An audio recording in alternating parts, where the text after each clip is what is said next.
Okay, I'm going to go ahead, since we have a quorum, and call this meeting of the Sacramento City Unified School District Board of Education back to order. Item 4.1, the Pledge of Allegiance. Thank you. Ready? Salute.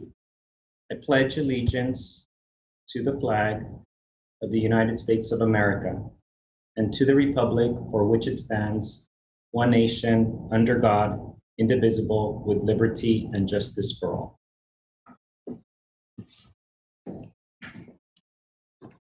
I will say someday again in honor of our community.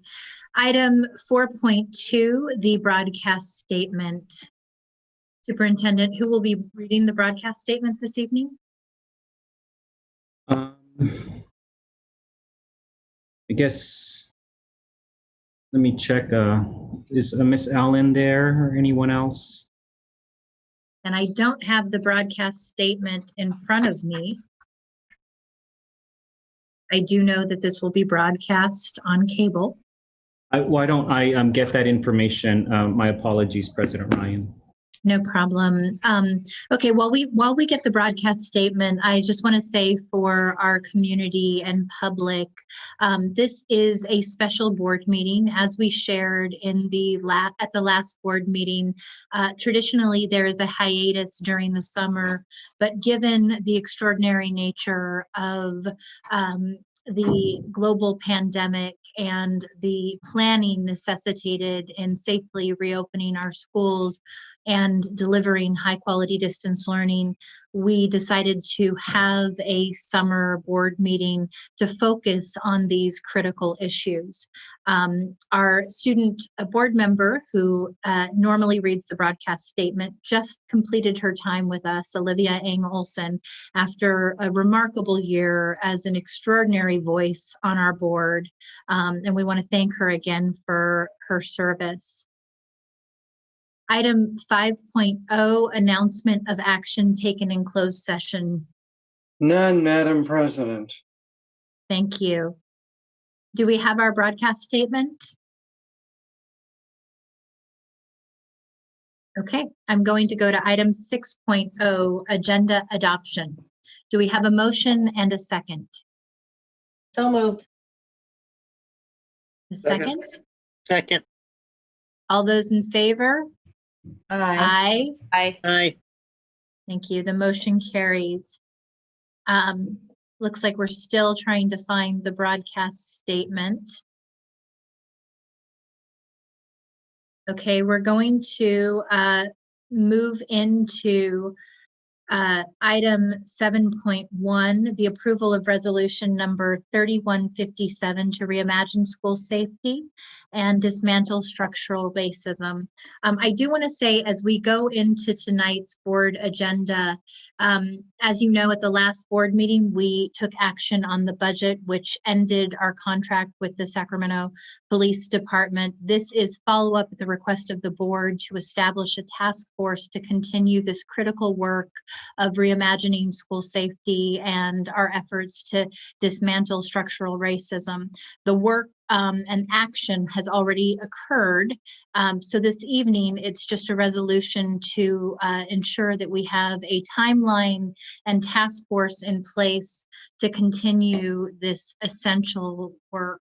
I do want to say we will be doing a public comment for 15 minutes on all items with the exception of our opening of schools item, in which we'll have a 30-minute public comment period, since that was the focus of this special board meeting that we're having this evening. So that means that we will have 1 minute per public comment item, up to 15 minutes on all agenda items other than our 7.2 opening of schools preparation update, in which we will have 30 minutes or 30 public comments on that critical item. Superintendent, do we have the broadcast statement? Okay. Looks like we're still trying to get that.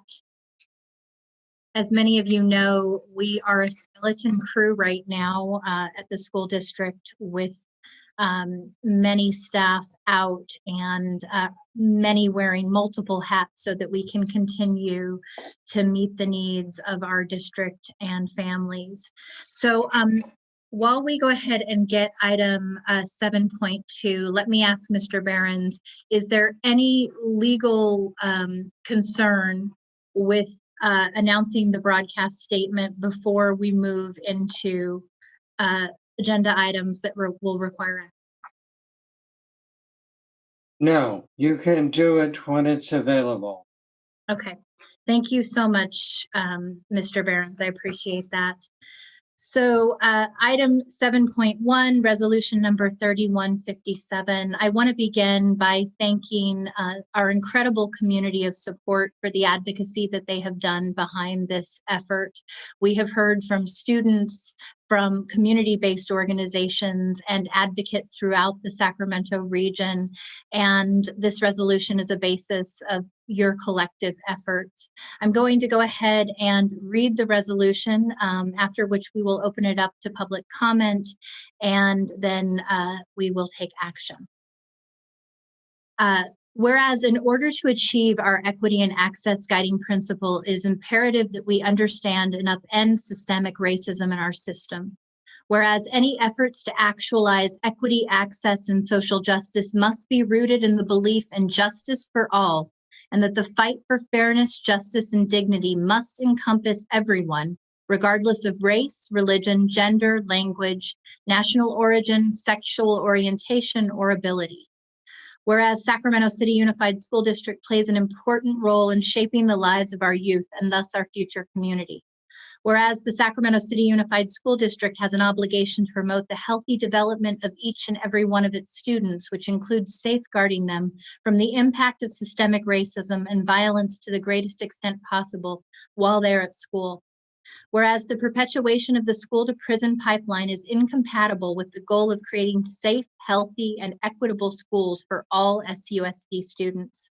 Whereas the capital of suspensions examines the racial exclusion of Black males in Sacramento County, revealing that SUSD has suspended more Black boys than any other district in the state. Whereas more young people are disciplined or referred to law enforcement in their schools each year with suspensions and expulsions, harsh discipline, and even arrests in lieu of counseling, restorative practices, and improvements to classrooms and school structures, leading to a school-to-prison pipeline. Whereas without data transparency and accountability, it is impossible for the Sacramento City Unified School Board and administration to monitor school safety, policy, and practice. Whereas the district has a long record of disproportionately suspending, expelling, involuntarily transferring, and arresting Black, Brown, and special education students, thereby involving them in the criminal justice system while students lose important time from the classroom. Whereas harsh student discipline continues to be utilized for minor offenses where alternatives exist, inflicting trauma. Whereas SUSD took decisive action to remove all resource officers from school sites last year and support legislation to ban harmful, willful defiance suspensions. Whereas the budget adopted on June 25th, 2020 ceased funding of the previous contract with Sacramento PD. And now, therefore, be it resolved that the Sacramento City Unified Board of Education demands the following actions to address the root causes of systemic racism no later than December 2020.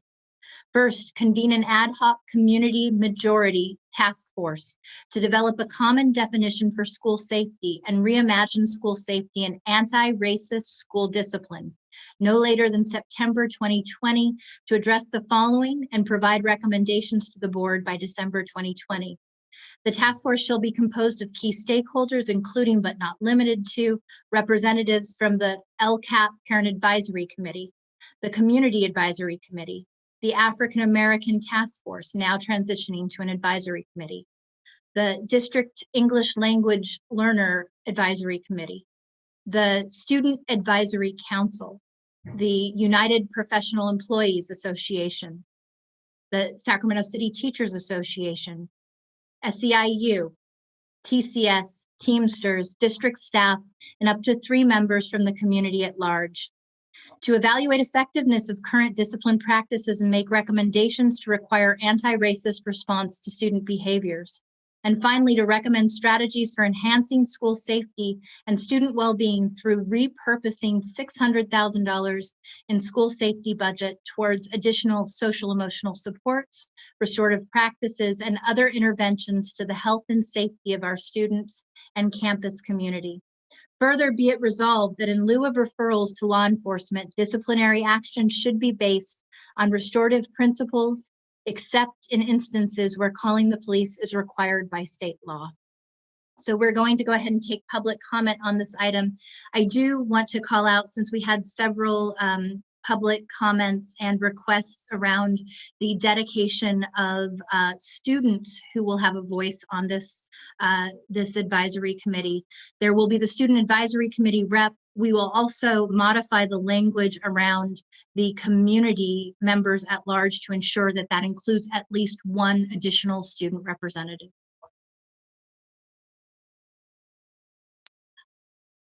And with that, we'll take public comment. Good evening, President Ryan. We have 22 public comments under this item. The first one is. And Olga, before you begin, Yes. I did announce earlier today. So what we will be doing is we'll be doing 15 minutes on each item of public comment. So that will be 1 minute of public comment for up to 15 comments that are submitted. I am pleased to say that consistent with the process that was put in place at the last board meeting, we have now cataloged each and every one of the public comments submitted so that we can follow them online and so that board members have time to review and digest the public comments in this virtual context. And so we have the public comments before us. I have a binder that allows me to follow them as well. We do not have the ability to public comment live. I know that that was a goal that we had set forth as a board. We are hoping to, by the time we come back in August, have that ability. I do want to be transparent in sharing that we have a vacancy currently in the technology office for the chief position that would oversee some of this work. So to clarify then, each comment will be 1 minute. 1 minute, and we'll have 15 minutes on this item. Thank you. Okay. Our first public comment is from Evan Minton. My name is Evan Minton. I fully support SCUSD ending their contract with law enforcement. Raising a growing child of color who has special needs, I am fully aware that he is at the intersection as a target for police violence and harassment. I am fully aware that there is a very well-established, extremely unjust school-to-prison pipeline that disproportionately impacts kids like the one I help raise. I am aware that this sweet boy is getting bigger just about every day, and that the color of his skin, his natural tendency to ask many questions, and his slowness to be able to interpret a situation put him at an increased risk of death and violence at the hands of law enforcement. I have also seen him blossom under the care of counselors and caring adults. I ask that you usher out what is not serving all our students equitably and usher in what does. It's past time.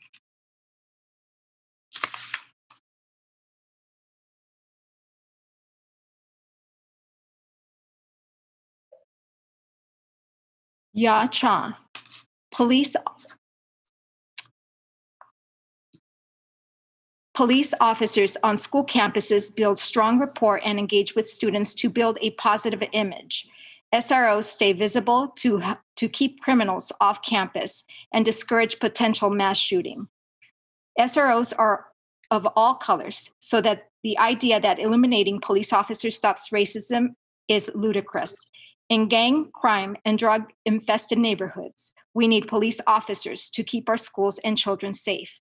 They also respond faster to emergency situations in the surrounding neighborhoods to keep people safe.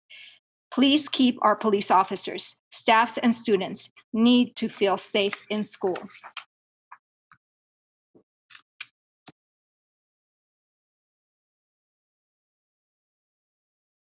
Justin Long. Greetings, school board members. My name is Justin Long, a senior from Rosemont High School, and I sincerely hope that all of you are safe and doing well during this pandemic. We live in a tumultuous time right now, and it's important to remember that even though we are fighting to end this outbreak every day, that does not take away from the importance of lasting reforms within our schools for both families and students. With that in mind, I'd like to bring to your attention as to why I am writing to you today.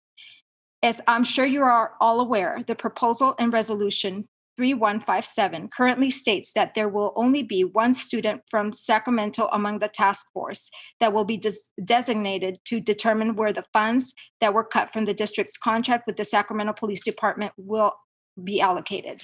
Just like now, I hope you are taking my voice as a student seriously.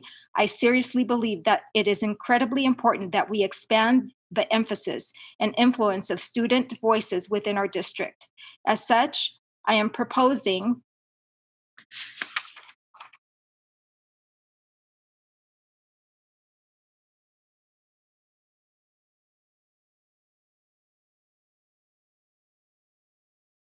Mia Dosh. I am strongly in favor of resolution number 3157 as a first step to making our schools safer and more equitable. Please approve this resolution as one way to breaking the school to prison pipeline in Sacramento. With all of these stakeholders at the table, we can come up with more humane responses that are led by social workers and mental health professionals, not police officers.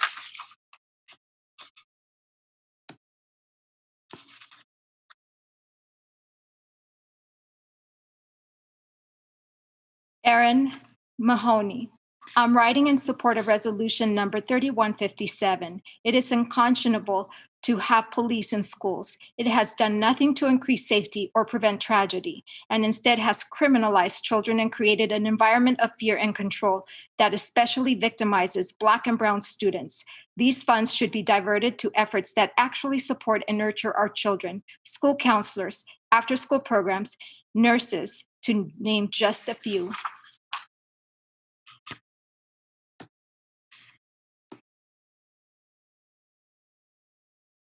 Melanie Seek. I am writing to express my concern with police in schools. I strongly request that police be removed from schools and that the funds be redistributed to programs and services that support the students' health and well-being.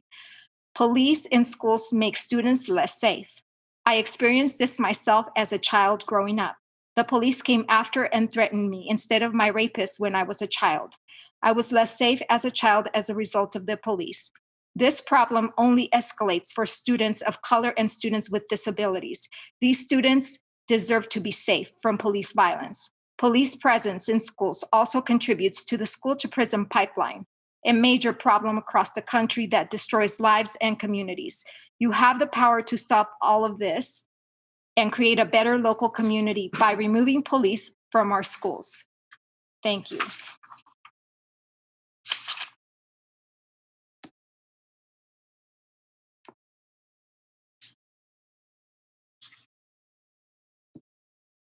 Timothy Irvine. I support removing police from schools and ending all contracts with SAC-PD. I hope this is only the start of broader divestment from punitive systems and reinvestment in teachers and students, starting with our most marginalized students.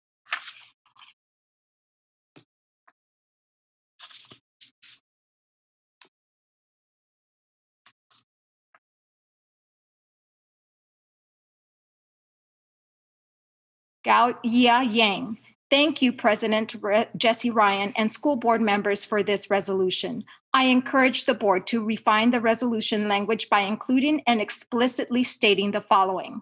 1, include student and parent representatives to be part of the task force that reflect SEUSD's overall student population, focusing on vulnerable populations.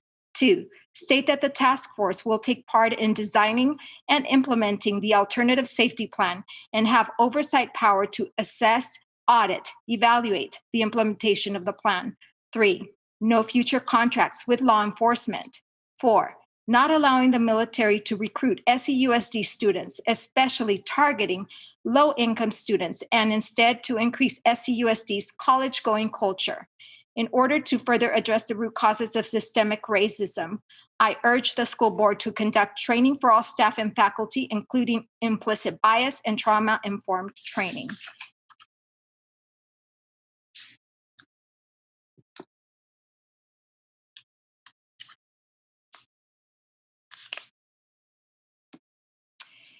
Teresa Flores. My name is Teresa Flores, and I'm a parent of an incoming fifth grader at John Cabrillo and the director of Organizing with Sacramento Act. We are glad that the board is following through on its promise to pass a resolution and develop a task force to reimagine school safety. The cries of the community are finally being heard. However, we believe this resolution should be stronger by making it clear that there will be no future contracts with law enforcement, explicitly centering this resolution on student voice and having them at the table. The stakeholders listed misses to truly engage students, parents, and teachers. An inclusive community-driven process involving parents, students, teachers, school administrators, student support staff, the Black Organizing Project, and other community partners.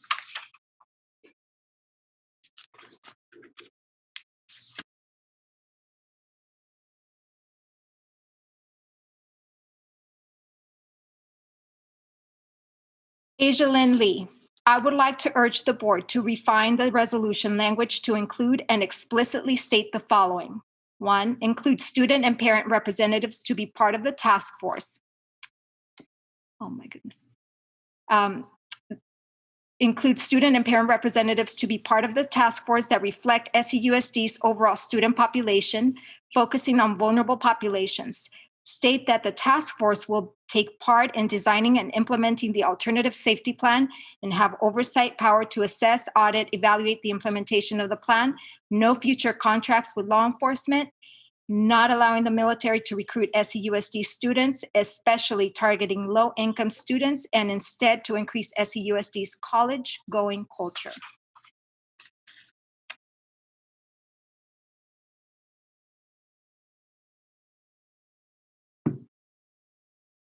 Alma Lopez, thank you for taking the step in the right direction in addressing systemic racism in our education system, starting with seizing funding of the previous contract with SACPD.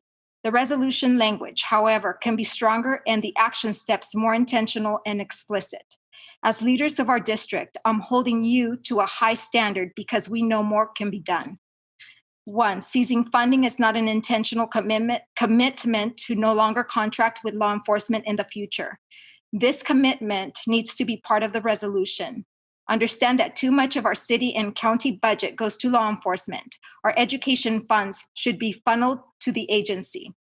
2, this resolution must be explicitly centered on student voice and ensure students a seat at the table, especially those impacted by the school to prison pipeline.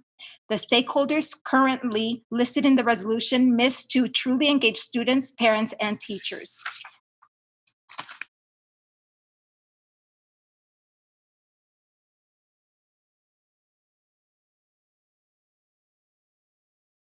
Junior Goris. Good evening, school board members, Superintendent Aguilar, and staff. I wanted to say thank you for identifying the need in addressing structural racism. The horrific idea of racism has helped to some degree fuel higher suspension rates of Brown and Black students and assisted in feeding the school to prison pipeline. The parents of MLK applaud your commitment and stand with you as allies. Thank you.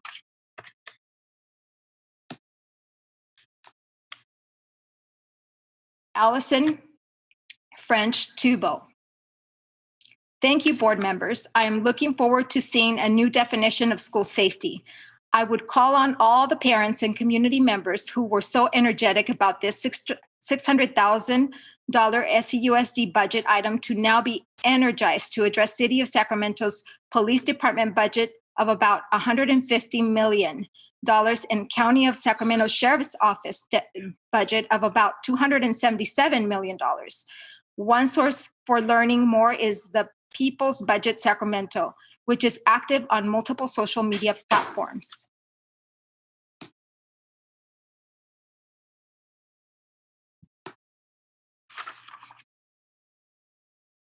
LeMay Coleman. I support this resolution as a step towards creating a physically and emotionally safer environment to learn and grow in our district. I commend the board for this step. I also note that it is missing some important concrete actions and specifics in the wider struggle to eliminate racism's harmful effects on our students and staff. First, I call on you to add to the resolution that there will be no future contracts with law enforcement. Next, the task force needs to be more inclusive and more powerful. Student voice needs to be centered, including students who are perceived as causing trouble. It also needs more teachers, classified staff, and parents not already part of the formal district group. The task force also needs to have the power to design and have oversight over the implementation of the alternative safety plan, not just the recommendations. The African American Task Force made a series of excellent interrelated recommendations after much work, yet to my knowledge, few of the recommendations have been carried out except not having SROs next year, which came after significant additional community pressure.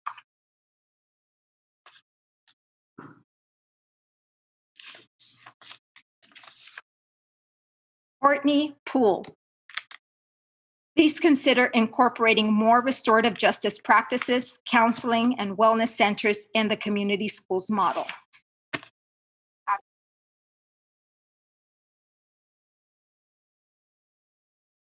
Carl Pinkston.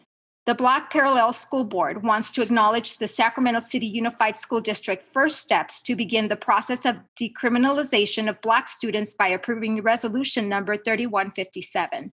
Reimagine school safety and work to dismantle structural racism. However, the resolution appears to not fully address the issue of decriminalization in the context of police-free school. For example, 1, the resolution doesn't explicitly state no future contracts with law enforcement.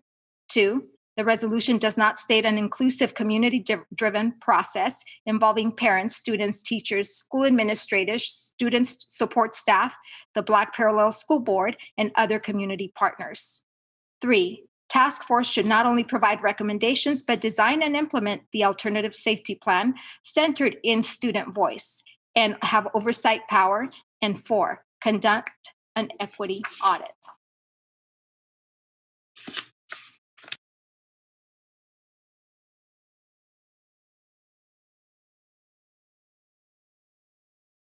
Amanda Diamond. My name is Amanda Diamond, and I am a community member who supports Sacramento Act. While we are glad the board has heard the cries of the community in regards to SROs, we believe this resolution should be stronger by making it clear that there will be no future contracts with law enforcement, explicitly centering this resolution on student voice and having them at the table.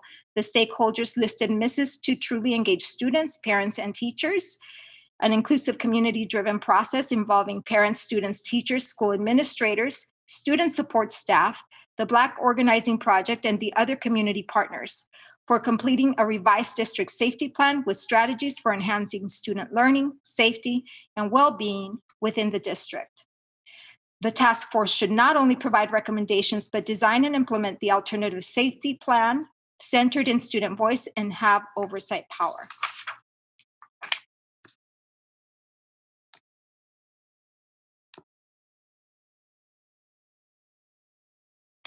Heather Haight. My name is Heather Haight, and I'm a member of Sacramento Act. While we are glad the board has heard the cries of the community in regards to SROs, we believe this resolution should be stronger by making it clear that there will be no future contracts with law enforcement, explicitly centering this resolution on student voice and having them at the table. The stakeholders listed misses to truly engage students, parents, and teachers.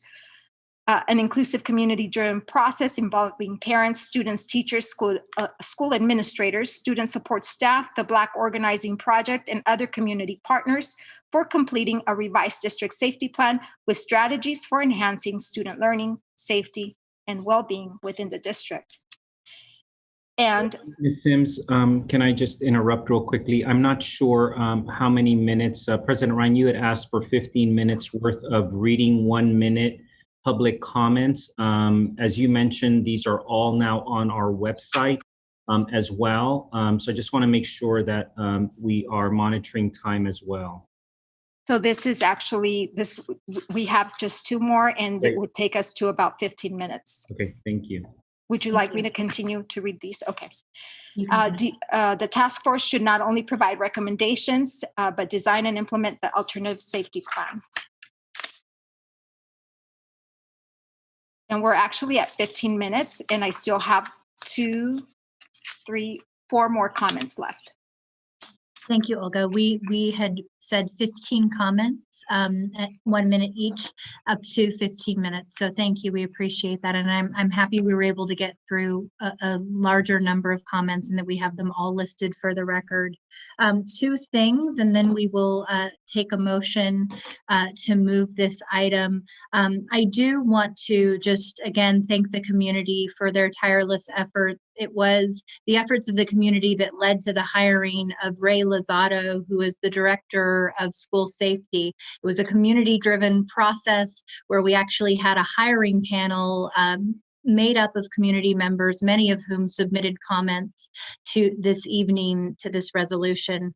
Ray has made it clear that he is committed to having this task force be part of a long-term effort to address both school safety and structural racism in the district. And so while we have timelines outlined in the resolution, he would like to see this continue as a more permanent structure. And the goal is, in working with the community groups in designing and implementing this work, that they would transition to a committee similar to what we've seen with some of our other efforts. And so I appreciate Ray's commitment to that. I know he's reached out to several of our partners to that end. Do we have we have a comment from Board Member Garcia. Yes, thank you. So I'm glad to see this resolution. I know that it's a great start. I did have some clarifying comments or maybe additional comments relative to the, I guess, 2 potentially student members of the stakeholder group. I think it's important to be very intentional as to what even not just the students, but the entire task force sort of represents and mirrors, not only in terms of who we are as a district, but also in terms of who are the subgroups that are most impacted by law enforcement presence at school sites. So I'd like to make sure that we are intentional about that selection process. I don't know what that looks like, but that the students reflect those subgroups that are most impacted, and that the rest of the committee does as well. And also that the representation is diverse from school sites, especially, again, thinking about what unique challenges some school sites may have. I'm thinking of Board Member Pritchett in her area, that she has, underscored the challenges that they would have without an SRO on site. So just really being mindful of capturing as much diversity that we have in our district that would be part of this task force, especially if it's an ongoing task force, which I would totally support. So just wanted to chime in on that. No, thank you, Board Member Garcia. I actually think it would be helpful to call out under the definition of the task force, reflecting the geographic and ethnic diversity of the district. And I think that that is language that captures both the area representation we're hoping and the representation of the student and parent populations. Jerry, please let me know if there's any formal additional language that we would need to incorporate that. But I think that that modification makes sense. Yes, it does. It can be incorporated. Perfect. Thank you. Board Member Morawski and then Board Member Vang. Thank you, President Ryan. Okay, took my mute off. So thank you for bringing forward this resolution. I think this is a great start. there were a couple things that I just wanted to sort of clarify as we go through and kind of expect the task force to produce some recommendations to the board, and actually implement a new plan based on that. I think that the design of the plan has to be collaborative with the district. I just wanted to make sure I say that as we're going, because just reflecting a lot of the public comment, I think, it's our obligation as a governance team to make sure that, we really address school safety in a multifaceted way that includes physical safety and, all of the legal obligations the district has, all of the, collective bargaining issues that we have to make sure that work, for whatever the safety plan is. So I just really want to make sure that that we set the expectation right from the beginning that this has to be a very collaborative process, and the district and and us as a governance team, we are ultimately the ones that are responsible for overseeing that this works for our community, and that feedback and that citizen engagement should really be, you tell us if we implement the plan and it's not working, right? And so it's not that, because we don't say that an outside body is going to implement or oversee it, the oversight body is really us, right? So I just want to make that clear, that we are, I think we all are very happy to engage with continued, public input on whatever that safety plan looks like. And I think that's it. With that, I'm happy to move the resolution with your suggested amendments to add an additional student member, and to ensure the language states that it's reflective of the geographic and ethnic diversity of our district. Great. Thank you, Member Morowski. I think we have one final comment by Board Member Vang. Oh, no, we have two comments. Board Member Vang and then Board Member Minnick. Thanks, President Ryan. I'll keep this short. I just want to say thank you so much for bringing the resolution forward, and just want to give a shout out again to all our amazing student advocates and community organization that worked so hard over the years to get us here today. I'm just wanted to see clarification really quick in terms of the amendment. Is it to add an additional student, or is it that one of the 3 community members will be a student?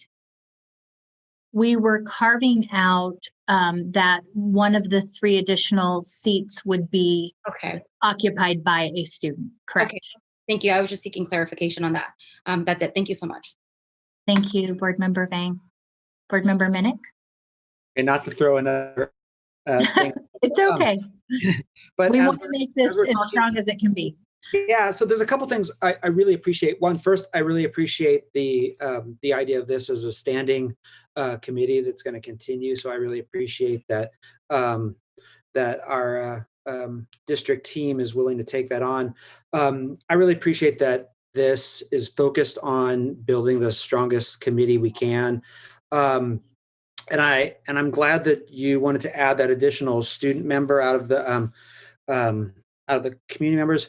I know there were a couple comments, public comments, and then we received an email about wanting to have 3 students. I would like to advocate that there's a minimum of 3 students on this, because when we have a group this large of a lot of adults, it can be intimidating. And I think that there's value in having multiple students there, so they can use each other as resources. And then, because this is another thing that we're asking people to do, like, people can't always make it. And so when that one student has to be there by themselves, it can be like a little bit, overwhelming. And sometimes adults, we tend to railroad over what young people have to say. So I would maybe suggest, if you're comfortable, and I don't even know if this needs to be added into this or not, but that we have maybe 2 members from the Student Advisory Council, as well as that other at-large community member youth. So that way they can kind of have each other, and they can go back to the Student Advisory Council and kind of share their experiences, and then get input from their colleagues there. Board Member Pritchett, go ahead. Thank you, President Ryan, for bringing this forward. I really do like the idea of also having 3 students on this committee as well. My only request is that they are from different geographical areas within our district. Yeah, no, I agree. So I am happy to make that amendment to the resolution. Board Member Minnick, I would say it would be my preference. We have a call out for Student Advisory Committee student. If we had an additional 2 students, I think that is important in terms of what Board Member Vang and Board Member Garcia and others have spoken to about reflective student voice. But I do also know that the Student Advisory Committee doesn't always reflect the diversity of the district. And so I would actually, and I know we're working on that, and I want to thank Board Member Ang Olson, because one of the last things she did was a strategic recruitment plan so that we can ensure we have greater diversity from the Student Advisory Council. I would just say until that happens, I would feel much more comfortable in adding those additional seats if we were committed to opening it up to the broader student populace, if my colleagues are in agreement. Yeah.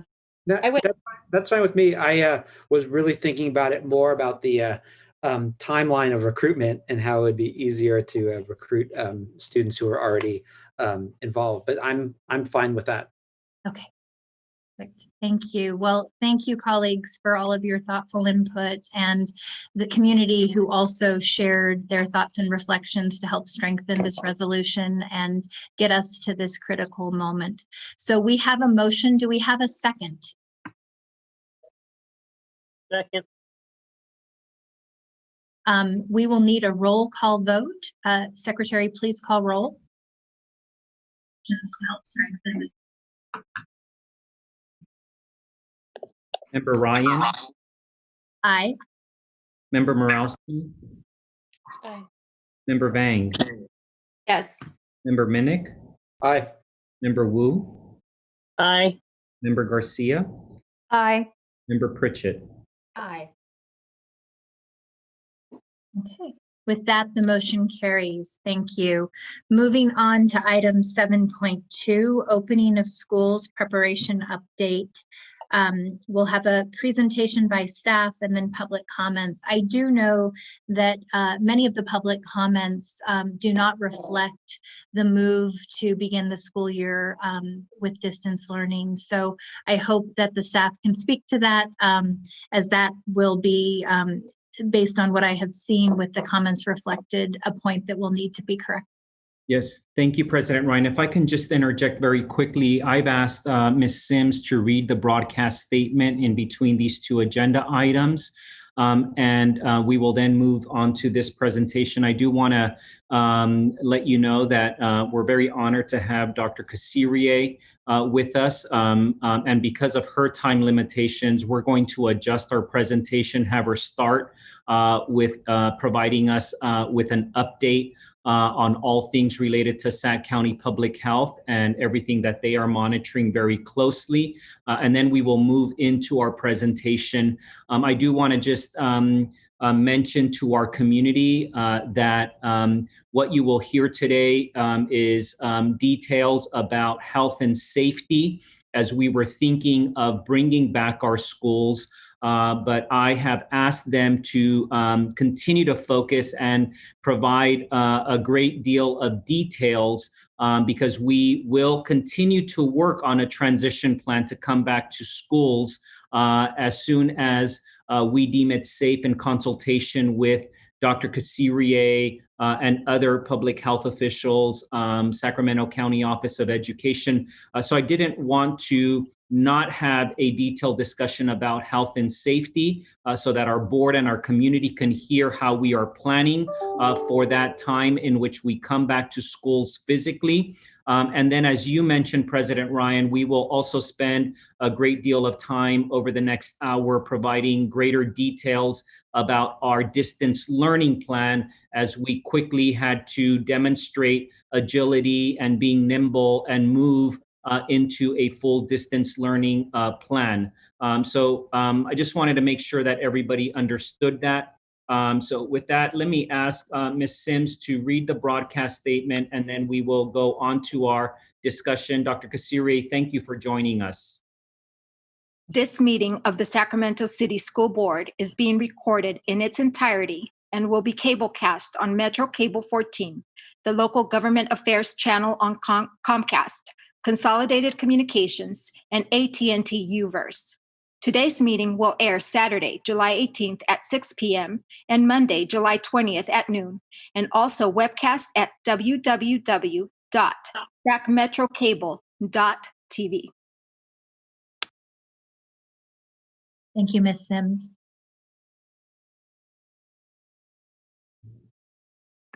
Good evening, board members, Board President Ryan, Board Member Superintendent Aguilar. My name is Vincent Harris. I'm the Chief Continuous Improvement and Accountability Officer. The superintendent has basically set up the presentation for this evening. And so with that, actually, I think, probably the most important thing to continue to emphasize, really, we're grounding the foundational elements of this presentation within health and safety. And so we are very privileged to have our Sacramento County Public Health Officer to kick off the conversation.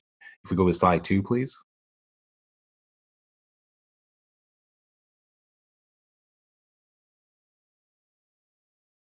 Good evening, everyone, and board members. Thank you so much for the invitation and the opportunity to present to you what we're seeing as you're making these very important decisions, and also to make sure that I'm available to be able to answer questions. We've always had a very close working relationship with the schools. And if you recall, at the beginning of this pandemic, way back in March, we worked very closely and had to make some very difficult decisions. And if you recall, the school sector was actually one of the first sectors that closed as we were seeing more and more cases occurring in the community. And the reason for that was to keep our students, our families, our teachers safe. And again, as we are looking at starting the new year, in addition to recognizing and acknowledging the importance of in-person education for our students, we also want to make sure that we do it in a safe manner, because we don't want to get started and then have to close soon after because of new cases popping up. So when we worked with the superintendents to come up with the guidance that was presented at the beginning of June, we had every hope and every expectation that at least the schools would be able to open with a flexible schedule and a hybrid schedule, meaning that there would be some level of in-person education. And oftentimes we've been asked about the statement from the American Academy of Pediatrics, and I just want to go on record to say that I highly respect their everything that they put out, and we use their information a lot for the work that we do. And I agree with everything that they have in the statement that they put out about having children in school. And I also strongly believe that children should be in school. I also strongly believe that children should be safe in school. And we want to work together to be able to ensure that we can do this, especially with COVID-19. So I was asked to answer a few questions, and I'd like to go over those right now. And the first question I was asked is to just explain a little bit about the current situation of COVID-19 in Sacramento County. The case count as of this morning was 6,395. And just to give you a perspective, over the last 3 weeks, every single week, we have had over 1,000 cases. So about 50% of our cases have been within this past 3 weeks, within this past month. So that just gives you a perspective of how quickly things have changed. And as I mentioned, when we put out the guidance at the beginning of June, we were getting maybe 10 to 30 cases a day. And now we are looking at 250 cases a day. So a very different picture that we're looking at. The deaths, we are now at 94. when this epidemic started, most of the cases, over 90% of the cases, the deaths were in people over the age of 65, and actually even most of the cases were in people over the age of 65. But what we're seeing now is that 70% of our cases are in individuals 18 to 49. And that means that this is our parents, these are our teachers, these are the people who are working, these are the people who are moving around, these are the ones that are being most impacted right now. And when you look at the deaths, the picture is changing as well. Now we're seeing more and more individuals that are less than 65. And we are actually beginning to see deaths in people with no underlying conditions, which is something that we had not seen before. So, and that's all an indication of the increase in spread in our community. The hospitals are also impacted. At one time, we had gone down to only 5 cases in the hospital, but now we are at 184, and 58 of those are in the intensive care unit. And we work closely with the hospitals as well to look at what's going on and whether they still have capacity. And the state is looking at that as well.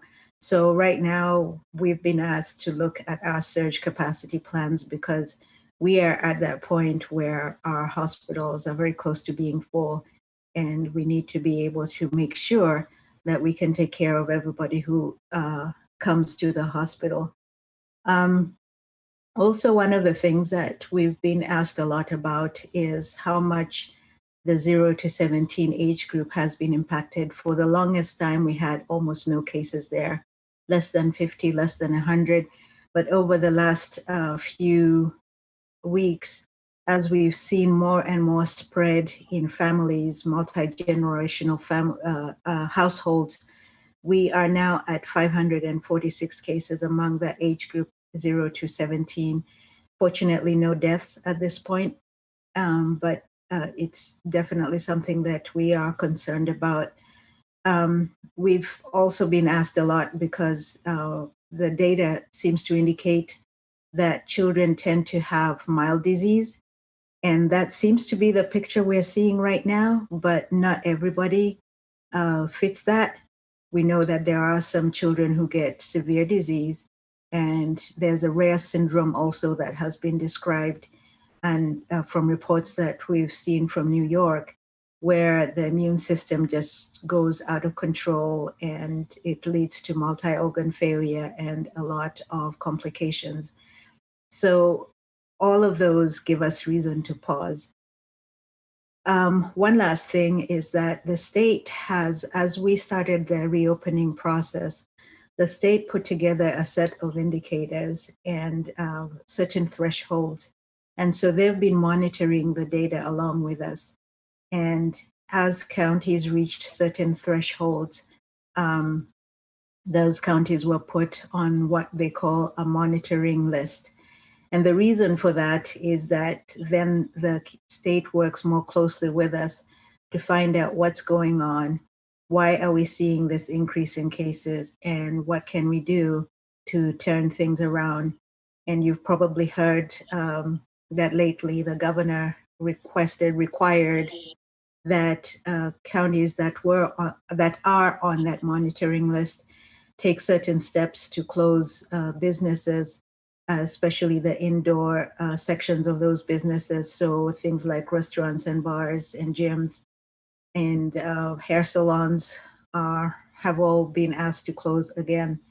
And definitely these are decisions that we do not make lightly, because I live in the community too. I get all the phone calls, I get all the emails, and it's not something that we take lightly. But what we know is that this disease can have devastating impact on our community, on our healthcare system. And so we have to find a way of bringing those numbers down. Some of the things that we are working on, one is being able to increase our testing. If you look at when we've actually made a lot of progress, because when we first started out, Sacramento County Public Health was only able to test 20 specimens per day. We're now testing over 1,000, but we still have a long way to go in being able to make sure that tests are readily available. And now, because of the increase in demand, we know that there's a longer wait. And so you've probably heard of people waiting 7 to 10 days to get their results. And that makes it very difficult for us to do our job in making sure that people who are positive remain isolated and being able to get to them quickly so we can find who their contacts are and make sure that those contacts get quarantined. So saying all that to say that looking at all of that, we have been in discussions with the superintendents, and you probably saw the statement that came out recently from the superintendent with our support, stating that the recommendation is that all the schools in Sacramento will start with distant learning. I want to point out, though, that this is an ever-changing situation. So because we have made this decision does not mean that that's the way it's going to stay for the rest of the semester. I think it just gives us time to bring the numbers down and time to be able to ensure that we have enough resources for contact tracing and for testing, so that when the students and the teachers are back in school, that we will be able to work very closely with the schools. And if we are notified of a situation, that we can quickly mobilize and work to bring it under control. And we've done it before. We've bent the curve before. We've dealt with outbreaks in congregate settings and been able to bring those down. So it's doable. It's just that we have to work together. And it was just the realization that we needed more time, especially with the rapidity in the numbers of going up, that we needed time to bring that down before we could all be comfortable to bring our students back in a safe environment. So I'm going to stop there. And I know you probably have additional questions, but I wanted to give time for those questions.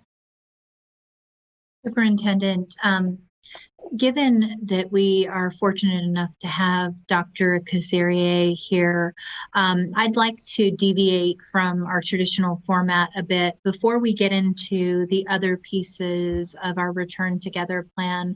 I would love to allow for board members' questions specific to Dr. Kazarian's presentation, especially since you were so gracious in coming and giving of your time this evening.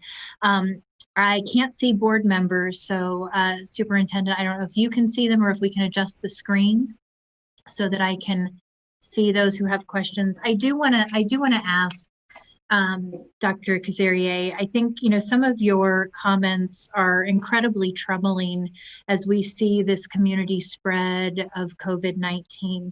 In particular, hearing that we are now at a staggering threshold of over 500 children, 0 to 17, having contracted COVID-19, that is compounded with the reality that we're at a time when there is testing issues in terms of availability of testing, and then time to return testing if a family or child can get testing.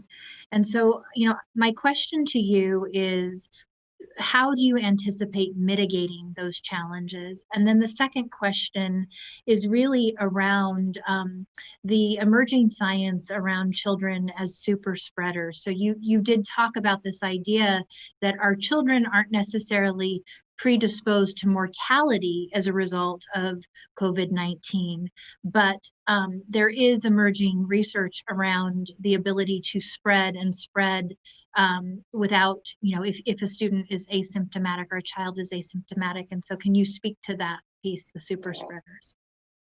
Yes, so the first question about the situation that we find ourselves in. From what we have learned from the contact tracing, a lot of the transmission was occurring in gatherings, people, especially after we started reopening, people getting together for birthdays, for holidays, for graduations, and not realizing that even though they were with people that they knew, that they were putting themselves and others at risk. And what we've seen over time is that we have households, several households, many households with several people that have contracted the disease. And that contributes to why we're seeing an increase in the number in the 0 to 17. Because if you recall, because we closed the schools very quickly at the beginning of this pandemic, that I believe really did protect the children. But we don't know what will happen once the schools get back in session. And that's where some of our discussions have been, is that we want to make sure that we can control the amount of disease in the community, because if we are able to get it down, for example, to the numbers that we were seeing at the time that we put out our guidance, 10 to 30 was very manageable, very doable. We were able, the contact tracers that we had were able to get to them very quickly and make sure people were isolated, make sure people were quarantined. But when you're getting 250 cases a day, it becomes very difficult. And also with the delays in getting test results, if it's going to take 10 days to get results and then an additional delay before public health gets that information, you can imagine that there have been situations, but where by the time we contact the person, it's past the 14-day period. So our opportunity for intervention becomes less effective in those situations. And we know that we can turn this around, and that is why the governor asked the counties that are on the monitoring list to close these businesses. And the reason those businesses were chosen is because these are businesses where there's a propensity for people to gather, especially indoors. We know that the risk is higher indoors. The other thing that we need to do is to get the message out, and we've been doing that, about the importance of using face covering, of the 6 feet of separation, the hand washing, and also reminding people to stay home if they're sick, because oftentimes when we've done our contact investigation, we'll hear over and over again, oh yes, when we went to this party, so-and-so was coughing all the time and we didn't know what was going on. And he just called me and said that he tested positive, so I knew it was going to happen. So, and we hear that story over and over and over again. So we want to remind people, even if you have mild symptoms, you need to stay away from others. Hand washing is also very important. So these are messages that we need to put out, and it's not enough to do one and not the other, because none of them is 100% proof. But when we practice all of them together, that's when we get the maximum benefit from these preventive measures. And that is what will help to protect all of us. And we're seeing the impact of what has happened, because now, because of the situation we're in, the entire community, the children are looking at a situation where even though they were looking forward to being able to get back in school, now they'll have to wait a little bit longer for that. So it will take all of us together, working together. Each of us has a part to play, and in being able to get this under control. We've done it before. We can do it again. Your second question was about super spreaders. There's still a lot we don't know that we're learning, because some of the reports that we have received have indicated that, well, maybe children may not get very severe symptoms, but that they can spread it. I don't know for sure just how much they're able to spread. I think that's information that we still need to find out, but we know that they can spread, because we've had situations, for example, where a child was attending a daycare, and that child did have symptoms, and other additional cases showed up in that daycare. So this isn't just theoretical. We know it can happen. And that is why we are taking the moment to pause and say, well, let's take a little bit longer, make sure that we have control of the spread in the community before we allow our children to gather together. Thank you so much. I appreciate that further clarification. So important, this information that you're sharing, and the very clear steps that we can take, each and every one of us, to help stop the spread. I don't think we can say enough tonight. Wear a mask, physically distance. If you have symptoms, stay home. Do we have questions from other board members? Board Member Morawski, then Board Member Garcia, then Board Member Pritchett. Thank you, President Ryan. I've, like all of us, we've been reading so much about this over the last few months that I feel like, I would love to talk all night, but so I'll just try to keep it quick. But I really want to thank you, Dr. Casterier, for joining us tonight, and for all the incredibly hard work I know and the long hours that you've been putting in dealing with this crisis. I can't say enough how underappreciated public health is and important to every one of us. So I just thank you for the work you're doing. And I know a lot of your colleagues have been getting a lot of, insults and, a lot of undeserved things. So, and I hope that's not true for you, but if it is, just know we have your back. Thank you. So I guess I'm biased, but I kind of think schools should be the linchpin of how we reopen. There was a article that was shared quite a bit called "Close the Bars, Open the Schools," and kind of the idea being, you have to kind of plan around getting the community spread low enough such that schools can go back into session, and that should be the linchpin. And I think it's obviously it's an important part of just, the entire community, but the impact on children is so great. So I guess I would just encourage you to think about that frame. I don't know if you have thoughts on that, but the other piece is, we talked about behavior change, and that's such a key component of this is, we can lock down all the bars and all the restaurants, and if people still gather at home and people don't wear masks, we're going to be in this for the next 3 years before until we have a vaccine. So I just think we need to, as a community, focus a lot on communication and, have, some kind of campaign to really drive home how important it is. I just don't know. I don't know why people don't see it, but obviously enough of us don't. So a couple of questions. I would just really appreciate, like I said, your close engagement with SCOE and with our district. Do you have public health staff that are or maybe will be kind of assigned to work with schools specifically?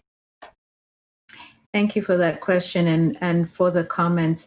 And just to reiterate the comment you made about the order in which we open, we basically, the state put together a roadmap, and so we were following that, and to a certain extent we were trying to do it in phases and seeing what would happen to make sure that we didn't have too much of an increase. But I think it was difficult for us to anticipate just how quickly the number of cases went up. As I mentioned, initially we were getting 30 a day, and we were like, okay, we did anticipate a little bit of an increase, but this is manageable. But to jump to 130 and then to 250 a day, that was much more than was anticipated. And we found out, of course, that a lot of this was occurring through gatherings in the homes.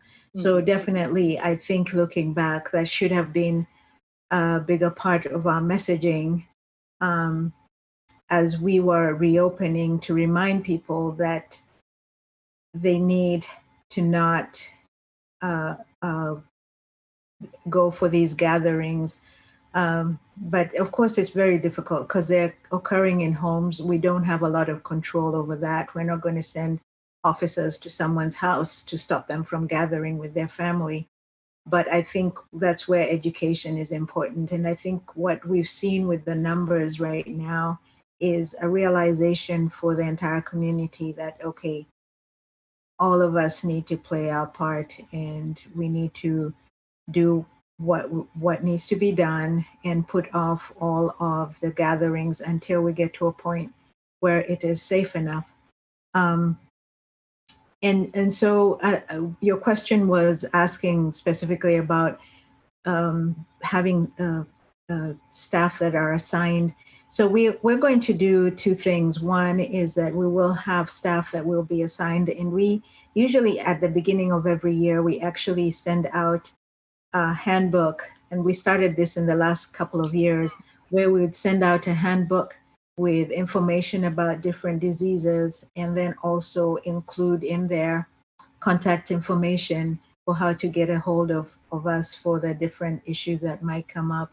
And so we will do that again. We have to update it. We have had to hire additional staff because with the number of cases we're getting, the staff we had was not sufficient. So we are working on that and deciding on the best way for the schools to contact us. The other thing that we are working on is a protocol for the different scenarios. For example, what should we all expect if a student starts exhibiting symptoms at school? Who needs to be notified, and what's the communication, and what does each and every person have to do, and how is that going to impact the school? For example, when will we make a decision to just have one cohort a quarantine at home, or when do we have to make a decision that maybe the whole school has to close for a period of time? So we're hoping that we'll have at least a framework for some of those scenarios. And of course, as new scenarios come up, we'll have to build on that. The other is that we work very closely with the nurses and the school nurses.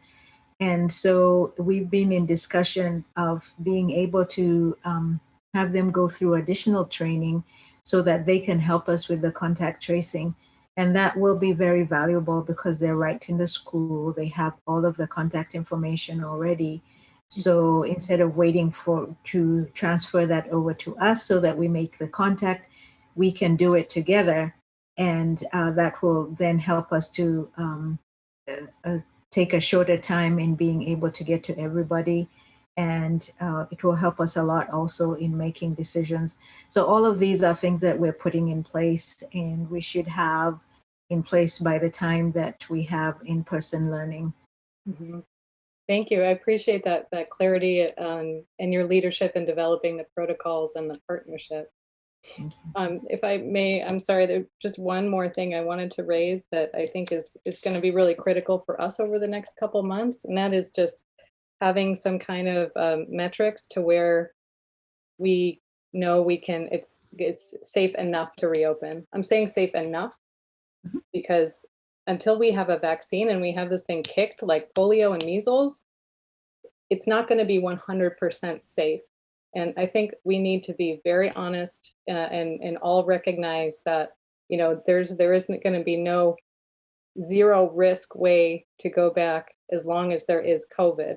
But I think we also need to recognize that we need to balance the risks of, and keep that risk low enough to where that balance makes sense enough to send our kids back. And I think those things are, from what I'm hearing, is sufficient contact tracing, sufficient testing, both volume and throughput, ability to get it back quickly, and getting the numbers down low enough.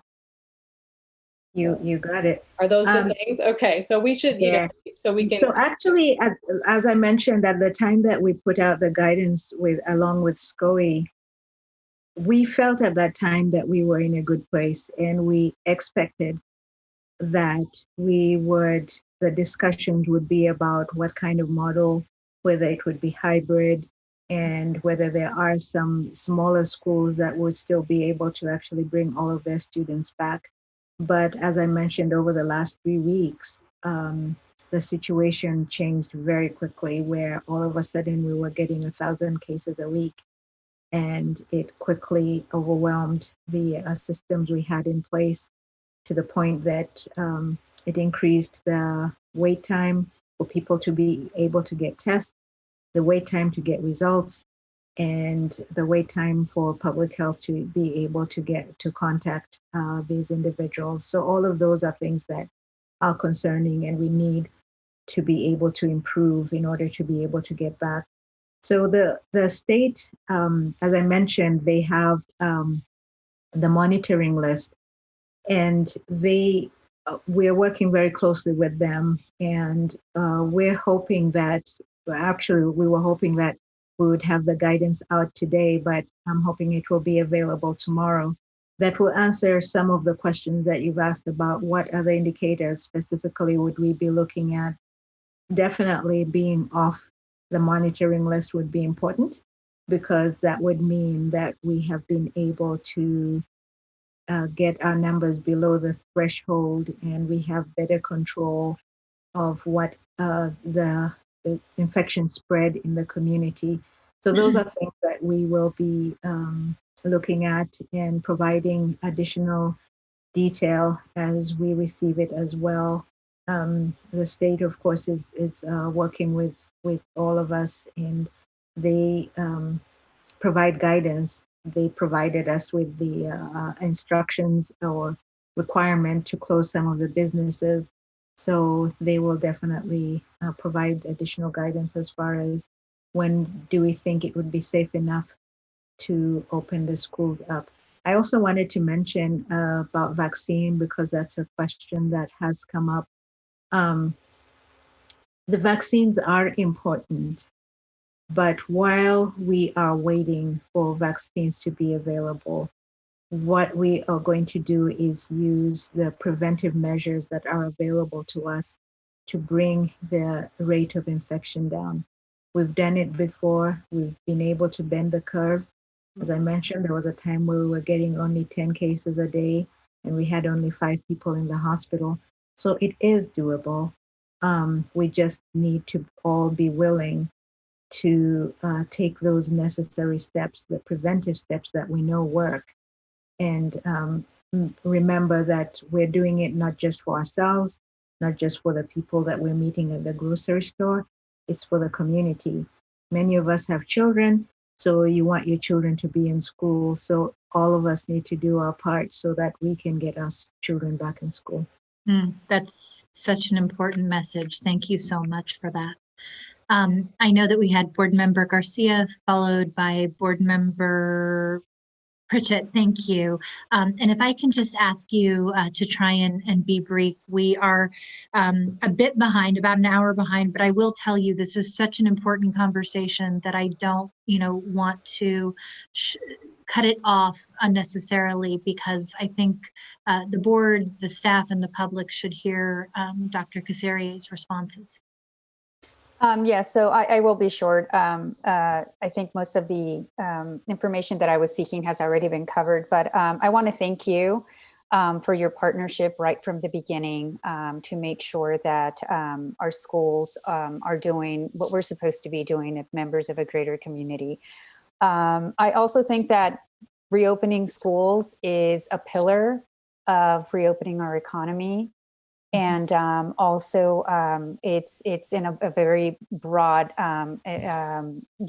definition, not only schools, but after school programs, right? How critical they are for working parents to get back into working full time.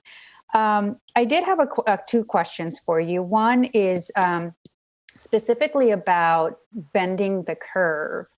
Can you unpack that a little bit more? Because I'm trying to figure out what is that sort of magical point where, in your expert opinion, you would believe that schools are safe enough to reopen for in-person learning.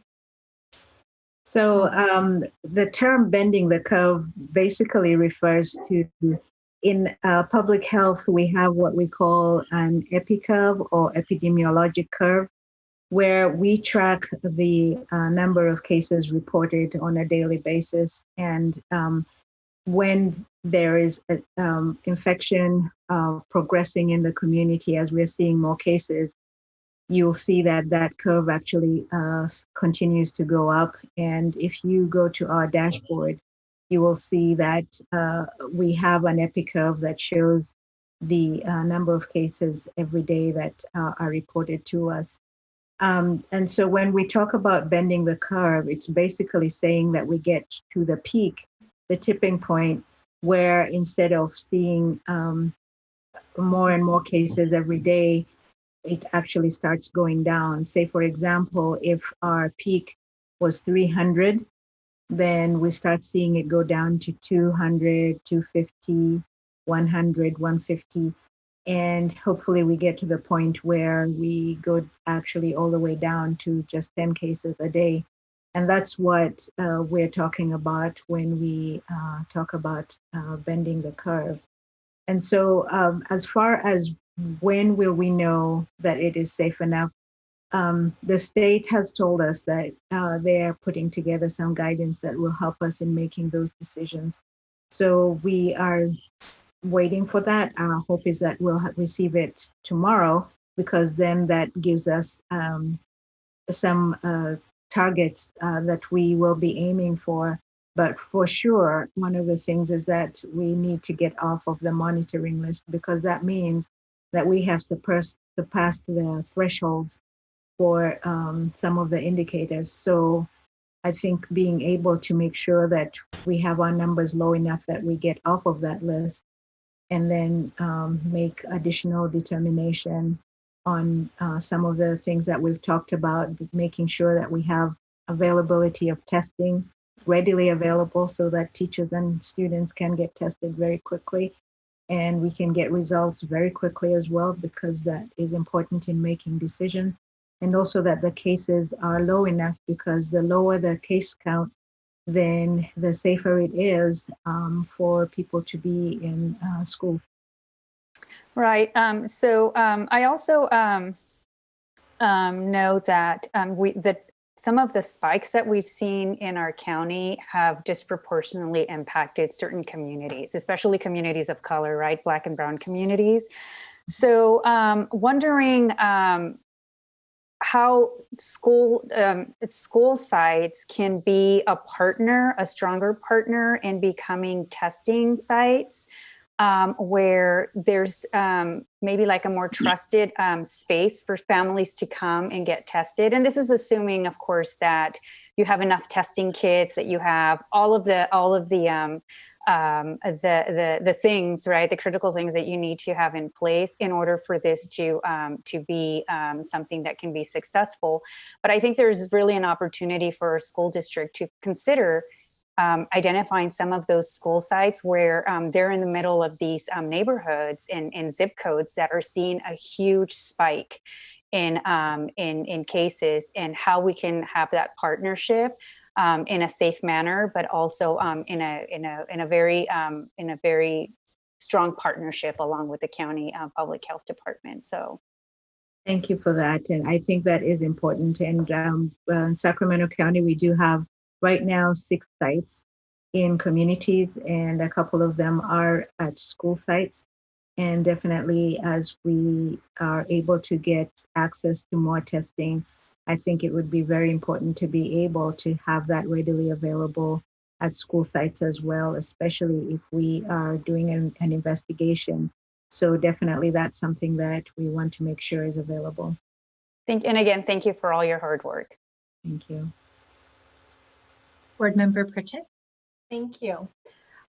First, Dr. Kassir, I want to join my colleagues in thanking you for the leadership and helping, make the decision to close our schools was not an easy decision, and only having distance learning, and definitely not a popular decision amongst many. I've heard from many families where they're happy that, some are happy that we've made this decision, but others are worried about losing their jobs or having to quit their jobs because now they have to become a full-time teacher to their student. So I'm very sympathetic to that, to the families, but it definitely was the right decision.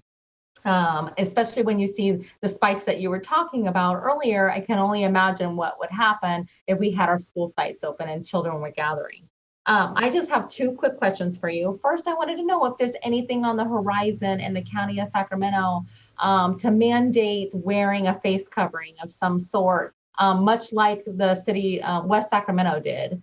The second question is, there seems to be kind of like a myth out there, and I'm hoping that you can put this to rest, that people say that, we're seeing spikes because there's more testing happening. And I'm hoping you can kind of just give us your thoughts on that. Yeah, thank you for those questions. So as far as the masking, we've actually had a masking mandate for quite a long time. But I think where we fall short is with the enforcement, because we are dependent on businesses to be able to do the enforcement. And so we are looking internally at how we can incentivize the businesses to actually assist us with being able to do that. Some are better than others, and probably you know them much just as well as I do. I won't name any, but I think if we are all consistent with our message, and I also want to make sure that we do it in such a way that we depend more on education and getting people to realize that this is not about you.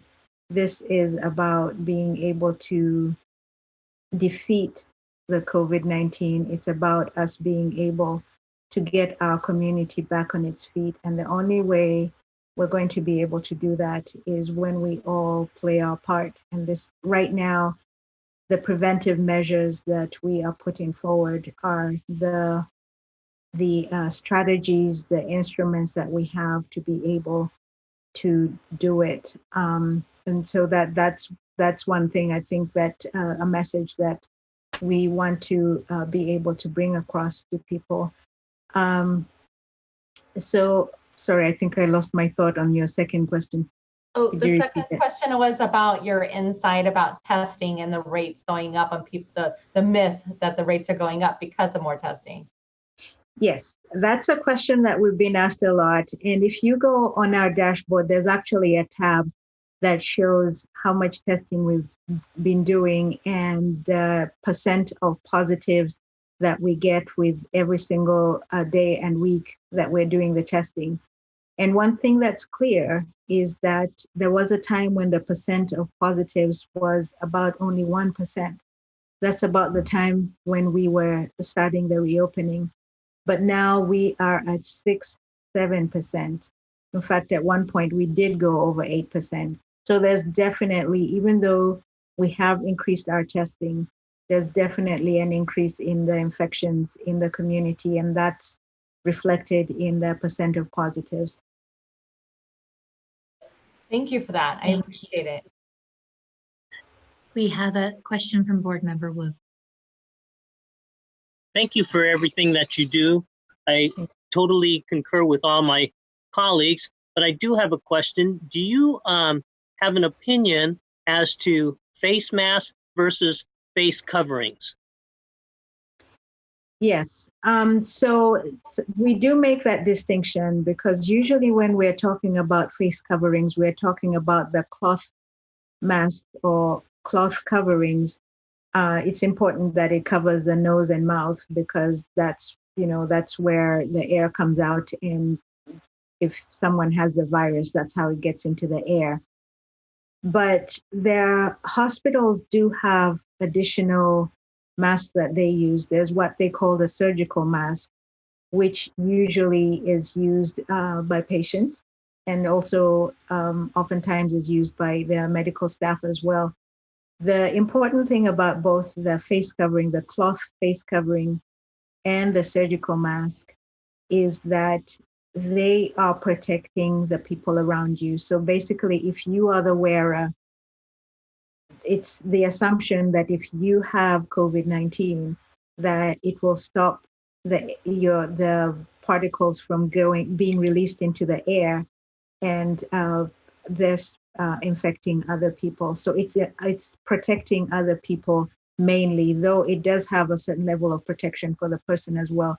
But mainly it's protecting other people. The surgical masks are a little better than the face coverings, but both of them are effective, as we have seen demonstrated online by some researchers. The other one is the N95. That one is used mainly in hospital settings where it's actually protecting the person who's wearing it.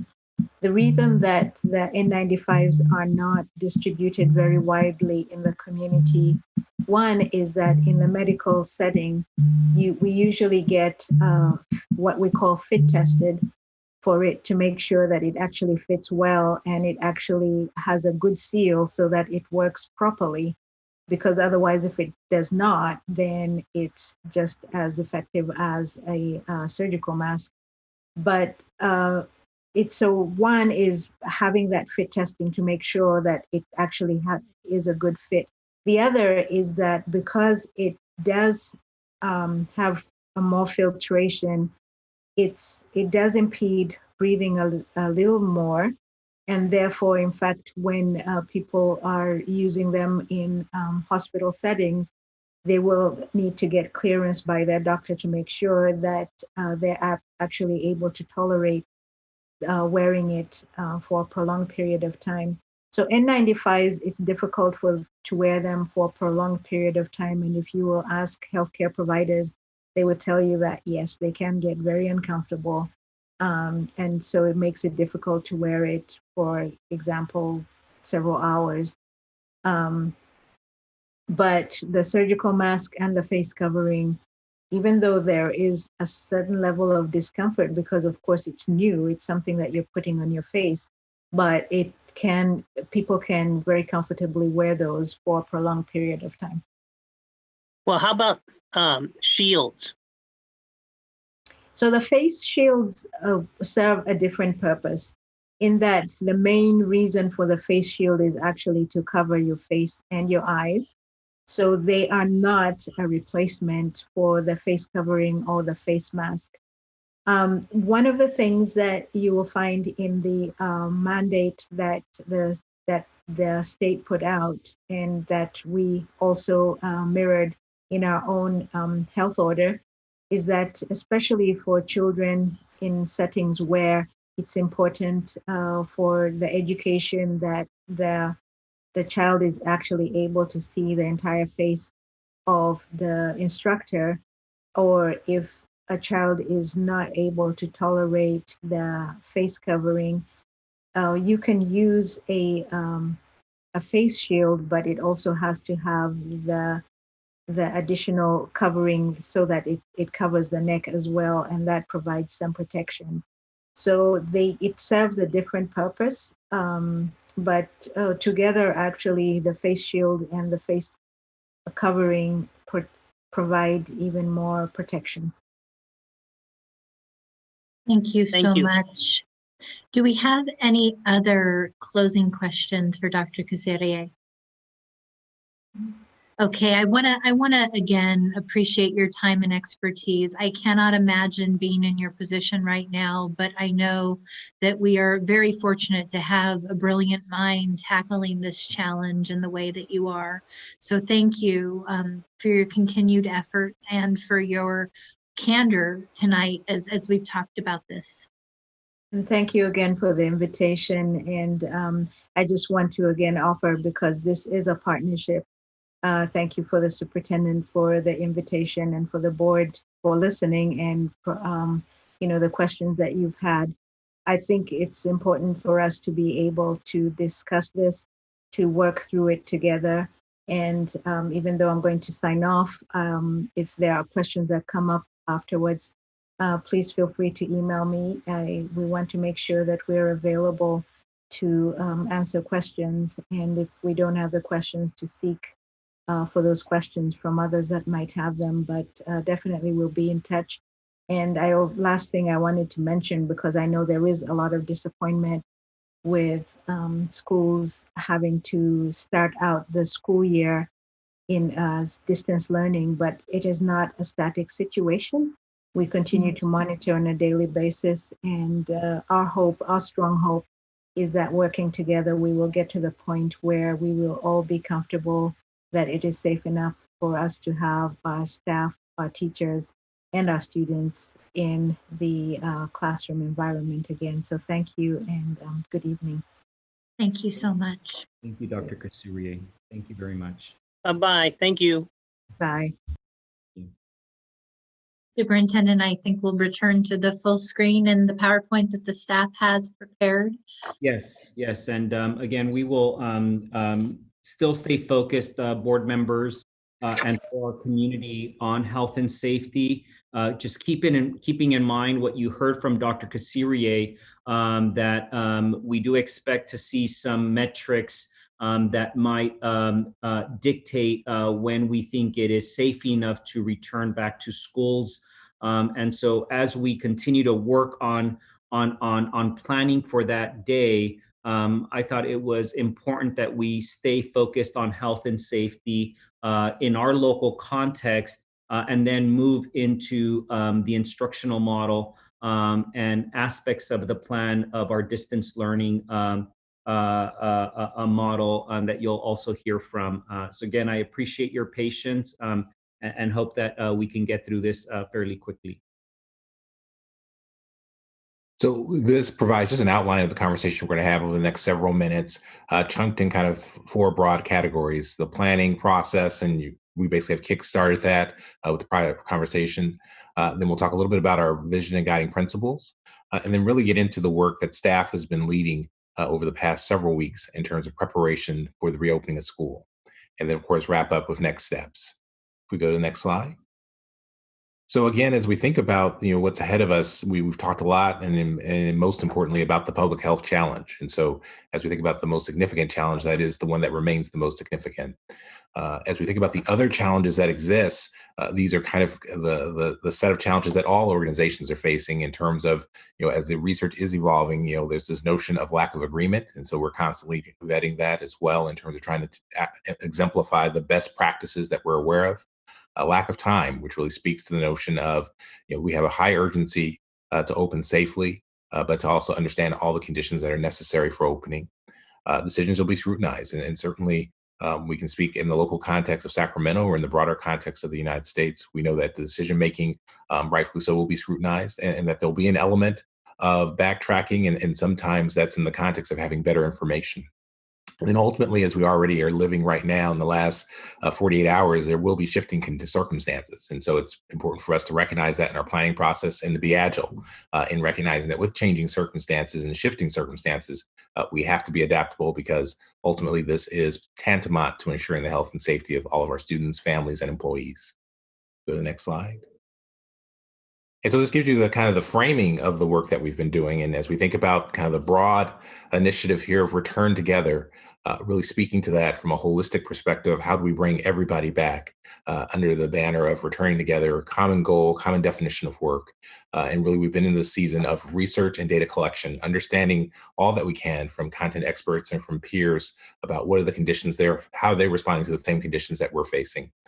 And then from there, we're looking at recommendations and outreach to really gain a perspective on what are the best things that we should be considering. And those are the things that we're looking to include within our district plan. If we go to the next slide. And so part of our research has really been listening. And so we had the spring semester or a trimester, if you will, of distance learning. And ultimately what we found in polling, about 5,000 parents returned our survey and about 2,400 students, there were broad themes. And so those themes really oriented around notions of improving high quality instructional opportunities, accountability for the system of learning, making sure that everybody has the supports necessary and that we're monitoring for fidelity in terms of seeing the system work as we expect it to. And then supports, recognizing that this has been a significant trauma for everybody, whether you're a student or an adult, for our families, for our students, and for our staff, but really being able to create supports necessary that as folks dealing with crisis, whether it's a learning challenge or it's a social emotional challenge, that we have the supports in place. And then consistency. One way we talk about it as well is that, as you look at the survey results, there was a wide variation in experiences for folks. We have some folks who this worked really well for them, for their families this past spring. Distance learning was an experience that proved to be very productive, but we also have a large number of families as well that gave us strong feedback that this didn't work for them. And so we're working as a system to recognize that we have to be consistent and we have to meet the high expectations for all our families. We go to the next slide. And so another part of our outreach was, one was through the survey, and then we actually did targeted to a best way of framing these reopening focus groups. And so we took the opportunity to leverage many of the internal organizations that we already have partnerships with and that already give us feedback. So whether it's the LCAP, our CAC, our newly created African American Advisory Board, and our DLAC as well. It was really important to hear from all of those families in terms of their experiences. And many of the same themes you'll see in a moment emerge from those very focus group oriented experiences. And then in addition to hearing from families through our formal groups, we also had a few targeted parent groups, and then we also had a student group as well, really recognizing that to see the system, we've got to hear from all stakeholders in the system. And then also we spent time with our bargaining partners as well, hearing their feedback. So that we can have an informed perspective of what are the experiences that folks had, and then also what are some of their thoughts about what we can do going forward. If we go to the next slide, and then these are the themes that we saw, and very important themes that you'll see really did inform the plan, if you will, both the health and safety, and equally important, our academic planning as well. The notion of setting clear expectations for our parents and guardians as they support their children from home, in terms of really making sure that we have an element of giving them a sense of the scope and sequence of distance learning. And then also recognizing that as you actually talked about just moments ago in your conversations around who are our most vulnerable students and what are we doing to intentionally create conditions for success for them, particularly with a focus on our English learners and students with disabilities. And then ultimately, folks are looking for us to wrap the system with professional learning to make sure folks understand the new expectations we're setting, and then hold folks to the new expectations with fidelity in terms of accountability.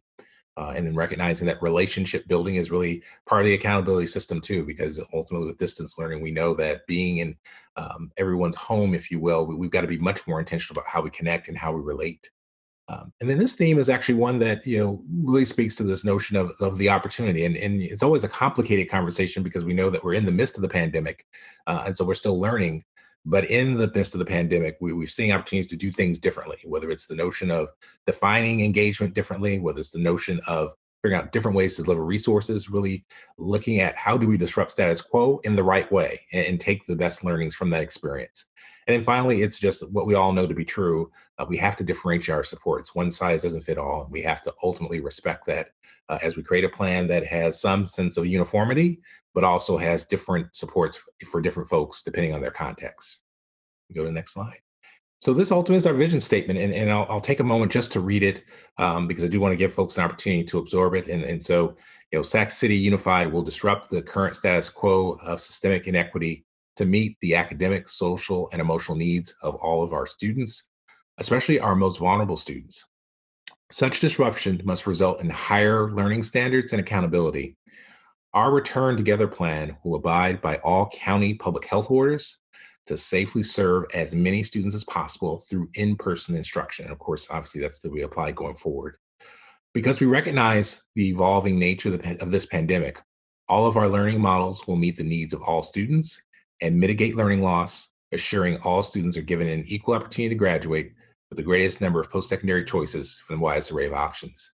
I'll just take a moment here just to emphasize in terms of stakeholder feedback, we got lots of feedback from our stakeholders on the vision statement in our focus groups, but we also got the accountability as well, that folks are inspired to see the promise of the statement, but they also are equally have a sense of urgency for us to fulfill the promise of it. And so that is something that staff is taking to heart.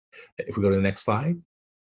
And so underneath the guiding principle, underneath the vision statement, there are guiding principles. And so you can see we have 5 delineated here as we're talking tonight with a heavy emphasis on the health, safety, and well-being, knowing that that's really foundational to support the learning and academic instruction. Being agile, recognizing that conditions are shifting and we need to be very focused on that and shift with those conditions. And need-based and care-given, really using data in this context to really understand what our students and adults need, and using that data then to deliver what folks need based on understanding, ultimately this is how they're showing up and this is what we can do in response. And then ultimately, and certainly even to some degree most important, engagement and communication, and being intentional about being able to create some level of feedback, and making sure that all folks, all people in our system have the information about what we're doing. And that was a very important point of feedback we got from our stakeholders as well. We go to the next slide. And so if we talked about this notion of return together, this is really our orienting theme of how we think about reopening. And so under that theme of return together, there's many subcomponents of work: return to nutrition, return to play, return to connect. These are all very compelling ways that we think of sending messaging. But more importantly than the messaging, it is our unifying stance, in which it's the call to action that we're rallying around, in terms of this notion that we all are going to be back together, and we want to be back together safely and ready to learn together. And so tonight we'll talk a little bit about most of these in the context of the work right now. So if we go to the next slide. And with that, I'll turn it over to Diana Flores, and she'll take us through our return to nutrition. Good evening. I'm Diana Flores, Director of Nutrition. And as we wrap up the summer food service program that we have been operating since March 16th, we will return to the National School Lunch and School Breakfast Program in September as required by USDA. Many of the federal summer meals flexibilities we are allowed to offer meals free of charge to any child 0 to 18 years old, regardless of eligibility. When we return to distance learning September 3rd, we will be required to serve meals to Sac City enrolled students only, and enrollment verification will be necessary to receive meals. Our meal operations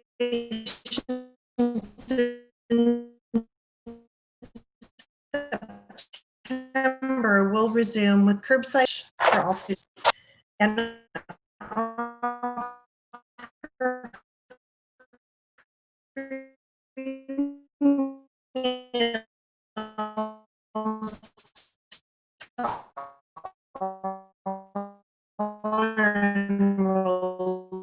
students. And therefore, for the Justice Department will be implementing a cashless payment system to include pay by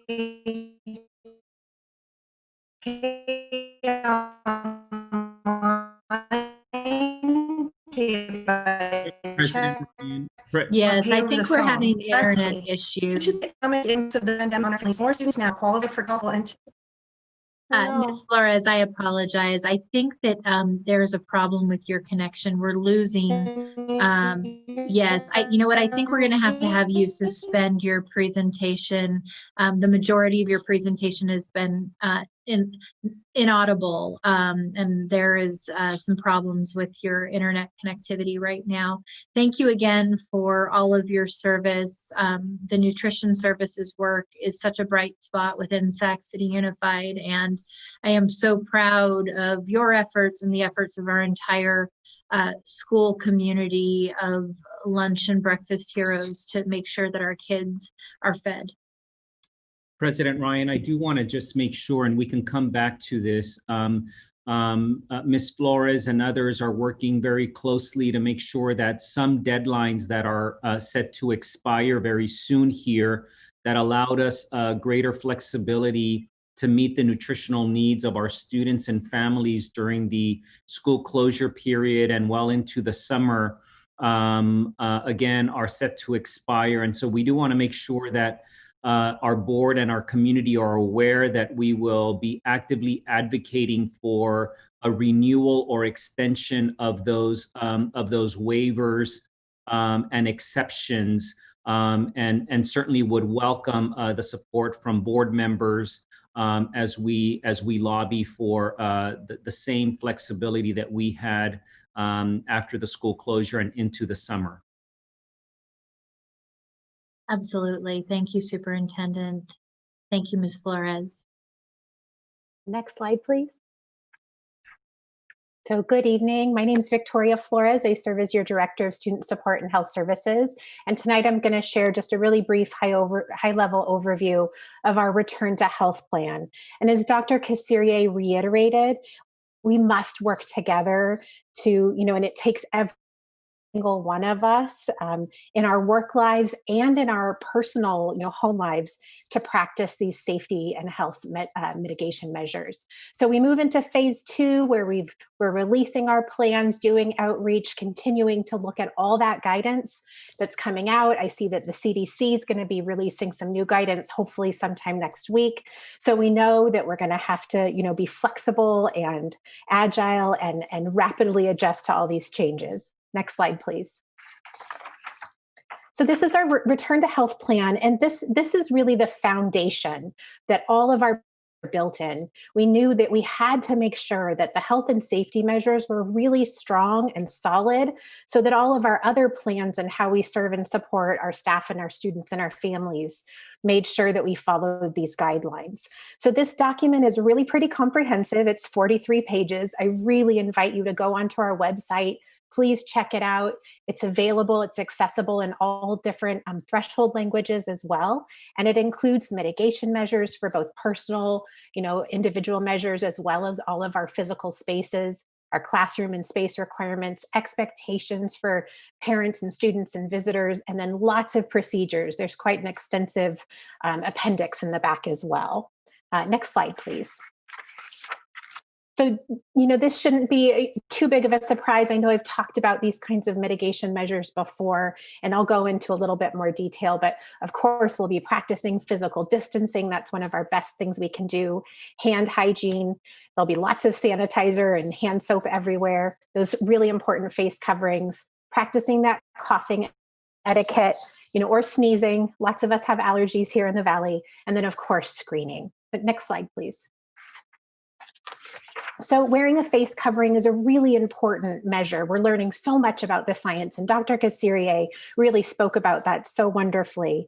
And this is going to be a requirement for everyone on our campuses to wear these face coverings. And so the youth media team actually did a video, and we're so grateful for their time and talent. And so I'm going to have them tell you why they wear a mask, and please pay attention to how they put them on and take them off.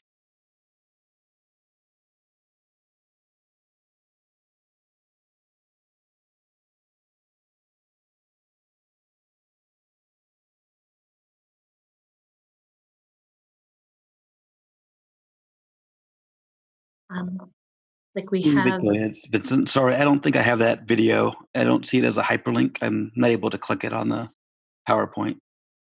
Okay, no problem. Well, I would encourage those who would like to view the video to go to our website or Facebook page. It is a wonderful video. Absolutely. And maybe if we can make it, work by the end, maybe we can end with that because it is amazing. And I just have to say, the students took our guidelines and they followed them. And if you're in the health profession, you'll understand this term called donning and doffing. It's how you put on your face mask and how you take it off. They do an amazing job. So please, shout outs to them. And their mask fashion is just incredible. So next slide, please. So Dr.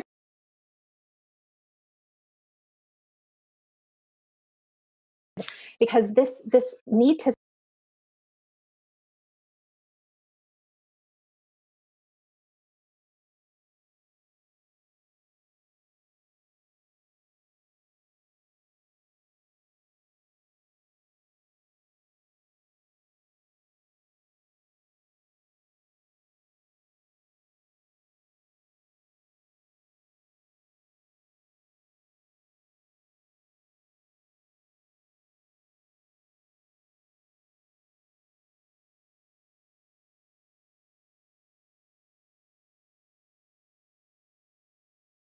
my big shout out, one of our nurses, all of our nurses, our public health experts helped put these together, and they did this graphic so that, if words aren't quite there or maybe language is a barrier, you can see the pictures. Some of them might even be a little funny. So next slide, please. So in this is, we're asking people to screen, before you come to work or to school. So those are all about screening at home. Please, take your temperature if you're able. Notice if you've got a cough or you just, not feeling so good. However, if you're not able to do that, or, maybe, like for myself, my parents left for work before I left for school. And many of us, maybe got our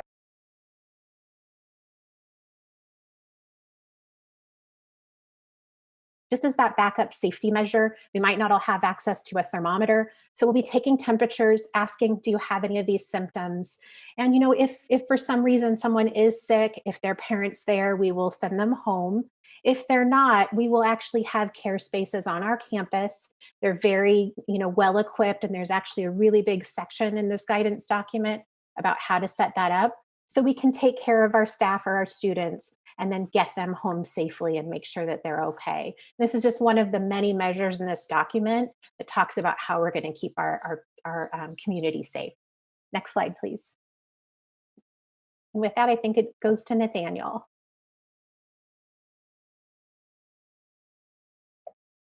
Hello, board members, superintendent. As Dr. Kassirier and others have mentioned this evening, our current situation is ever changing. As such, we have no time to lose as we continue to still prepare our sites for returning together. Staff are continuing to move forward with classroom and facility preparations. We're making arrangements to help maintain proper social distancing throughout each school site. Pictured on this slide is a classroom ready to receive students in a hybrid model where everyone can maintain proper physical distancing. We are also still moving forward with similar measures in common areas, bathrooms, and hallways throughout our sites as well. For example, such measures include limiting the number of individuals in a restroom at one time, or making arrangements for directional foot traffic throughout our hallways, and much more. Next slide, please. Other measures being put into place include the following. We are in the process of reprogramming all of our HVAC units throughout the district to run continuously, so the fan will be going 24/7 to help airflow. The units are also being set to chill while windows and doors are still open.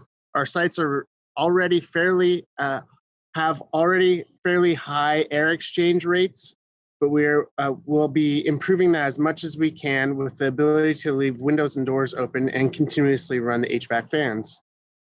There are rooms that throughout the district that do not have a high number of windows or have a window HVAC unit.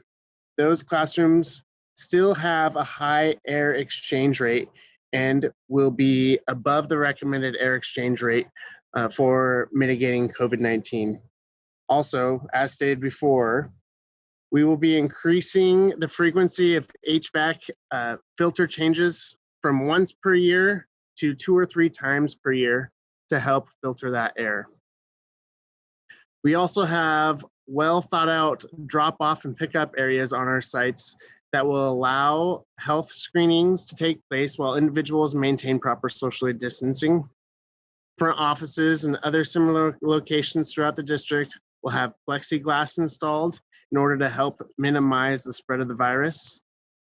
Designated care rooms will be identified to help support those that may begin not feeling well partway throughout their day. That location will be separate from others, another location where students may come in who need routine medicine or other preventative care measures. We know that physical activity and recess are a critical part of developing a healthy lifestyle, and concentration within the classroom, and staff are looking into the best way to help ensure that those areas remain available for students. Unfortunately, large gatherings, classroom assemblies, physical field trips, civic permits, and other such events will not be taking place this academic year. We will focus on transitioning field trips and other events to a virtual platform. Physical education and intramural sports will continue, but we'll be limiting those activities to events that do not involve physical contact with other students or equipment until advised otherwise by state or local public health officials. Locker rooms will not be accessible, and students will continue to remain in their normal clothes for such PE classes. And I would like to introduce Keyshawn Marshall, who would like to take over and talk about transportation services and items on the following slides. Thank you. Good evening, board members, Superintendent Aguilar. My name is Keyshawn, and I am your coordinator for risk and disability management. And so I wanted to just bring out a few points about our school bus transportation. Our transportation team is preparing to manage all our student population, keeping in mind that 90% of our transported students are special needs. The mitigation measures have identified a more comprehensive safety role with our bus drivers. Some examples are strategic placement to adhere to 6 feet seating distance by making the unused seats with the unused seats with red X's. This will help with seating in every other row. The routes are based on student needs to identify appropriate loading rear to front and unloading front to rear. There is even thought into assigned seating that would potentially help our bus drivers in unloading and offloading at a fast pace. Next slide, please.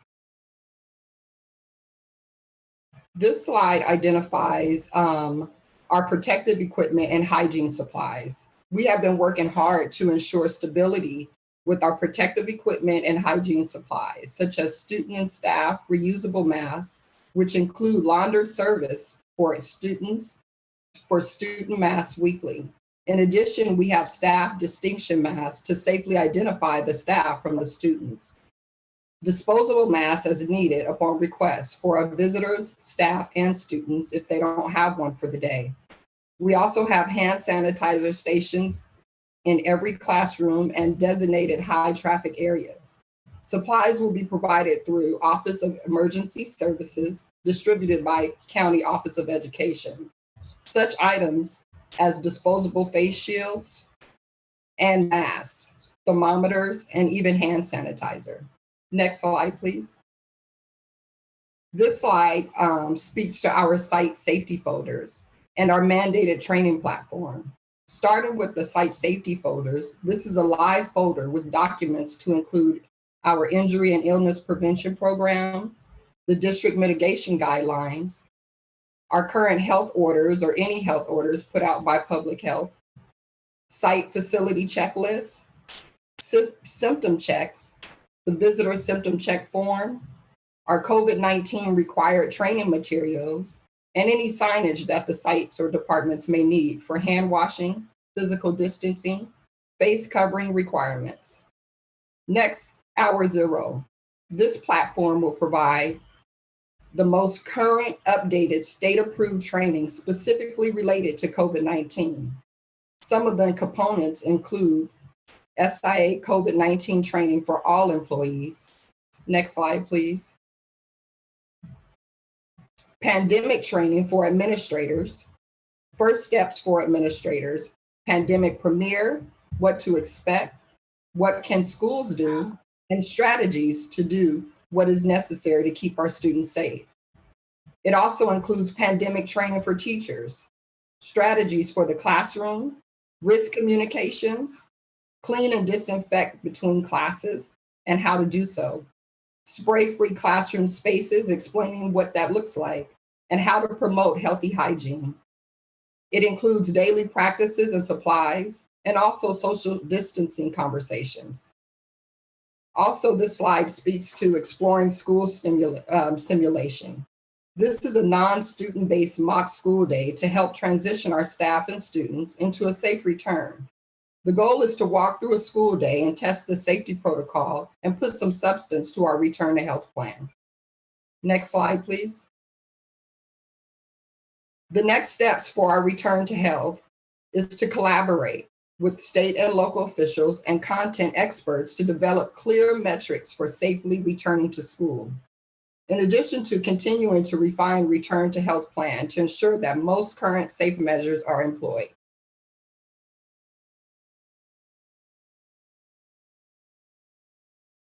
Thank you. This is the part where we open it up for questions. Superintendent, we're going, are Are we continuing on in the presentation and taking public comment and questions, or are we stopping here? The way that we've divided the presentation, President Ryan, is a return to health focus on health and safety, and then moving into the instructional model, the distance learning, the details of our learning plan. So we can continue with the discussion, but just know that we're now moving into our return to learn plan and focus, and we can hold questions until the end if you would prefer. I think we'll go ahead and move into this next section. I don't see any board members' hands up with questions, and then pause after that section to ask questions before we continue on. Okay. Good evening. I'm Christine Bieda, the Chief Academic Officer serving our students. And I was really hopeful tonight to be coming to you with both sharing some information on our 100% distance learning model, but also a blended model so that we could see our students again. And we hear clearly from Dr. Kassirier that that is just not currently safe. She said we are in an ever-changing situation, and so we are working hard to be agile and flexible and in service to our students, no matter what the safety needs are. I think what's really important to understand about the start to our visit this evening with that health and safety plan is that from all perspectives, we're working on bringing our students back. So tonight you'll hear not all the details, but a lot of information about our distance learning plan. But what I need you to know is we're also deeply planning, and we're ready to implement a blended learning model as soon as those metrics tell us that it's safe. We're just really excited to be able to get our kids back in space. Next slide, please. So what you'll hear from us this evening is all anchored to information that we know we have. The one thing that was good about having our distance learning experience in the spring, although it was emergency teaching and an emergency plan, we got an opportunity to learn. And as you know, we are improvers here in Sac City Unified. And so we had information that helped us to design a better distance learning plan to move into our reopening. So I just wanted to share, Chief Harris shared with you some of the important stakeholder information that was considered as we started to design and develop our plan. What I'd like you to listen for tonight are all the times that you hear that these voices are in the planning. And as we move through to the end of the plan, I also want you to hear from me what I want you to expect from all of us. Next slide, please. I shared this slide a few board meetings ago, but we're in a very different place right now. So I wanted to give it some more detail. And first and foremost, what I need you to know is we hear you. We did our spring plan. We did our very best with our spring plan. And some of the elements of the spring plan I'll be sharing tonight, how we've built additional pieces for that plan. But we must improve our distance learning. We're going to talk about how that's going to happen tonight. But from the perspective of hearing you, what we know that Sac City Unified called for are the same things that we've heard called for from the California Teachers Association, the California Department of Education, as well as the budget trailer bill language signed by our governor. So all of those documents, information, research help to inform the distance learning plan that we're bringing forward tonight. And you'll hear tonight, specifically through the petals here, how those specific documents are informing the work that we're doing. Next slide, please. So first and foremost, what we're going to talk about, we know that for our students, what we're doing is working to deliver access to content for all students, every single student. And based on the context that we're currently in, we know that we need to ensure that we're providing a very safe learning environment for students and staff to take the kind of learning risks that we know they need to take. We have to have a safe learning environment. And so we'll be working to establish that safe learning environment, reestablishing connections. We heard that from Mr. Harris about all the stakeholder groups that we've met with over the past few weeks. One of the most, I would say, informative and emotional was hearing from our students. We had a student voice meeting, and one young lady shared with us that since this distance learning time, when she has no longer been in this constant contact with her peers, she finds it really difficult when she does have contact to have the kind of contact that she was used to having. And we know that all of our students are coming back with some levels of trauma, fatigue, time away from their learning and learning communities, and will also be different than the spring, inviting students back into a classroom community that looks different than the classroom community that they had in physical space and transitioned into distance learning. So part of what we see called out through the trailer bill language, the California Department of Education, are call outs for deep professional learning. And we know that this is one area where we need to ensure that we're providing professional learning for our teachers. So we're going to hear a little bit more about that also this evening. Next slide, please. Also important to content, once we ensure that we have a very safe learning environment, we start having to consider the pedagogy, which is how are we delivering instruction? I think what's really important here for us to understand is that teachers do know how to teach, and our work is to help to transition that work into this virtual environment. What I do want to recognize, though, and share with the board, which I think we all know, is that prior to COVID-19, the instruction and outcomes for students that we were producing in Sac City were not meeting the standards that we should be meeting for our students. We have this opportunity, this crisis opportunity, to improve what we're doing, despite the fact that our learning environment and pedagogy are going to be very different. All the work and design that we're doing, and also that we did in our spring work, are pieces that will help our teachers to continue to improve the work that they do for students, whether we are in full distance learning, blended, or for the time we look forward to when we're all back together in space. So on this pedagogy, I want to share a little bit more about the Universal Design for Learning, Essential Standards, and Professional Learning. Next slide, please. So here you'll start to see us linking to some of these anchor documents that call for specifics in our plans. The Stronger Together document from the California Department of Education calls out for universal design for learning.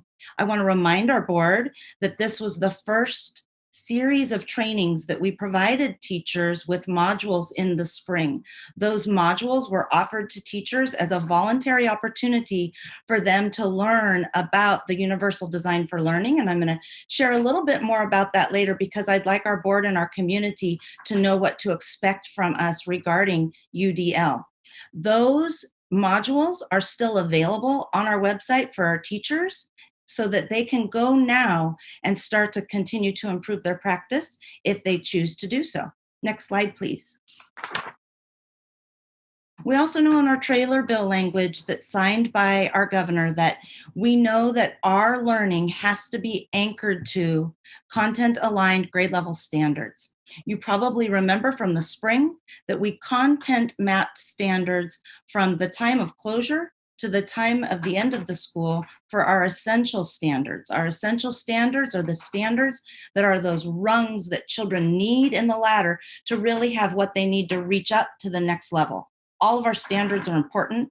They are all important that we teach. But our essential standards are the real pivotal standards that we have to assure that our students have mastery of.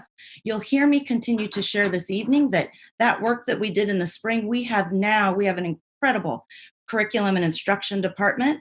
And I'd like to do a shout out to our training specialists who took this essential standards work from the spring, and they grew this and built this into an incredible scope and sequence document. I'm going to share a little bit about third grade this evening for you, that again gives our teachers exactly what they need to anchor into high quality access instruction for our students.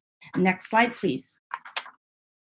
And the last piece of this petal that I'd like to highlight for us is, again, the importance of professional learning. If you have the opportunity to really look through this trailer bill language, you'll see that this is called out, and it's very important for our system that we have calibrated and professional learning that addresses all of the needs, and that it's not a matter of a choice, but that every one of our students has access to a teacher who has had the professional development that they need to provide students access and success in their instruction.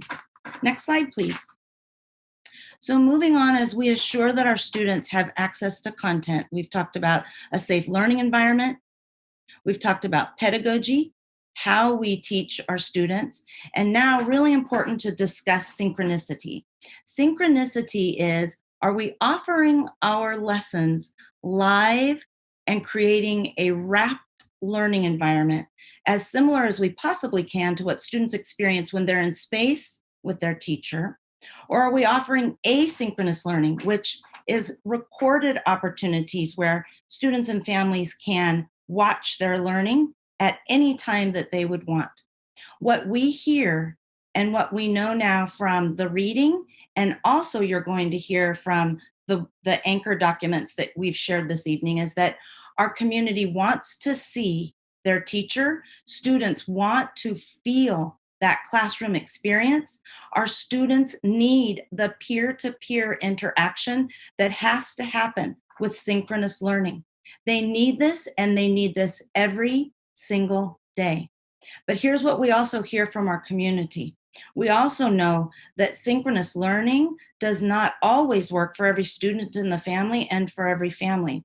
And so we hear our families asking that these lessons be recorded so that a student or a family can either rewatch the learning later together or watch it for a first time when it works best for the family. Our plan that we're working through honors all of those needs for our family needs. The last piece that we're going to visit a little bit about on this petal are the additional learning needs that we know certain students have. Next slide, please. I wanted to make sure that our board and community understood that the daily live interaction regarding synchronicity is called out in the governor's trailer bill language. This is a direct quote pulled right from the language that you can go to and read, and it comes under a place where the trailer bill language calls out distance learning shall include daily live interaction. I'll share that this was an area of weakness in our spring plan where we had asynchronous learning really being the anchor of the bulk of the work that we did.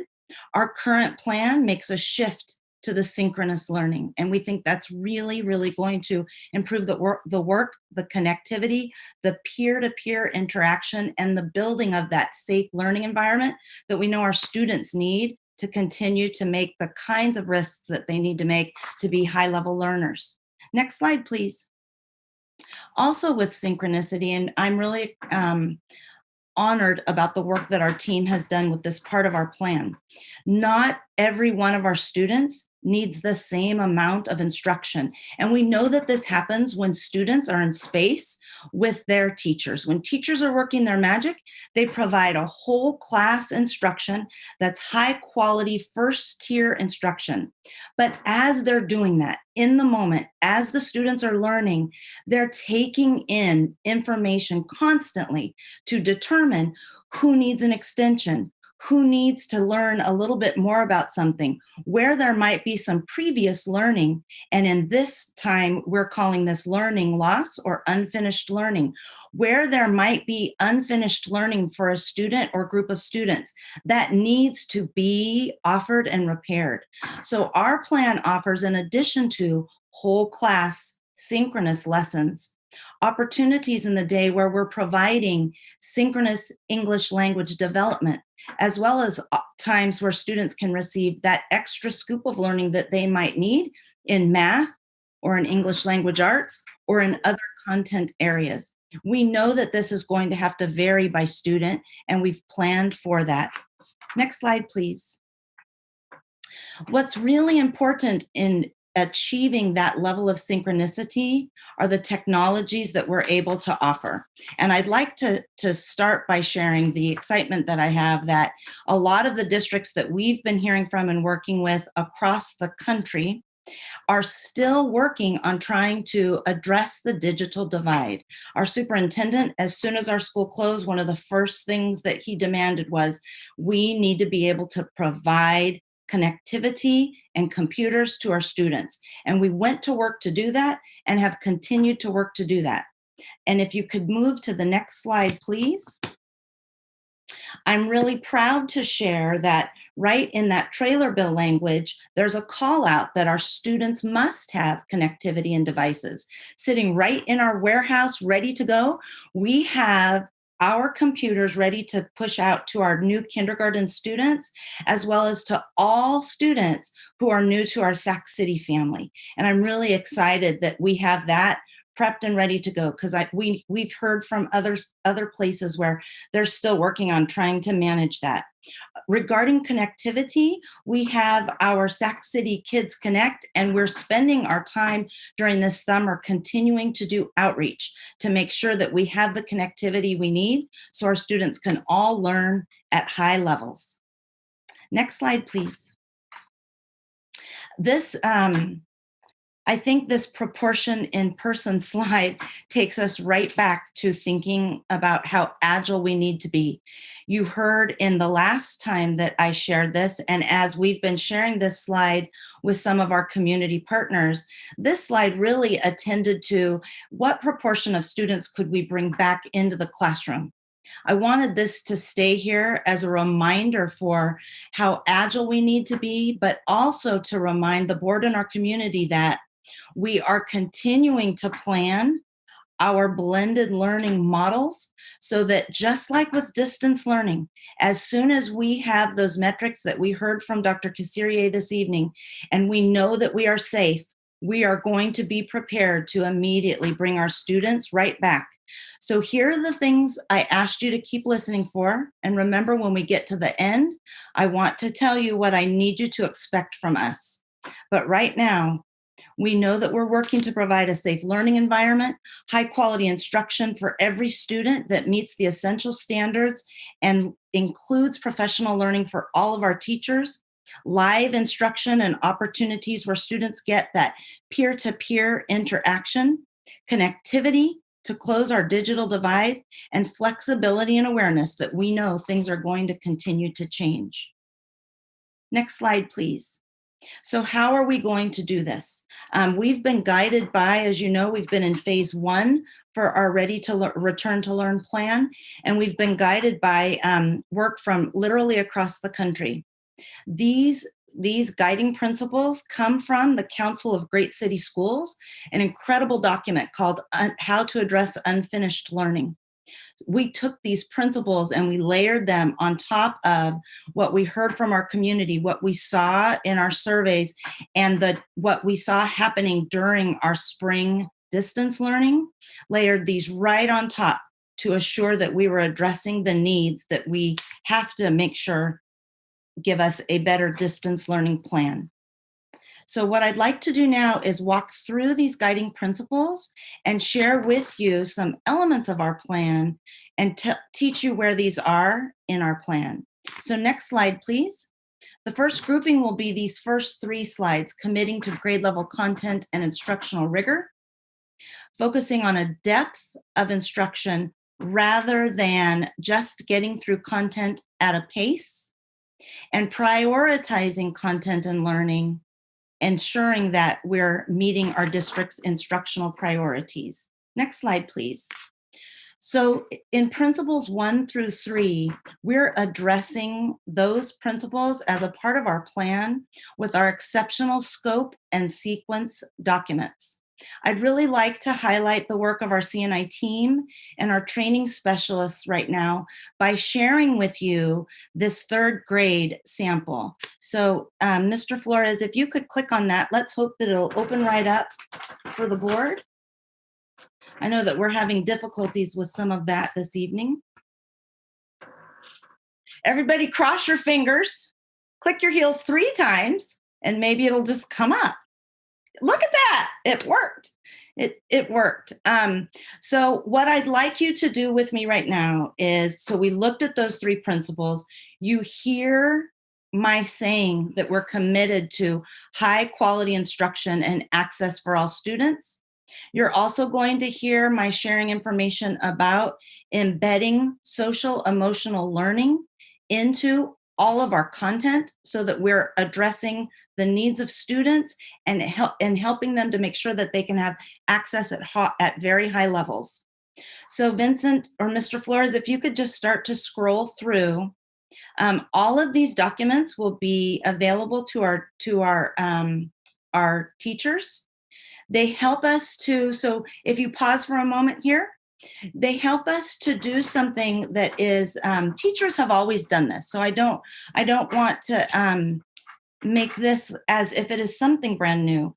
But if you're a 3rd grade teacher, you're always looking for the core pieces of 2nd grade that you know your students have to bring forward in 3rd grade to climb those rungs. And so you'll see throughout these documents some call outs to some previous grade levels. And you might wonder, why is that here? Because we really do need to be attending to a multi-grade assessment of our students' learning, as well as processing for not just where they were last year, but also we know that there are kids who are going to have skills that far surpass where we would expect them to be right now. And we need to be prepared to address that entire range for our students. These documents are going to help our teachers to do that and have resources right at their fingertips. So Mr. Flores, if you can keep going down, you'll see that we have our district's common assessments built right in here. We have resources by month. Those are all hot links for our teachers that they can click right into and get to easy to access resources for their instruction. As you continue to move down, you see access to information in a prior grade level, as well as grade levels to the future, because we know we're pulling our children right into the future right here and now. And if we pause for a moment, remember I shared that we cannot waste this crisis. As your CAO, and I always think of myself as the mother of 43,000 children, and what we want for every student is what I would want for every student if their last name were Bieda and they were mine, because they are mine. What we know we want for our students is that they have access to high quality instruction that meets their needs, and that their teachers have access to easy ways to get to what they need to meet a student's needs, because we know that this is new teaching for students. And remember, I also shared that prior to COVID-19, we were not effectively serving all of our students. We have many metrics that teach us that.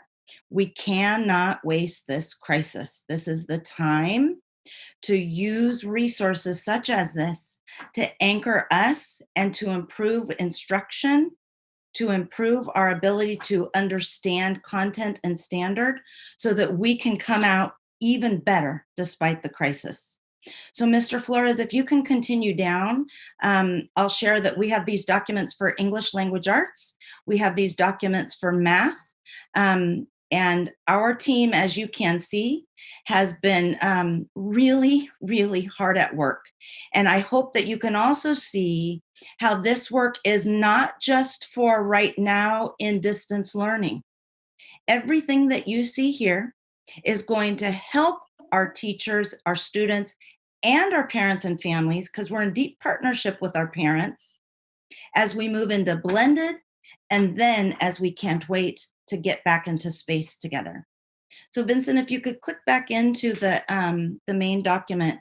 One thing I'm not sharing with you tonight, but we do have in our plan, our schedules. We heard that families want some additional predictability. And so we are putting some scheduling, some common times where families can expect communication from us regarding specifically what is being taught from these scope and sequence documents to help our families to understand the rhythm and be a part of the rhythm of instruction.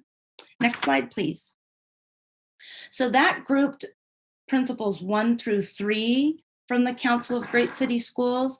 This next principle, principle 4, maintaining the inclusion of each and every single learner. These quotes that you see are important quotes that I pulled from the Council of Great City Schools document that I hoped would help you to understand what we used to help guide the work that we were doing. Next slide, please. So to address principle 4 as a part of our plan, you remember that we opened with the universal design for learning in our spring plan. And we're going to continue to provide instruction for teachers so that teachers can offer the universal design for learning as a framework of access so that every student can feel successful in their learning. And I'd like to just, if you could go to the next slide, please, Mr. Flores. I want our board and our community, because I've heard, oh, you keep saying UDL, Universal Design for Learning. What does that mean? And I don't want to spend this evening doing a mini presentation on the Universal Design for Learning, but I do want you to know what you should expect from our teachers, from me, and from all of us. And what the Universal Design for Learning does is it helps teachers to consider in the work that they're doing with students how to engage each and every learner to optimize their choices. And if you think about the space that we're in right now, this virtual space, it's really important to think through how are we ensuring that we're engaging students. And I'm going to share a little bit about that as we get to the end of the presentation. The other thing that lesson design using the Universal Design for Learning asks that we do is that we're looking at multiple means of representation. How are the displays of learning being offered to our students?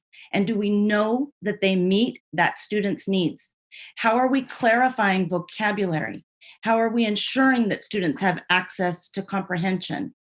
And what you should see here is thinking through every learner, whether they are a learner who, as we saw in our 3rd grade example, is ready for 4th grade work. We need to be considering that representation. If it's a learner who has the gift of also acquiring a second language, we need to be thinking about how we're activating or supplying background knowledge for that student so they're accessing at high levels.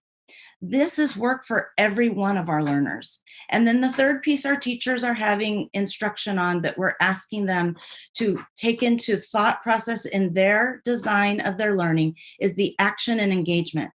How are students interacting with their learning? How are they varying the methods that they're responding to each other, to their student, to their teacher? How are teachers honoring the multiple ways that our students communicate with us, show us what they learn, and also show us what they still need to learn? I need you as a board and as a community to hold us accountable for this level of teaching, because this is what our students need, and it's also what our students deserve. Next slide, please. So Principle 5 is identifying and addressing the gaps in our instruction. This is called out throughout the trailer bill language signed by the governor. It's also called out in the CDE's document, Stronger Together. We need to ensure that our program offers opportunities to meet the needs of all of our students. So if you could go to the next slide. We have a common assessment portfolio designed, ready to go, all through the trailer bill language. The need for assessments are called right out. And in fact, they even came with a completely different document that just addresses the need for assessments. What I need our community to understand here is this is not a consideration for over-testing. Think of this as our investment in our students' academic learning time. It's finite. We cannot have students in synchronous learning all day. They're going to be in synchronous learning in chunks and blocks that are very strategic, and also broken out into the smaller group learning, and also times in the day when they are independently working, just like they do in the classroom. But to know how to best utilize those minutes for every single learner, we have to invest in assessments. Those include the assessments that we perform in the very moment that we're teaching students in that synchronous learning, so that we can see how they're interacting right then with their peers and with their learning.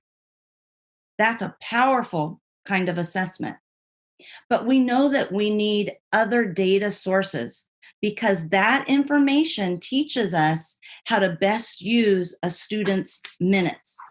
I know of a particular fourth grader, this is a story that came my way, who went all through fourth grade without parents understanding that this student was not acquiring the knowledge that they needed to start to tackle the fraction standards in fifth grade.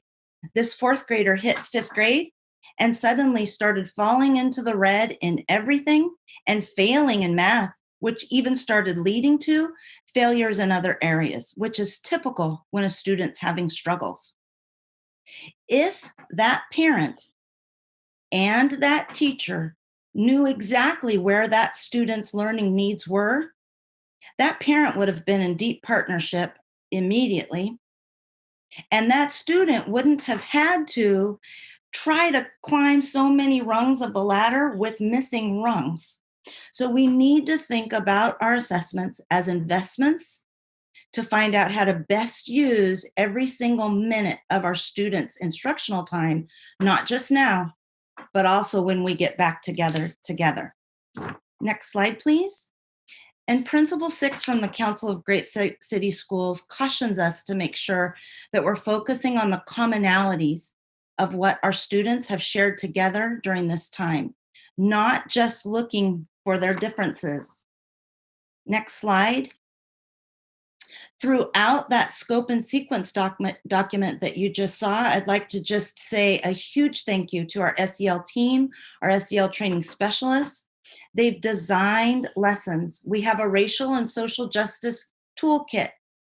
All of our lessons have SEL components embedded right in, and we also have strategic and separate standalone social emotional lessons to help to best meet student needs. And remember when we talked about that we have synchronous whole group learning, and we also have small group learning for students who have additional needs. Some of these social emotional lessons might be lessons that we find students need, and those strategic small group instruction synchronous learning times during the day are perfect times where our teachers can make a decision to pull groups together or one-on-one, offer supports to our children to keep them socially and emotionally strong during these difficult times. Next slide, please. I shared from the beginning that we were going to move into accountability, and that I was also going to visit a little bit more with you about engagement. And this piece of our work right now is very, very exciting. I've shared this slide previously with the board, but it has also gained some additional importance in the time that we're in right now. So when we left in the spring, we left with a definition of engagement that really focused on just the physical actions, a student showing up for a Zoom meeting, a student turning in something, and we were calling that engagement. But our superintendent said that is not engagement, and that is not enough for what we really know is a comprehensive way that students engage and interact with their learning. And so a team did some research, and we started to learn, really anchoring with that universal design for learning and those principles, more about how students engage and how we need to hold our whole system accountable for that engagement. In our spring learning, we were really holding the student completely responsible for their engagement. No matter what happened with the teacher or the principal or anybody in central office that was offering supports to the principals or teachers. We're looking at this much differently now. We know that we have to focus on the physical actions, those are important, but we know that the cognitive engagement, the processing and ensuring that our students are able to process at high levels in that safe learning environment is important, and that we need metrics that teach us whether or not we're doing that well for each and every student. And you've heard me speak this evening about the importance of the emotional work that we know we need to do for students to create a safe learning environment. And we have to have metrics that teach us whether or not our students are offered the emotional engagement that they need to be able to process at high levels. And here's how you can hold us accountable, and we'll be holding ourselves accountable in the system. We know that if principals commit to specific actions, for example, joining teachers during their collaborative time to really be a thought partner and to listen to where their struggles are, where their strengths are, and being able to build capacity on their sites. We know that if principals are in their virtual classrooms, just like they walk classrooms when they're in space with their brick and mortar buildings and get to see their students, we know that if our principals are in those virtual classrooms, and if we can support our principals to understand what they're seeing in those virtual classrooms, that they can then provide timely and specific feedback for teachers to, again, raise the standard of access for each and every student, and also better design professional learning to meet the needs of an individual teacher, a grade level, a content level, or maybe even an entire site. We need to hold our principals accountable and support them in being able to do that, so that our teachers can be offering behavioral engagement, cognitive engagement, and emotional engagement that aligns to those needs we saw in the Universal Design for Learning. And if our principals commit to those actions and our teachers then commit to those actions, that's when we know that our students will be able to provide the metrics that we see that show that they truly are engaged. And if we can hold here on this slide for one more moment, because I asked at the end that I want to tell you, as we return together, what I need you to expect from us in distance learning. I need you to expect from us consistent, direct, live instruction for each and every student. You must expect from us access and availability of our teachers to students and to parents outside of the direct live instruction. You must also expect symmetry and cohesion in learning and delivery with a Google Classroom as our learning management system, so that as parents, you know how to engage with us in a predictable way. I also expect that you expect from us collaboration that's meaningful and structured between teachers, principals, and colleagues, so that we can use our collective efficacy to best meet the needs and rise for our students. I also need you to expect professional development and support for all educators. That will include on high quality instruction, anchored in our essential standards, as well as from the technology components that are needed to be very successful with our learning management system, Google Classroom. I expect that you expect from us appropriate supports for our students who are receiving special education supports, ensuring that all of our students with disabilities are included in all offerings of school educational models by using our IEP process to customize the opportunities and supports when necessary. I also expect that you expect targeted student support and intervention for small groups of students, designated ELD, so our students can continue to move forward in their progress toward acquiring English, communication and feedback that is regular and timely for both students and parents on learning goals. Parents, you have the right to know how your student is performing and moving, because you right now are going to be a teaching partner with us. We need to do a much better job of partnering with you, but you have the right to know how your student is moving and learning. You also need to expect from us assessments and accountability, both during learning. I described a little bit about that.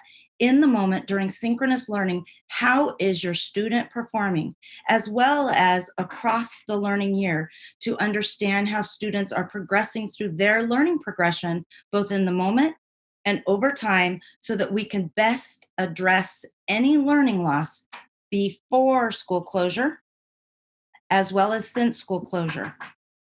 And last, I want to say this one more time. I need you to expect support for our English learners, both with that designated ELD that we should see during that small group synchronous learning time, as well as integrated throughout all content. So you've heard some elements of our plan. You've heard what we need you to expect from us. And you've also heard some of the ways that we're going to be holding ourselves and our system accountable. I look forward to partnering, but even more so, I look forward to blended learning and starting to bring our kids back into the building as soon as it's safe. Thank you. Thank you very much, Ms. Beta. President Ryan, I just want to thank our staff for these two presentations, one on health and safety, one on our full distance learning plan. But because Ms. Beta mentioned and closed with our continued efforts to prepare for blended learning and coming back at some point in physical space with one another, I do want to ask very quickly Ms. McCarn to share with you as our board and our community some processes that we have begun to formalize to make sure that we are prepared when it is safe to do so, to come back in space with one another. So I'm just going to ask for your indulgence for two more slides very quickly here. One focused on what we're doing to make sure that we have an understanding of all staff members who might have to receive some kind of exemption due to risk factors associated to the pandemic. So I'll let her explain that, and then an explanation of some of the work that we are still interested in doing, of asking our families where they might stand eventually with the blended learning model. But I want to just make sure that I'm clarifying for the board and for our community that this is separate from everything you've heard up to this point about us moving toward a full distance learning program. Thank you, Superintendent, and good evening, President Ryan, Superintendent, members of the board. As we look at going into and starting the school year with full distance learning, we, as you have heard throughout the evening, are still very much focusing our time on developing the blended learning program. And the information that we intend to gather through what I'm going to share with you is information we will need regardless. So as we look at staff retention, we intend to do a notice of intent to return, both a form and a process, also wanting to include not only our certificated, classified, and management staff, but realizing that our substitutes are a group that we want to ensure we have the most accurate, latest information on.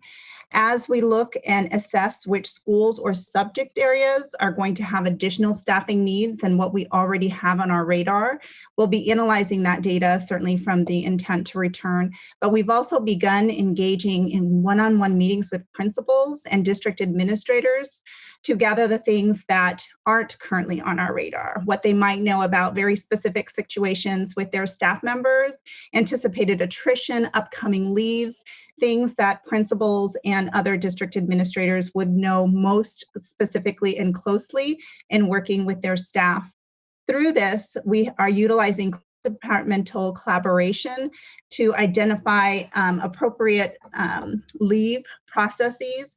So while we are engaging with employees who are at various stages, we want to ensure that there is a process for that, ensuring not only through the analysis, of course, of submitted documentation that they might have, the use of the new virtual interactive meetings. While interactive meetings have traditionally taken place for a variety of leaves, we know that there are increased number of leaves that are now available, and what that interactive process through the interactive meeting will mean, reviewing the medical notes, and then of course following up as appropriate, whether it is regardless of what kind of leave it is.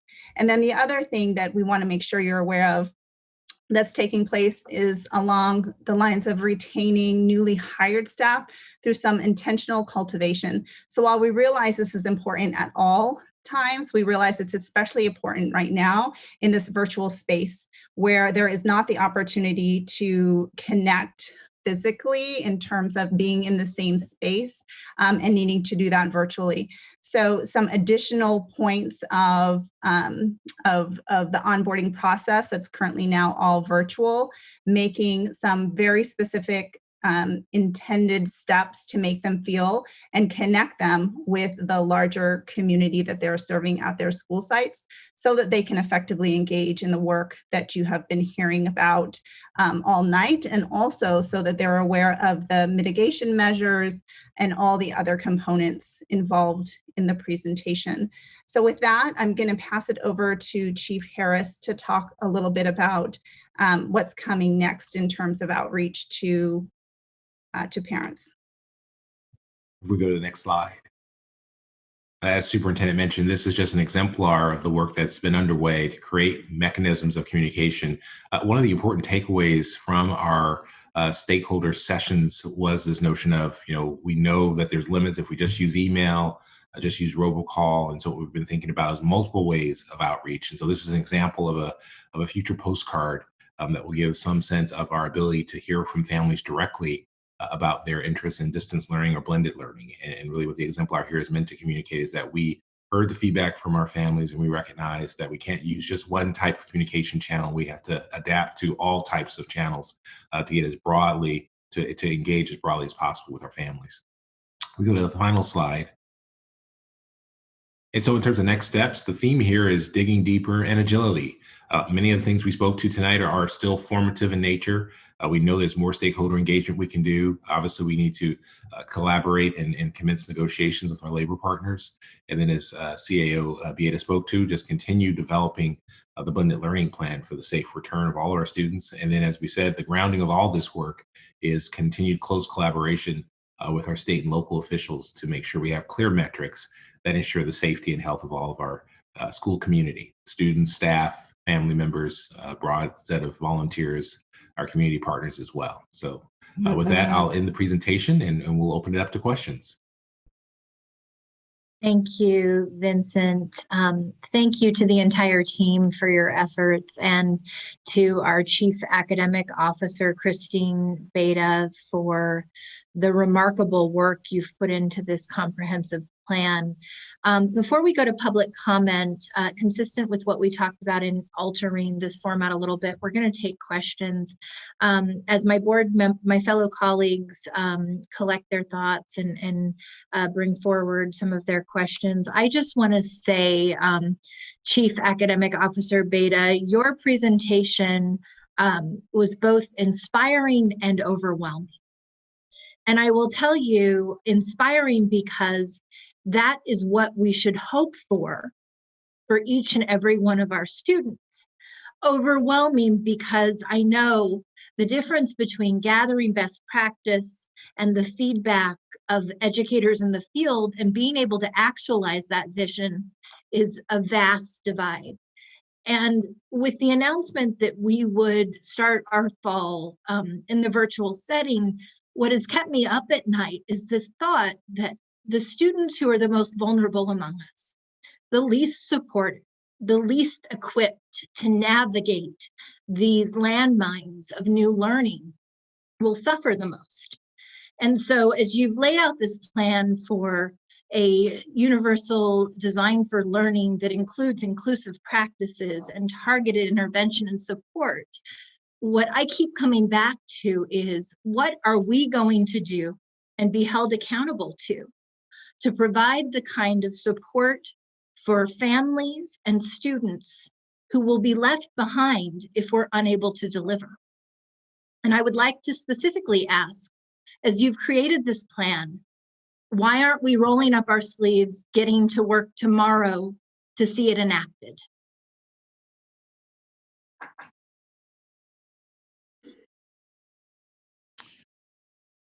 Well, President Ryan, let me just say that I appreciate your recognition of the amount of thoughtfulness, critical thinking that's gone into this.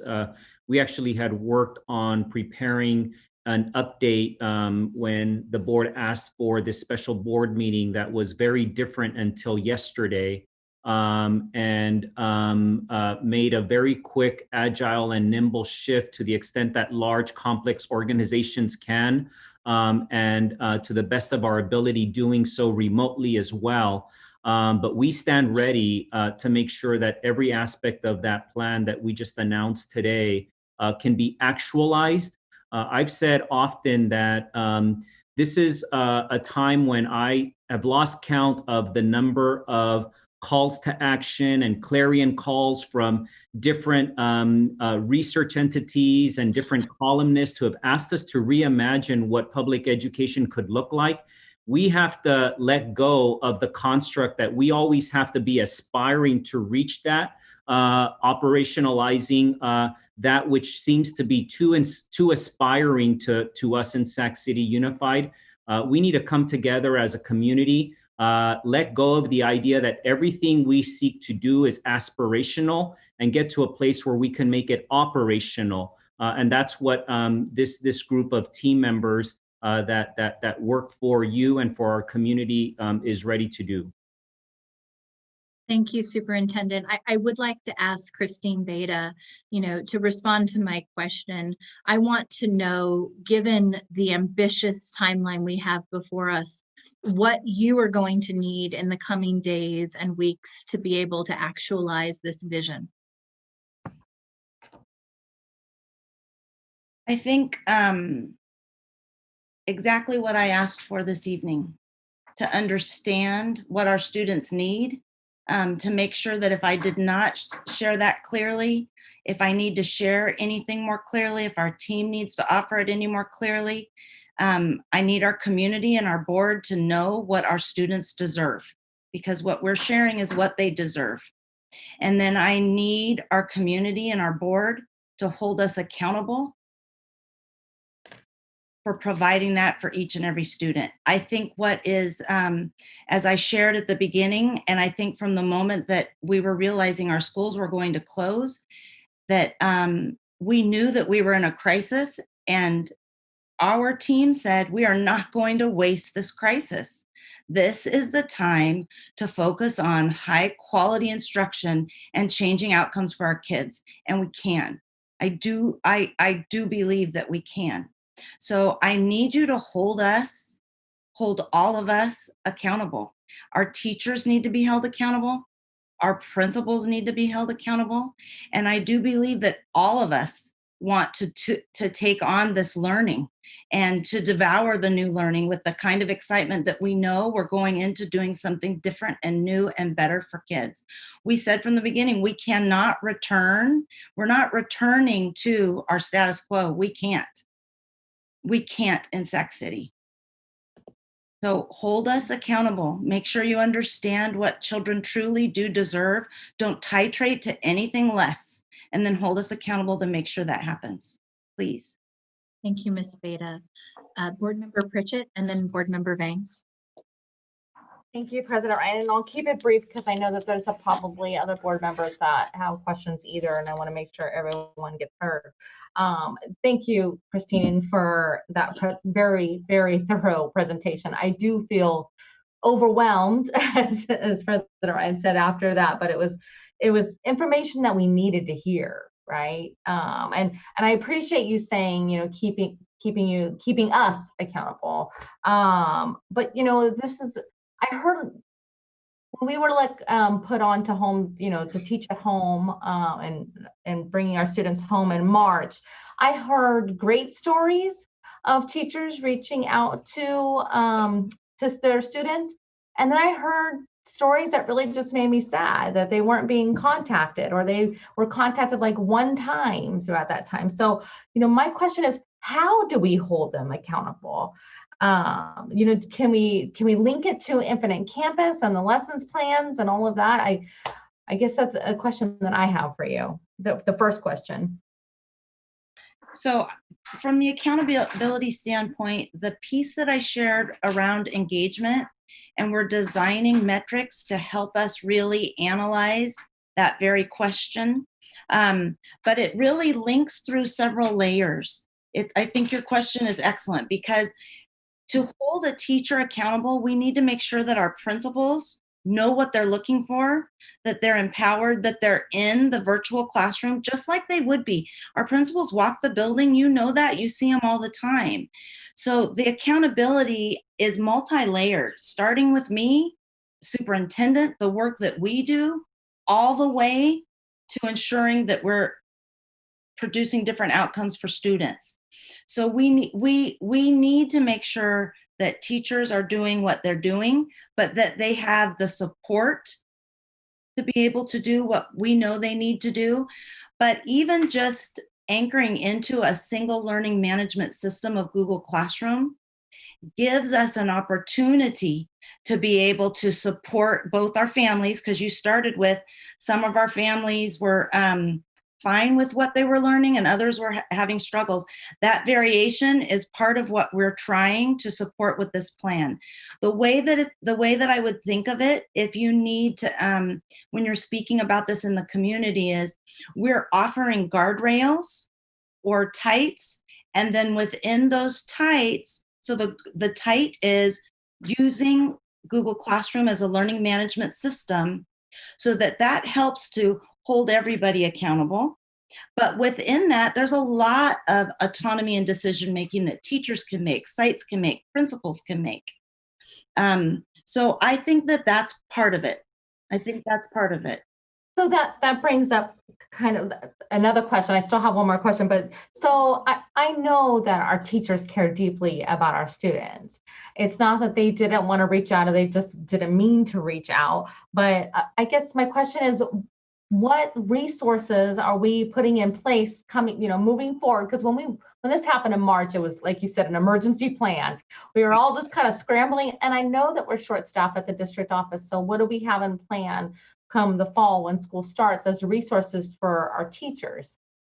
Well, we need to keep working on exactly what's behind you today. If we return together, that means we all return together, right? We have to keep working toward that. And so resources for teachers that we had in place before, remember, Pritchett, everything that we offered was voluntary.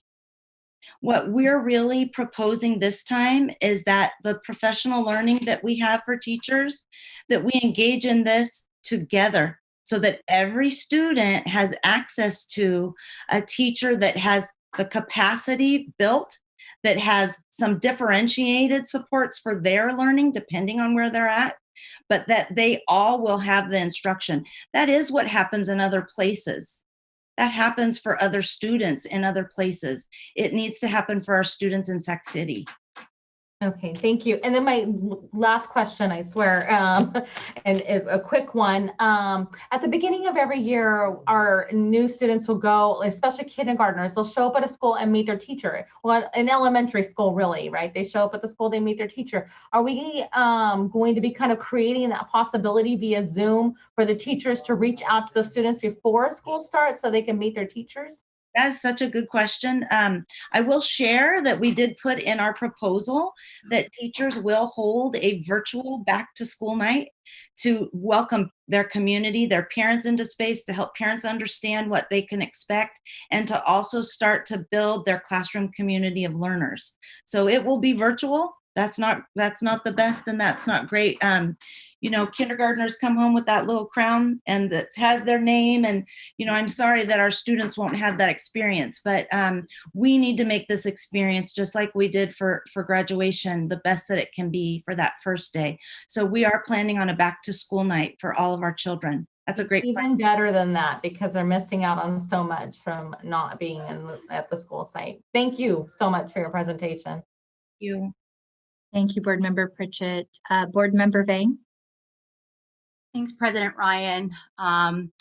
Christine, thank you so much.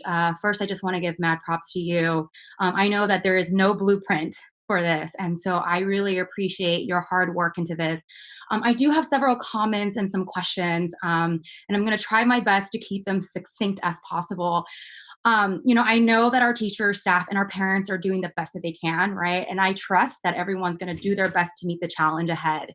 And you talk a lot about accountability, and it also makes me think, as a district, as a board, accountability starts with us. Right. And so, in your presentation, the first piece that I really want to talk about is really like the guaranteed minimum hours of live instruction for all of our students, because I think about our students who are left behind, or students who, may not have, have had, solid hours of live instruction. And so I'm curious to know if there is a minimum requirement of live instruction that we got from the state. And if yes, what is that in terms of daily live instruction?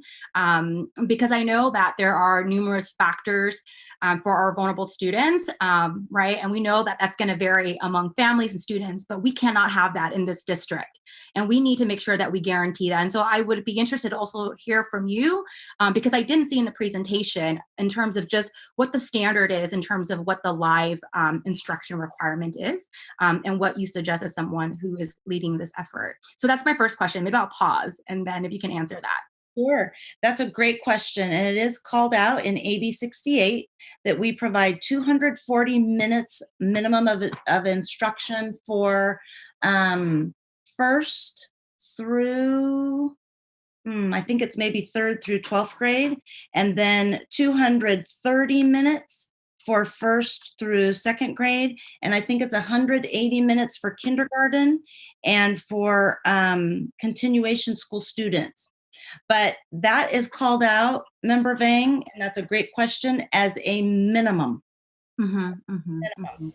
And so the design that we have has more minutes than that. So we went with, we knew that we needed the 240 minimum, but we wanted to make sure that 240 minimum also gave opportunities for social emotional learning and other minutes in the day that go beyond some of that content. So there's a 240 minimum, but the plan that we have has more minutes than that built in. Okay. Yeah. And then just something to consider, I think, especially for our unduplicated students or students with special need or EL student, I think that's going to be really important. The second question I had, in your diagram, you talked about, the learning environment. And, I'm curious to know how we are ensuring as a district that we actually are creating a good, solid environment at home. And I say that because I think, I see President Ryan with her SAC Kids Connect background, and we're doing our best to provide Wi-Fi and laptops and technology for our students. But I think what we've learned and what I've heard on the ground is that you can provide Wi-Fi, you can provide technology, but if our students don't have a safe space at home or a quiet space at home, learning can't happen. And just the environment is not conducive, right? Because we have students who are homeless, families and students who are homeless. We have students who I've spoken to, because coming from a big Hmong family, right, that oftentimes there's not spaces for them to actually do the online, the distant learning, because all your siblings are screaming, or there's not a room if you live in a small apartment or a house. And so I'm also curious, and I don't know if you or the district has started to look at ways to ensure that we can access good, solid learning space for our students. If that means, opening up our computer labs or partnering with the libraries, because I think that's one concern that I have, is that we could try to do all these implementation, give the stuff to our teachers, but if we don't have that piece locked in for September, then many of our students are going to be behind. And so, I really want the district to explore ways that we can have access to really good learning environment for our students who need it. I don't know, that's something that y'all have looked at, but that's something that I think has been, heavy on my mind and my heart. And I've been thinking a lot, especially speaking to some of the students on the ground. So I don't know if you can speak to that in particular. I'll share some of the thinking that we've been doing, and then I'm sure superintendent has some follow-up, but we've been considering that, especially once we came to the place where and remember, this just happened, that we learned that distance learning, because we knew that we would be providing a full distance learning option, but we just learned that we would only have distance learning.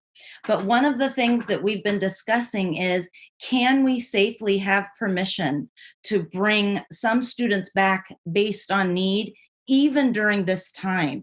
And honestly, I don't have an answer to that yet, but superintendent has already started to consider that prior to this announcement, as well as we're moving through almost minute by minute, trying to figure out who would need to come back. How do we prioritize from an equity standpoint our finite transportation resources to make sure that we're offering those to students, or spaces for students? We just don't know yet, Member Vang, whether we can do it safely. Yeah, I think when it is safe, and I think that's something that we're all waiting on, but when we can, right, I'm thinking about our English language learners. I'm thinking about our students with special needs, and I think about Luther Burbank in terms of the BUG, our BUG program. And a lot of the students that we work with at Luther Burbank, that works in the garden, are students with special needs. And I think, I'm thinking about that in terms of outdoor learning spaces when it's safe, right, for us to come back. And it goes back to the environment again at home, because I am gravely concerned about that piece of it. I think that, go ahead. Just mention very quickly, I think the operative term, of course, is when it is safe. But I'll just mention very quickly that our plan also does envision giving our teachers the opportunity to do some of this instruction in their own classrooms and make sure that we are following health and safety protocols so that they can be in their classrooms where they might have more resources available. And also that, I wanted to mention that I've been inspired. I've seen messages here and there. Today, I got a message from an instructional aide, for example, who said that that he's prepared to do whatever it takes to continue to work as an instructional aide to support our students. Teachers who have indicated that they would, again, when safe and possible, would like to work with small groups of students. Again, it's really just a matter of us continuing to work very closely with Sac County Public Health, continue to put in place the standards and protocols that Mr. Browning, Victoria, Ms. Marshall spoke about in the first part of this presentation, because again, up until yesterday, those were the things that we were thinking of. Okay. No, that's really great. So I have two more questions. One's related to teachers and one's related to parents, and I'm going to try to go through these. So I think the other piece that I've been thinking a lot about is just, I've heard from board members about accountability from teachers, right? And I also want to say, again, accountability also starts with us. And I'm wondering, in terms of, support systems that we have for our teachers, because I know, again, they don't have a blueprint for this. And, they are the one on the front lines that have to deliver to implement so that we could get to those outcomes that we need. And I wonder if, have we asked our teachers, what are some of their barriers? What did they learn, during the spring so that we're ready in the fall, given that they're the one that has to implement, right? And I don't know if we've done that, but I'd be interested to also hear what are some of the barriers that our teachers are facing. I've heard everything from, everything from their own workspace, right? Or, do they have fast Wi-Fi, right? Or even laptops, right? I mean, these are things that we also have to think about. And if we're really thinking about, meeting the needs for our students, that also means that we got to equip our frontline army with the tools that they need. And I think, I don't know if we've done this, but I would love to also hear, what are some of the barriers? What have we learned so that we could support our teachers in that way? That's the teacher piece. And then the student, parent piece that I had was, I think speaking to a lot of our Hmong parents and, Spanish parents, but I have folks who are interpreting for me, is that, you know, in the presentation you had, you said, you know, parents need a clear understanding of what they should expect from distant learning. And right now, our parents don't, right? And I know that we have to do a better job at that, right? And so I'm also thinking, what type of support are we providing to our parents? And, you know, whether that's our student, our teacher's aide, you know, I'm thinking about teachers who don't speak Hmong that has Hmong parents, right? Like, where is their go-to, right? And I'm sure maybe y'all are thinking through this, but I think that's going to be really important, making sure that we provide support for our parents, because they are our co-teachers now, and they're co-teaching with our amazing teachers. And so that's something I don't know if y'all have thought about. I'm sure y'all have, but if you have, you know, there's thoughts around that, and then that's it. So just the teacher piece and the parent piece. Yeah. You asked really good questions. And I've been reading and just listening to your presentation, and I have a lot of concerns, right? But I think a lot of our parents do, and I want to make sure that we hold ourselves accountable as a school district to meet those needs for our teachers, our parents, and our students. Mm-hmm. I think, I don't know if there's any piece in this, Member Vang, but you're asking questions that are being asked across the nation, and in some of the groups that we're working with, and in some of the meetings that, like, all the CAOs of the Council of Great City Schools meet each week. And these very questions that you bring forward are the same questions that are being pondered across the nation. We've been working with some other districts through our PELP work, and same questions being pondered. So as far as teacher support and teacher barriers, what we hear are the teacher needs are the very things that you're hearing, that they're in their home space. They're struggling to care for their own families or their own students while they're trying to teach, and trying to transition what they've been able to do successfully in a physical space to this new environment, and to have done it emergently and very quickly. Those are the same kinds of concerns that we're hearing from teachers across the nation. And so you ask, what can we do? Well, we do have our modules of professional learning. I think the deepest support we can provide teachers is good professional learning that they all have together, so that they can collaborate around that learning to be able to improve their own practice, and then to learn from that, what more do they need? It's hard sometimes to do that if they don't all have the same professional learning. It makes it difficult. So we can provide them with high quality professional learning to teach them what the skills that they need. And there are some fabulous resources that are coming out specifically about distance learning that start with teacher self-care. How do we make sure that teachers are taking good care of themselves so that they can take good care of their students? Some of those things become very difficult, but like one of the books that I'm reading that I highly recommend, it's called The Distance Learning Playbook. It starts by helping teachers to decide how to find a place in their house, even if they're having difficulties. So it addresses some of those very concerns. Yeah. And you also asked, do you have a follow-up to that? I did, because I know you talked a lot about the UDL, which I think is really awesome. Obviously, I'm not a K-12 teacher, so I don't know, right? But you spoke on that, and I'm wondering if there is like a teacher helpline, right? Like, I think there's one thing, I'm just thinking, even someone like I teach at Sac State or UC Davis, like just support. Like, if teachers have questions about the UDL and it's online, I just wonder, like, do we have like a number, a support for our teachers as we move forward on this piece? That's a really good question. And we had, I'll say that it was emergent and rudimentary in the spring, but we do intend to continue to have that, move it forward, and be able to build it, because we do have a really strong C&I department with a lot of support there that can reach out to teachers, and they've been working hard and learning so that they can be of deeper support to our teaching team. So yes, and we need to do it better. For those who might not know the acronym, could you say the name of the department? Oh, I'm sorry, Curriculum and Instruction, which is led by Assistant Superintendent Matt Turkey. Thank you. And the TSs are the training specialists. They're coaches in some districts. They're called coaches. And then you also asked about parents. So one thing that we are planning, and in conjunction with our Family and Community Empowerment Department, our parent university, if you will, opportunities, really designed to meet the needs of a variety of parents based on what they need to learn. That includes Google Classroom and other components. But one of the things that I think is really important that we heard, that we know that we need, parents were seeing very different things coming from different classrooms.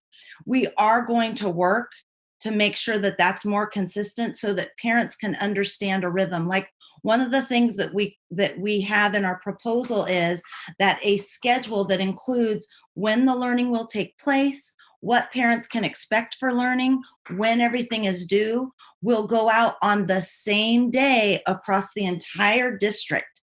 So that if a parent has 1, 2, 3, 5, however many students they're caring for, or as parents support each other, they know what to expect on the same day at the same time.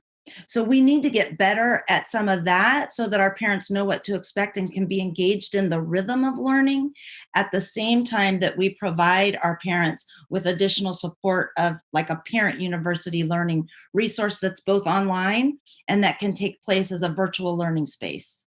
Okay. Thank you, Ms. Beta. I just want to time check. We're at 9:30, but this is a very important conversation. We're now about 2 hours into this conversation without public comment yet. Board Member Minnick and then Board Member Morawski. Awesome, thanks. And I'm not sure if it's a comment or a question, but I really appreciate my phone actually started kind of blowing up because all these parents are like, oh my God, this is so exciting. Like they're so, I think a lot of parents are really thrilled to see the level of detail they're hearing tonight. And I know I am. I really appreciate that you're not kind of sugarcoating, pretending like everything went great in the spring. We know it did not. And that's okay because it wasn't legit distance learning. It was emergency implementation. That's okay. Perfect is the enemy of the good, right? But I really appreciate that you gave us kind of some idea of what we should expect and what parents should expect. And that piece around synchronous learning, I think, is so important because the students and teachers are really going to need to spend time together.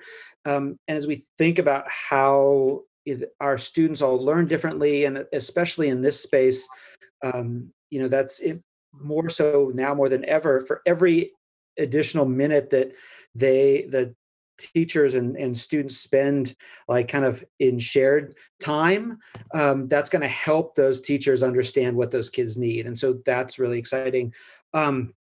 I appreciate that you said kind of what the minimum requirement is for that time together, but we're not doing the minimum. That's not the plan.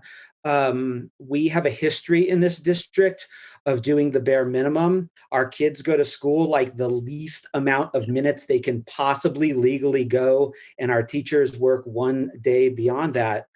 That's just not acceptable if we want our kids to be successful. And so I appreciate that you're saying like, yeah, there's a minimum, but that minimum doesn't matter because that's not what our kids need.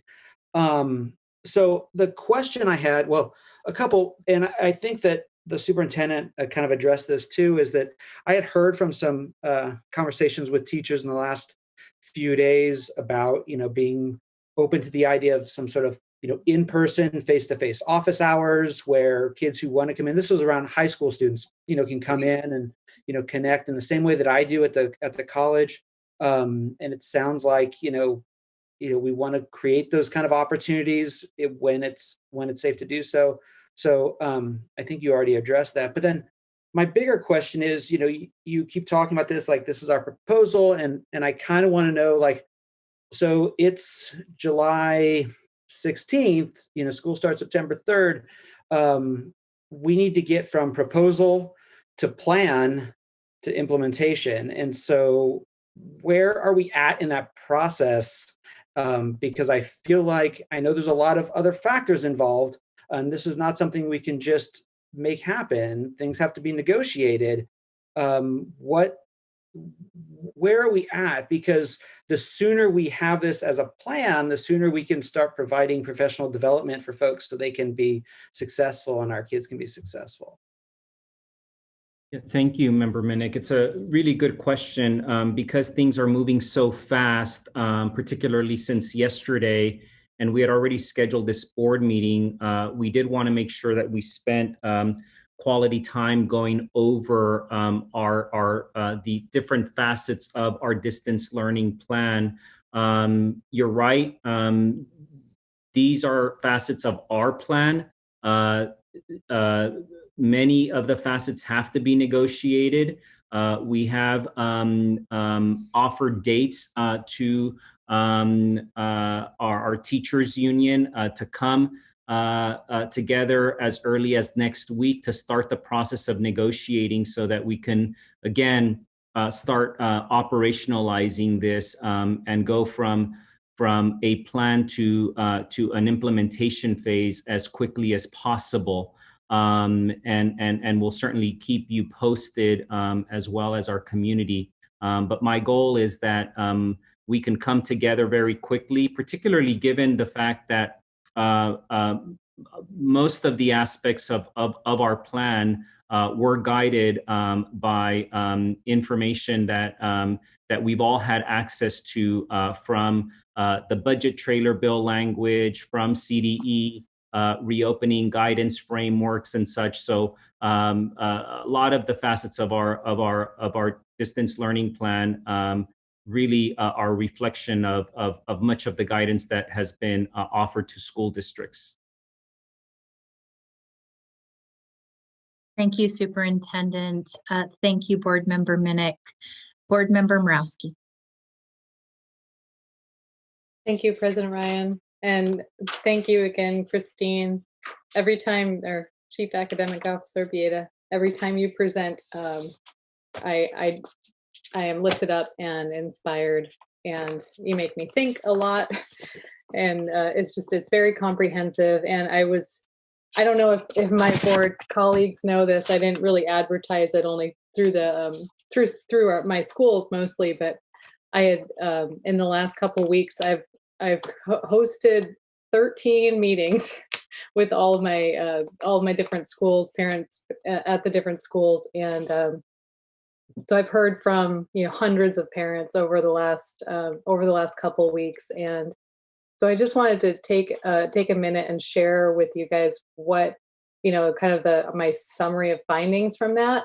And I think it's just remarkable that so many of the points you hit on really just meet exactly what parents said they wanted. So the two things that came out most strongly across all segments, all different schools, and pretty much in every meeting was just the clarity, the consistency, having a structure, standard, same platform, what's expected. It has to be predictable. It has to be standardized. It was just, there's a lot of confusion. That was understandable, but that's what they're looking for. That was like very, very consistency. And then the other piece was instruction, not that they would just have assignments or whatever. They were very clear that we need instruction. We need, and some level of live instruction too.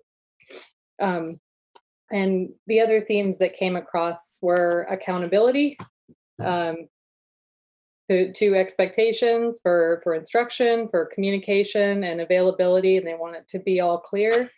For IEP services being provided, parents want to know their rights. I was almost thinking do we need like a parent bill of rights or something, like this is what this is our contract with you, something like that. They want to know who to contact if we're not meeting their expectations, like you say. They want to know what's the accountability tree to who do I talk to see if something should be met. Connection and engagement, building trust between students and teachers, small group check-ins, one-on-one check-ins, particularly attention paid to kindergarten, 7th grade, freshman year, like those kids making transitions. Again, communication, training, there was a lot of support, and I echo this just for strong, professional development for our teachers so they can learn. all the things they need to know. And the parents also wanted training. So I was thrilled because that, like, a parent university is actually something that came up in one of my conversations. And so I'm thrilled to hear you say that, because one of the most heartbreaking conversations I heard was a grandma, and she was not really able to help her grandkids that much. And she said, I don't want them to be left behind because I don't know how to help them. So it's we need to help parents and other caregivers in that situation. So anyway, that's kind of the summary of what I found, and I'm just so pleased that that so many of the points were addressed. I did have a couple of other, maybe more specific things or other points that I hope we consider. I really want to echo Member Vang's comment about how do we support our most vulnerable students. Maybe that student couldn't get the help they needed at home, and they need either some level of virtual support or in-person support. And I was thinking about it kind of like the pyramid, the tier 1, tier 2, tier 3.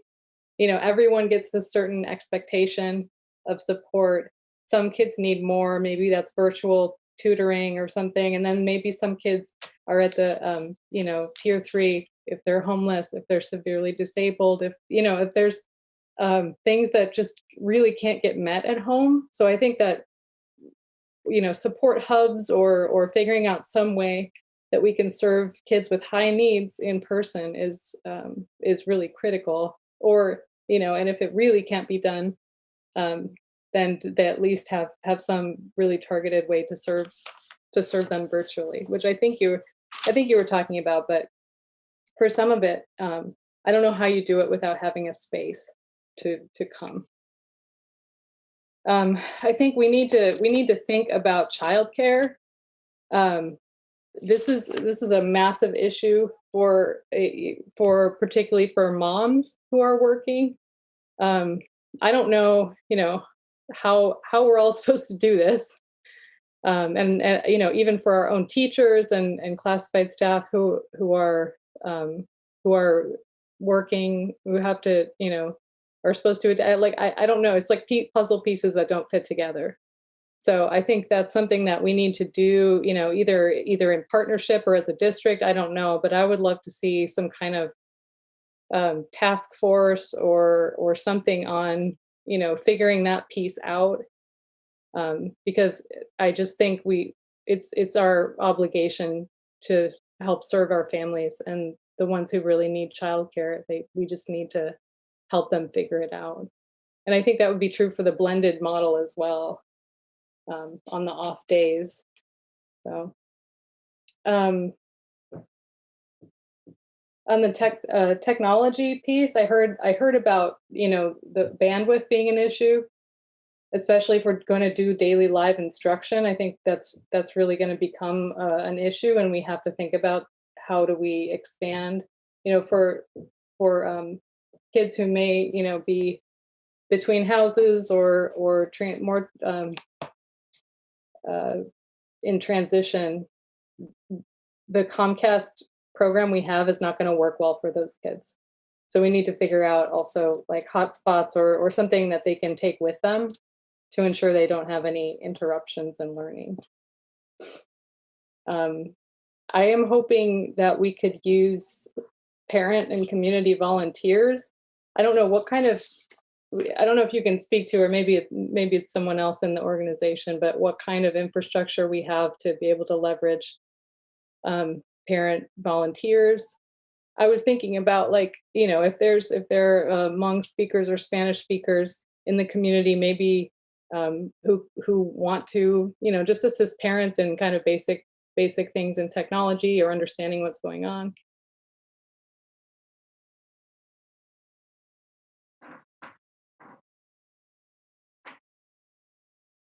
Is that a question, Member Murawski? Yeah, I don't know if it's one that you can address though. About parent volunteers? Yeah. And can you share for me what are you envisioning when you're thinking about parent volunteers? I'm thinking that we don't have enough staff to offer the type of, the level of like support and check-ins um, and especially bilingual staff. So as direct Maybe support. I'm wrong. I've seen some models of older student buddy programs that are helping with some of those situations through virtual. I just think, and superintendent can speak a little bit to this too, but just thinking from a practical safety and mom perspective, we have to just assure that our students are safe. And so kinds of relationships that we set up like that, especially if they end up being something that's virtual, we'd have to make sure that we had parents or somebody there to ensure that students were safe with whoever was providing anything to students. And so I think some of those things can happen, but that our student safety we'd have to really be careful about how that happens. I don't know, Superintendent, what more you'd want to share? We can't hear you. I just wanted to clarify, Member Morawski, thank you. Are you referring to volunteers in a virtual setting, or as we think about bringing students back onto campuses? I just want to clarify. I was thinking in a virtual setting. Okay. Yeah, why don't we get back to you, because we probably would have to just connect and make sure that we decide whether that is the same process that volunteers go through when they are on our school site. And I will work with our team to see how we might establish the infrastructure for community members to sign up as volunteers and support our students based on their expertise and interests. Okay, yeah, I just feel like, I think our community recognizes that our kids are really struggling, and there is, goodwill and time and energy out there that if we could harness to help our kids, I think, we should make it easy. I guess the last just comment I'd say is I think this is going to be a lot for teachers to do. It's a big transition to, get into this gear of distance learning. But I don't think we can afford any less for our students. I think this is going to be hard. And I think it needs to be comprehensive, and you put together it looks like a really, really good plan. And I would just hope that we can all come together and just let you and the superintendent lead the way you need to in order to make this all come together. And so that's just kind of a plea out to the universe to make sure that we get this buttoned up quickly. And and obviously there's going to be back and forth, but I think it's a really good plan, and Godspeed. Thank you. Thank you.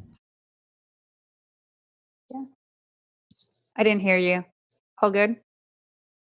Okay, thank you. So many of my colleagues have hit on many of the issues that I was interested in hearing. I want to underscore the need for childcare, not only in distance learning setting, but especially necessary as we go into a blended model.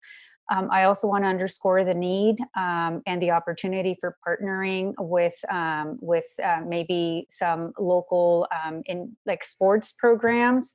I know they're interested in providing, making sure that soccer and softball are available to our students, following all the guidelines as outlined by the Sacramento County Public Health Department. So I think we need to make sure that we think about what elements we can bring in that will provide outlets for our students. I also want to make sure that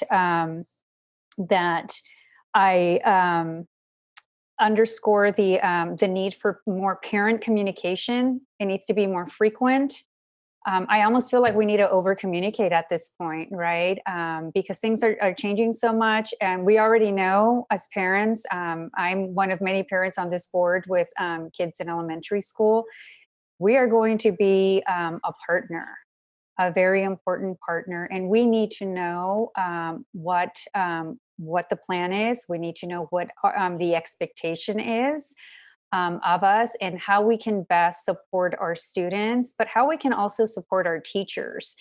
How can we be the best partners that we can? Because we know that this distance learning is something that we haven't done in this way that we're proposing to do, which is with very high expectations, and I applaud that. I also want to make sure that we have maybe like parent summits, along with the concept of the parent university. So again, it's frequent communication, very clear communication, the opportunity for parents to receive resources and support, but also the opportunity for them to provide input and give feedback in terms of what else is needed, right? What else do they need to better support their students?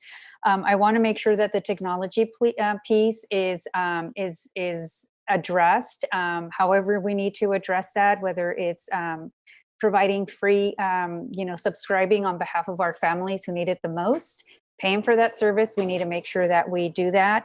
As someone who grew up I'm the eldest of 8, so trying to find a study space in my household was very, very difficult. It was very hard for me to even learn how to develop those study skills that you need in higher education, because you don't have that quiet space. So I can really relate to that. And to the extent that we can safely provide a facility on site for those students, that would be really helpful.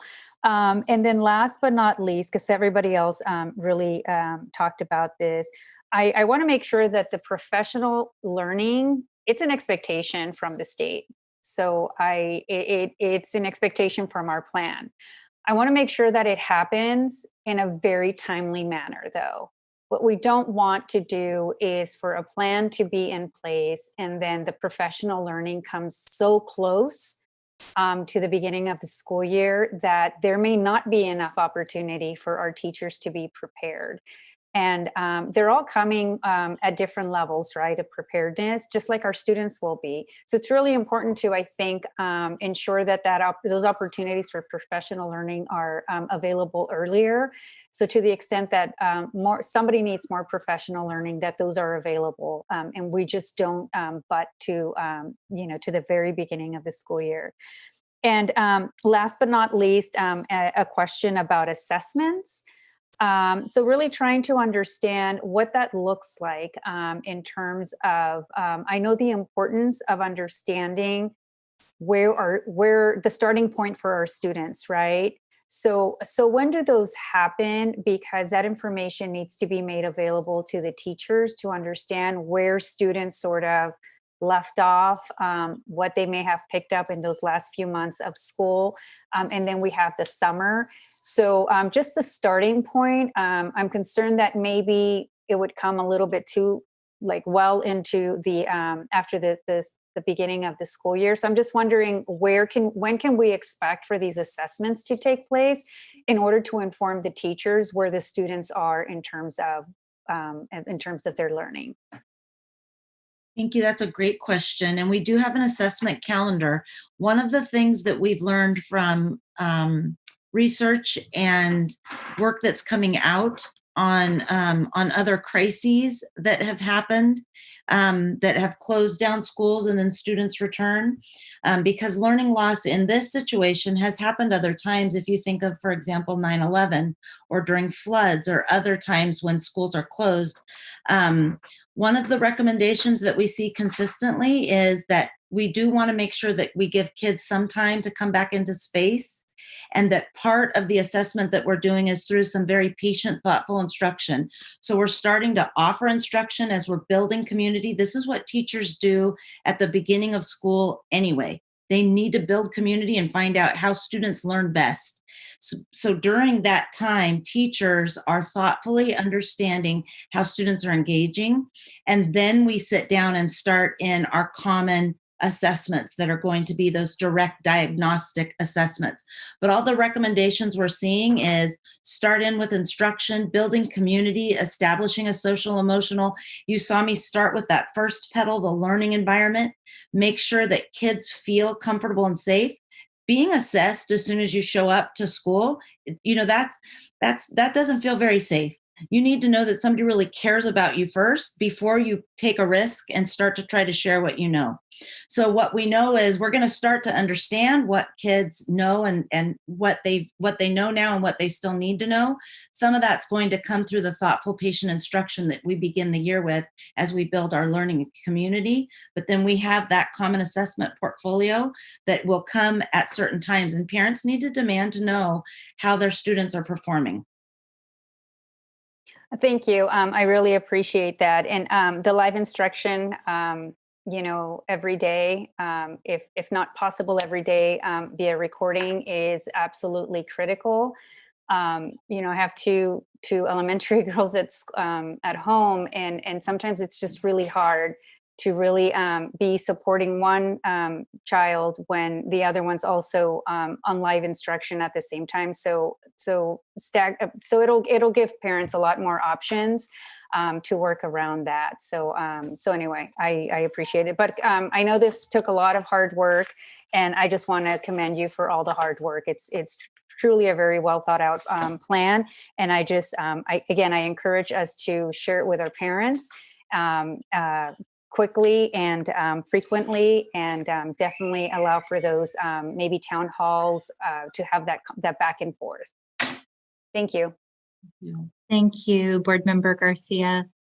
Board Member Wu, did you have your hand up, or you did? Okay, Board Member Wu.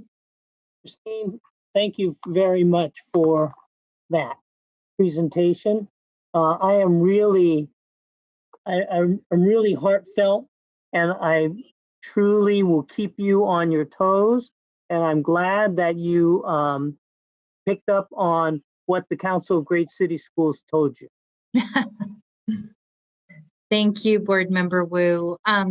Again, Chief Academic Officer Bieda, I want to thank you for your extraordinary efforts. I do want to reiterate with the parents, many of whom were sending messages to various board members expressing their excitement over the plan and your level of understanding of the student and teacher experience, Chief Academic Officer Bieda, that this is in the early stages of negotiation, and that this is a plan until there's an agreement that is reached. And so I do just want to echo that we have to roll up our sleeves in partnership to get this done. It will take every member of our school community and our district to be able to ensure that we meet the needs of our students in these very challenging times. And frankly, September 3rd is just around the corner. So for every day that we delay the ability to reach an agreement, we compromise our ability to deliver on the excellence of this vision and this plan. I also want to thank board members for their comments about how we meet the needs of parents and ensuring that they have additional support and education, that we have professional learning for teachers so that they are not overwhelmed as they try and adjust to this new reality. But I do want to just end again in saying that unless we figure out creative approaches, and I think you've built them into your model, Christine, unless we figure out a way to have that targeted support for our most vulnerable students, we will fail those students. And so, to say, what can we do to have one-to-one instruction if necessary to supplement that UDL, that distance learning, it will be vital because those students are counting on us more than ever before.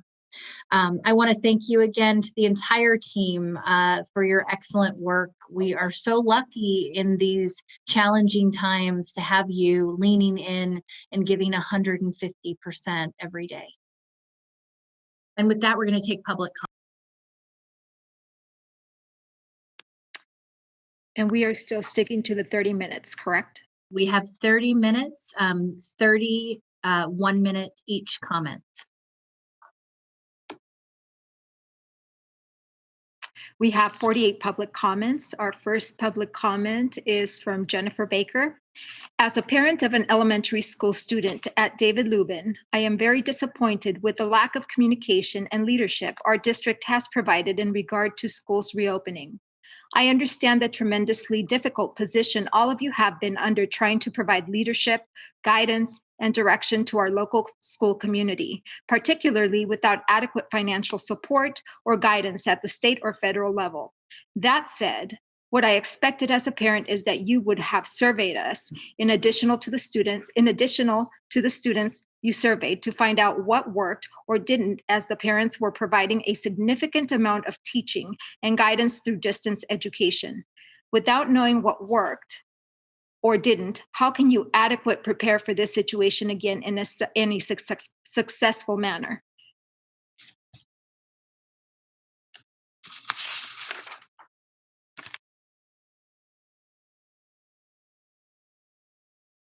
Mary Sebastian. Hello, I have nieces and nephews in this school district. I feel schools should remain closed. It will be impossible for teachers and students to stay masked and social distanced. Try wearing a mask for even 4 hours straight. This will spread virus to everyone, staff and students contact. Please provide teachers with the tools they need to continue distance learning through winter and see where we are then. Please put lives first. Thank you.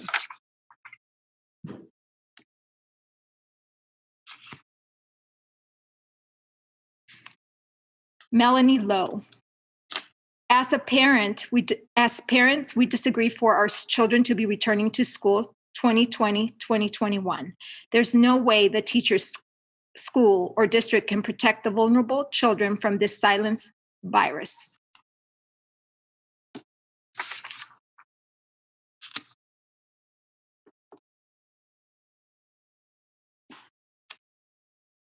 Karen Leon. I support distance learning for fall 2020 school quarter. I will not send my child to the classroom.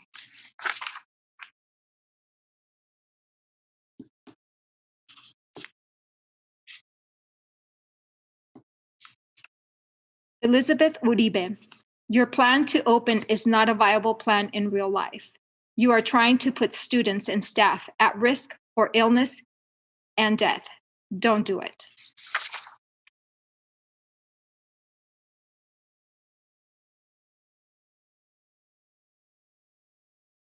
Samantha Daly, not safe to open and send our kids back to school. Please keep distance learning in place.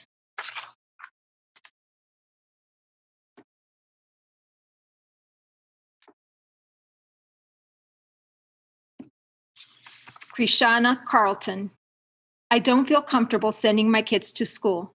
My husband has an autoimmune disorder and we have a 1-year-old. Don't think it's safe enough for them to be exposed and bring something home.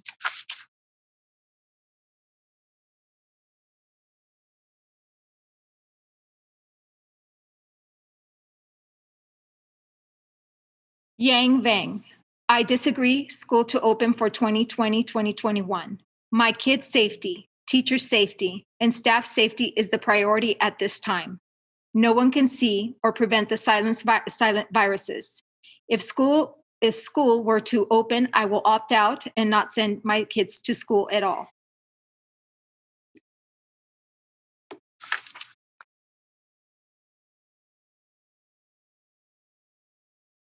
Hyang Bang, I will not take my child to school due to the virus is still out there. I will move to a different district that does distance learning.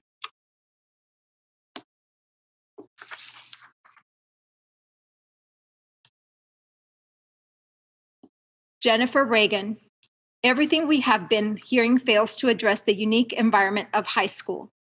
How are electives like art, piano, or culinary to happen via distance learning? Students need these credits to graduate.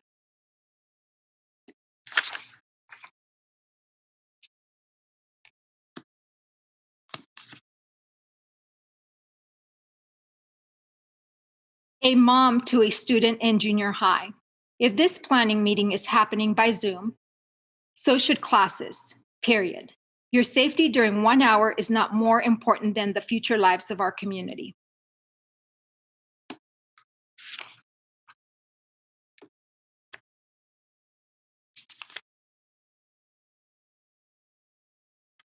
Amy Thibodeau, you need more than one plan. This is a fluid situation. You need to plan for siblings to be together. You should have an all online plan, plans to divide the students alphabetically to go back in quarters and halves, with optional live stream for students and teachers because you don't know who we are trying to protect. You should also have additional plan adjustments for special ed, English language learners, and other high-risk groups. You should have a plan for outbreaks, as students and staff are not your lab rats, and it's not okay if you lose some of us. Do a better job or find a new one.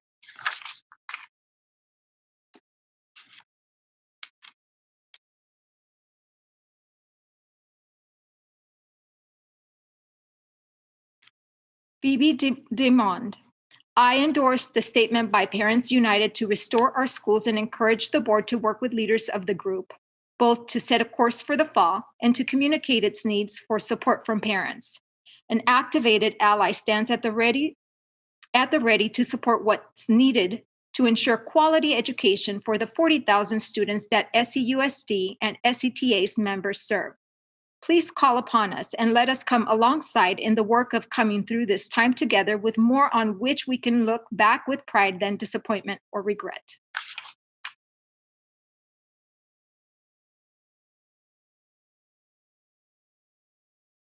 Ramiro Hernandez. This public comment begins with an excerpt from the obituary published recently in the Arizona Republic and written by the daughter of Mark Anthony Urquiza. Mark, like so many others, should not have died from COVID-19. His death is due to the carelessness of the politicians who continue to jeopardize the health of brown bodies through a clear lack of leadership, refusal to acknowledge the severity of this crisis, and inability and unwillingness to give clear and decisive direction on how to minimize risk. Mark's daughter, Kristen Danielle, and daughter-in-law, Christine, are channeling our sadness and rage into building an awareness campaign so fewer families are forced to endure this. We honor Mark's life by continuing this fight for others, even in these darkest moments. If the SEUSD school board asks teachers and students to return to classrooms in person next school year, then in the next few months, it's extremely likely that someone's daughter, son, grandchild, parent, or other family member in our district will be writing an obituary tragically similar to the one written by Mr. Urquiza's daughter.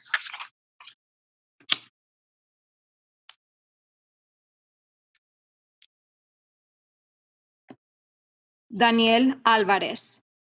If the SEUSD school board asks teachers and students to return to classrooms in person next school year, then in the next few months, it's extremely likely that someone's daughter, son, grandchild, parent, or other family member in our district will be writing an obituary.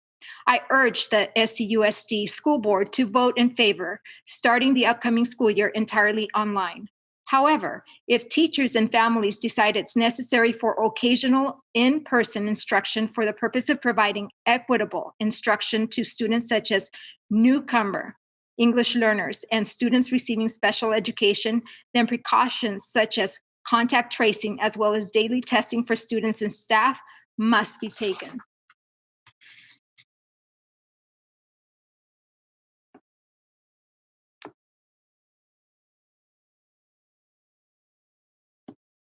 Dr. Alicia Souza.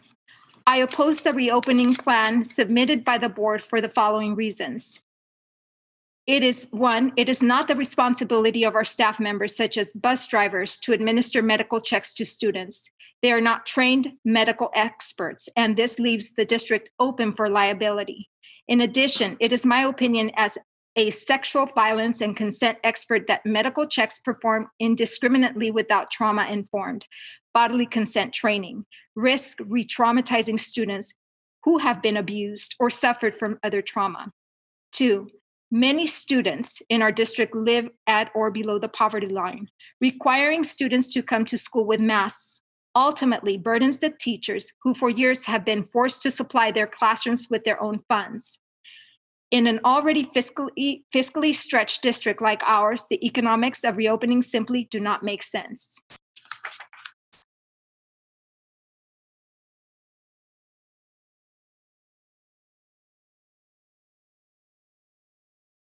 Glenn Singley. Please read into the record. There are many reasons to argue against the in-person start of the school for the 2020-2021 school year. The primary reason here should be to protect the health and well-being of our students and families, not just from COVID, but from the anxiety, the uncertainty of in-person meetings will bring for students and parents who cannot be sure that there are consistent efforts on the part of all the other families and district to maintain protocols for safety throughout the year. It is imperative that we address the existing social emotional needs of our students and families, but without compounding those issues by not having a clear plan to mitigate the spread of COVID, prevent infection and hospitalization, and to prevent deaths of staff, students, or their families. Without that plan, SCUSD puts the entire community they serve at greater risk. And that is not the place of this district's leadership to do.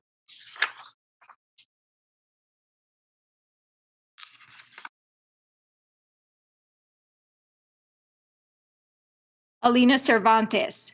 Thank you, board members, for your leadership and hard work in these trying times. Time has run out, so I'll cut to the chase. To SCTA, stop fighting all measures of accountability. Don't drag out negotiations. Agree to the negotiable items quickly so that parents and teachers can get the answers we need. Let our district do its job. What is its parents and teachers can get the answers we need. Let our district do its job. What its job? SCUSD needs to offer robust distance learning in the fall. The plan should include daily instruction, weekly teacher-student check-ins, differentiated learning and inclusive practices, synchronous sessions, consistency and delivery across the district, ongoing teacher training, ongoing parental support, and student access to books and supplies. The district also needs the ability to communicate regularly and often with its teachers without being threatened with direct dealing, grievances at every turn.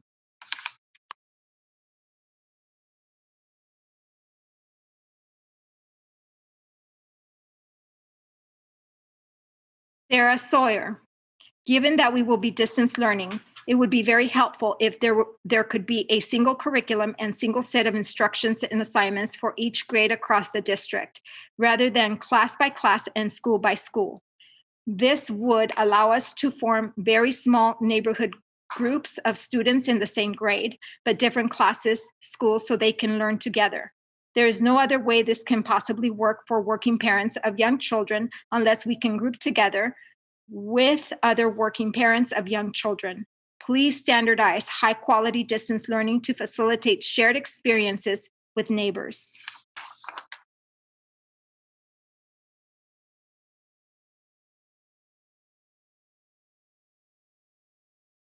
Simon Devier White. Thank you, board members, for your hard work during this crisis. As a restaurant owner who helped make meals for the schools over the summer, I know many of you were delivering those meals personally. It was great to see our community come together for the kids. In the same spirit of community advocacy for children, I urge the district to follow SB 98, which Governor Newsom recently signed into law as one of the trailer bills included in the 2020-21 state budget package. You are the only stakeholders that represent our children.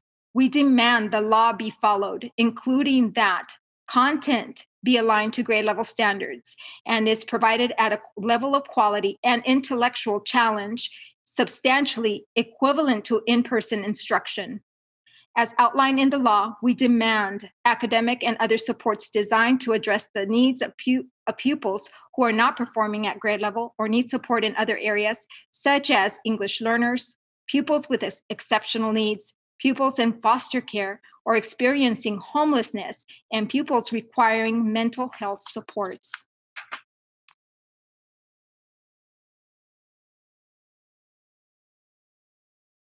Jeffrey Bardot. Will the students be able to be kept in their same classes? Kindergarten class kids form the same class, move to the same class for first grade to allow them to have familiarity with each other to help enable learning in a time where learning and teaching is hard on students, teachers, and parents. What resources are going to be provided to teachers specifically for providing online teaching curriculum? How will students, especially those that are entering kindergarten and first grade, be handled with online learning resources, as these are kids who many have never used or are just learning to use computers and technology for learning?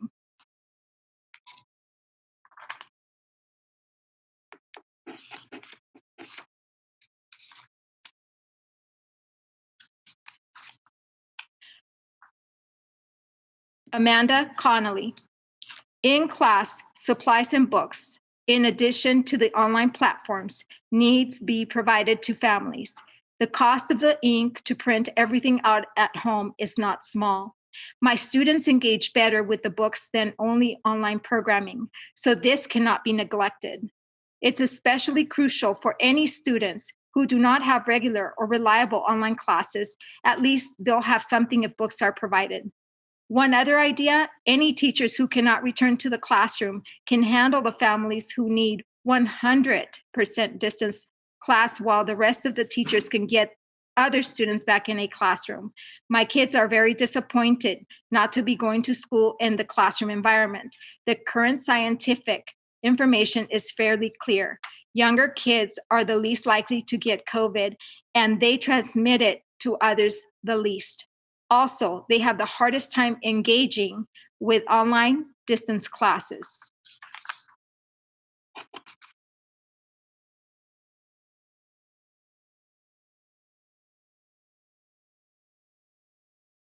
Michelle Hebert. I recognize that teachers did the best they could do with the time they had, but if we are starting off the year with distance learning, I'm definitely hoping for a higher quality program with more instruction and less busy work. Also, for my younger child, more physical materials like textbooks, consumables, and novels would provide a nice alternative to so much screen time with Google Classroom. Regular one-on-ones with the student and teacher would make a big difference, especially considering the students won't be able to meet their teacher in person this time. Thank you.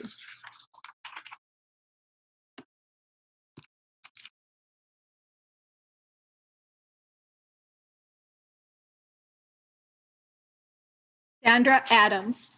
What happens to the instructional aides when the school is closed? And do they still get paid?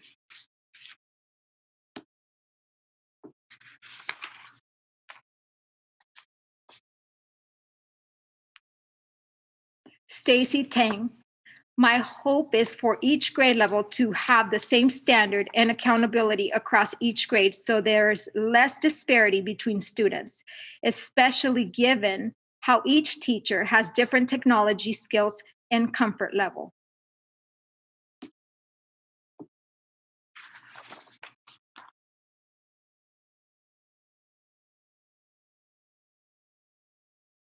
Jennifer Girard.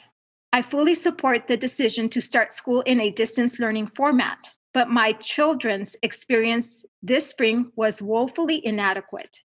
We need a much higher quality distance learning program this fall. Here are my suggestions for changes based on our experience. 1, students need to have print materials, textbooks, consumables, novels to keep at home during distance learning. 2, students need one-on-one check-ins with teachers by phone or Zoom at least weekly. 3, students need direct instruction from their teacher. However, for younger students, especially kinder and first grade, pre-recorded lessons are preferable to synchronous instruction over Zoom. Zoom is too distracting for the youngest kids. It is too hard for them to sit through, much less focus and learn. This is really the basic minimum of what we should expect from our schools. We have more time now. We must get this right.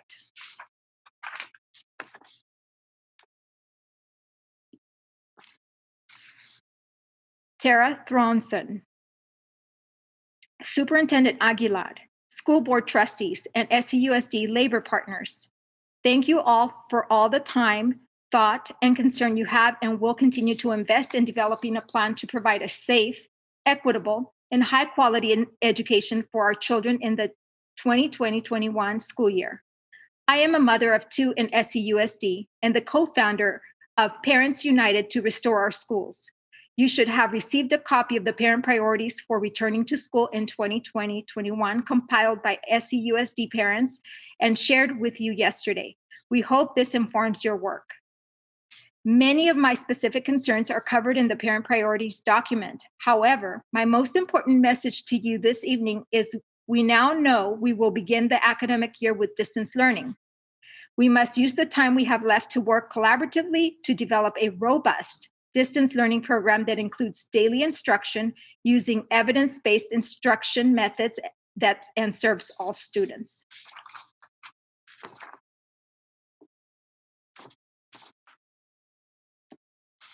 Allison French Tubo. It is heartening to see that Governor's Emergency Education Relief and Coronavirus Relief Fund, aka Learning Loss Mitigation Funds, can be spent on items such as academic supports for students and staff tech needs, mental health services, and staff PD. I expect to see SCUSD and labor partners working together to quickly identify PD that will prepare staff, especially teachers, to better serve our students. And I do not want to see the sad, frustrating history of opting in to PD repeated here.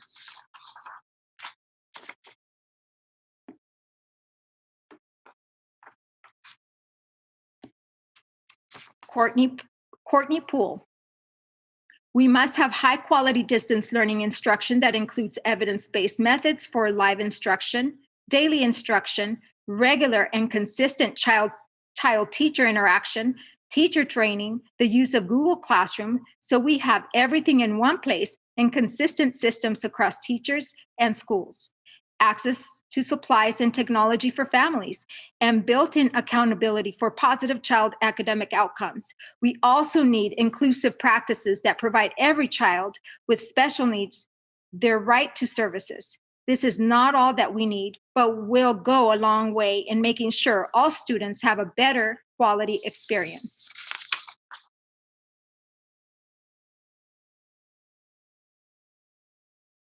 Yoko Kato. As a parent of a new kindergarten student and a taxpayer, I demand the district to provide students with high-quality distance learning instruction that includes live instruction, daily instruction, regular and consistent child-teacher interaction, regular and consistent parent-teacher communication, informal and formal assessments by teachers, clear communication of student learning outcomes, and parent-teacher conference via Zoom.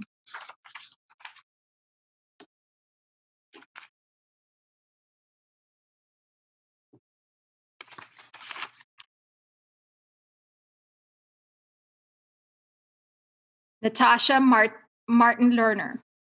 Now that the decision has been made to begin the school year with distance learning, there are several things, based on my experience last year, that will make it more successful. Note that my students are in 3rd grade or 6th grade, so my suggestions may be more applicable to elementary students. 1, send a bag home with all of the students' textbooks, consumables, and any novels they are using. This is very important for younger students so that they don't have an excess of screen time and they continue to develop handwriting skills. Younger students can also work much more independently when they are working in print, which is a big help to parents who are juggling their own work. Finally, Google Classroom has a function where students can upload a picture of their work, so it can still easily be graded. Some online assignments are fine, especially when it is programs that are designed to be done online, like the digital quick checks in the math program.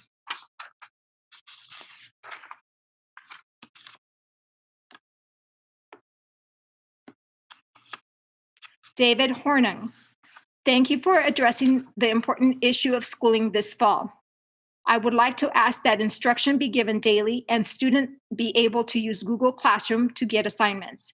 Last year, there were many teaching methods at Crocker Elementary, Some teachers gave just 1 hour of live instruction a week. I'd like to see a few hours a day.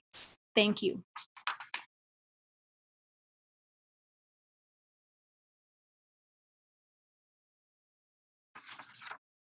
Catherine Warmerdam.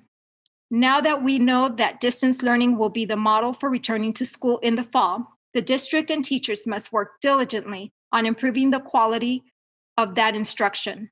Students need and deserve robust instruction, clear communication opportunities for connection, and a meaningful system of feedback and grading.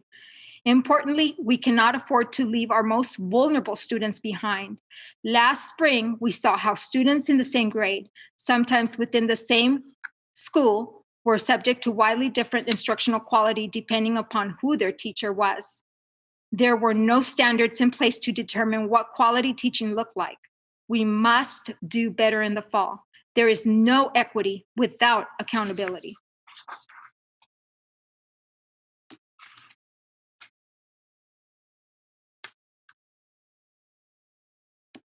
Monica Harvey. Regarding items 7.2 and 7.1, Sac City cannot afford to use the same makeshift distance learning approach they used in the spring. Students, including students receiving special education services, need equitable learning across the district. To do this, there needs to be planning. SEUSD's top-down approaches do not work. Teachers need 3 to 5 weeks before or at the start of the fall semester to be able to handle the special education IEP paperwork and the ensuing meetings completely and correctly. This is imperative in detailing what the distance learning looks like for each individual student. Sending a memo telling teachers just to do it is not leadership. It leads to undue frustrations and inequities among service providers and to the students in which those services are being provided. SEUSD must bargain in good faith and reach an agreement with SCTA before the start of the school in the fall.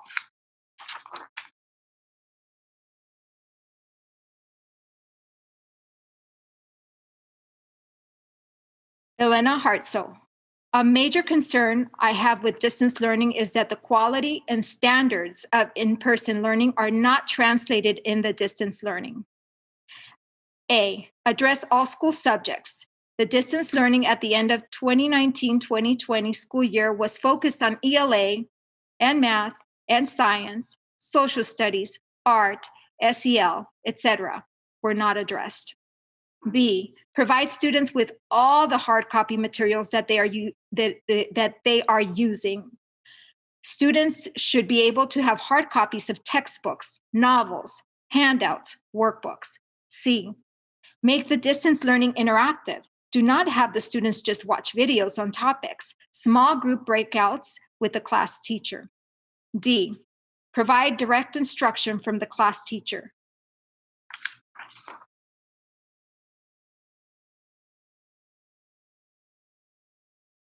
Erica Miller. With regard to distance learning, I would like to see the following elements prioritized: daily live instruction, regular and consistent child-teacher interactions, regular parent-teacher communication, clear communication of student learning outcomes, and parent-teacher video conferencing with progress assessment. And that concludes the 30 minutes.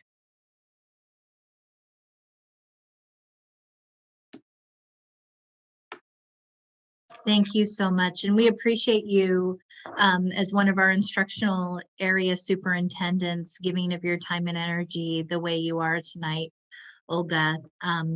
Okay, so that concludes our public comment and this item. We're going to go ahead President and Ryan? Yes. President Ryan, it's 10:25. We need to extend the meeting. Oh, thank you. I didn't realize that we had already gotten. I'll move to extend the meeting to 11:30. Okay. All those in favor? Aye. Okay. The motion carries. We are extending the meeting to 11:30. Thank you again to the entire team for your outstanding presentation and for the high quality conversation that we had. I know that this is going to continue over the coming days and weeks as we do this very critical work. But we are so grateful for your efforts. So moving on to item 8.0, public comment. This is public comment on all public comment on all non-agendized items. What we are going to do is provide public comment up to 15 minutes for all non-agendized items, with the exception of SCTA's comments, which per their contract allow them up to 15 minutes to provide their public comment, Article 18.12. President Ryan, yes. President Ryan, if I can just interject very quickly, I wanted to just ask you for some grace. Our students who were part of the video on the proper way of wearing masks, we're excited to see the video as part of our board meeting. We have retrieved it now. Would you wonderful. Share that? Okay. We would love to share that. And in addition to having this video shared, I would love it if our board can commit to sharing this on our virtual platform.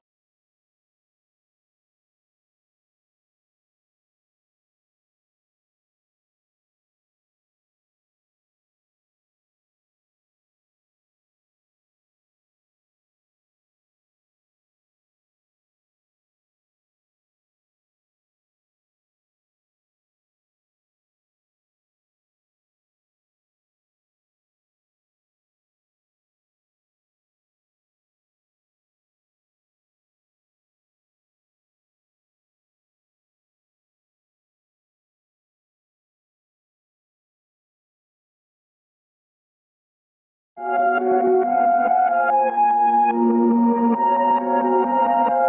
wear my mask for the safety of others, as well as the fact that I am not immune to the coronavirus. I wear this mask not to protect myself, but those around me who are more susceptible to the COVID-19 disease. One of the key reasons I wear a mask is to make sure I stay protected. I wear a mask because it's logical, not political. I wear the mask because I want to live the life that I want. I wear a mask because I understand how easily viruses are spread. I wear a mask to keep my family and myself safe.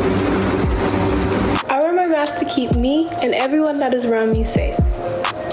Why do I wear a mask? I wear a mask to protect myself and others around me.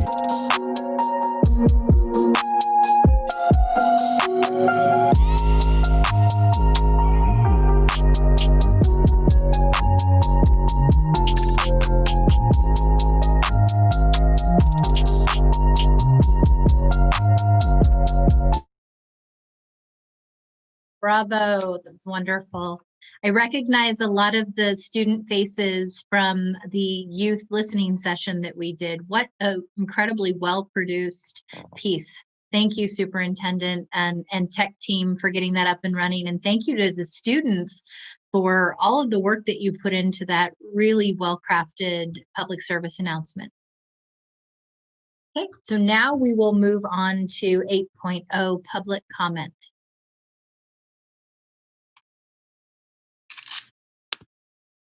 Okay, and we have a total of 14 public comments. Our first public comment is from our SCTA President, David Fisher,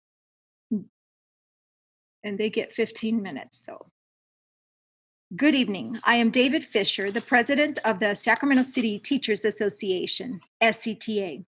First, we want to express our appreciation for the Sacramento County Office of Education and the Sacramento County Department of Public Health for their leadership in ensuring that the commencement of in-person classes on September 3rd will be delayed due to the coronavirus pandemic.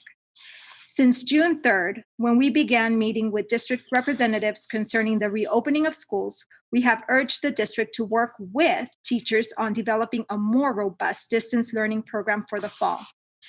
The distance learning program, SEUSD, unlawfully implemented in the spring, has rightfully been criticized as badly designed, poorly administered, and, despite the best of efforts of teachers to make it work, largely inadequate. This fall, we can and must do better. From our perspective, that means having true decision makers directly involved in discussions.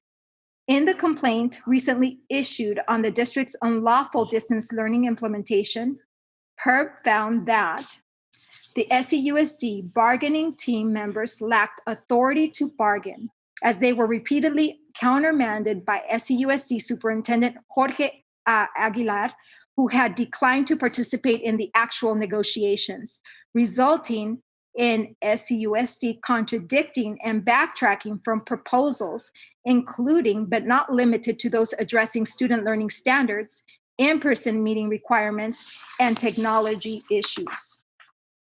SEUSD provided SETA with incorrect information and misrepresented the basis for its bargaining positions, as when the SEUSD rejected SETA's proposal to protect day-to-day substitute pay on the grounds that it needed to use these monies to purchase laptops for students, even though this was not true.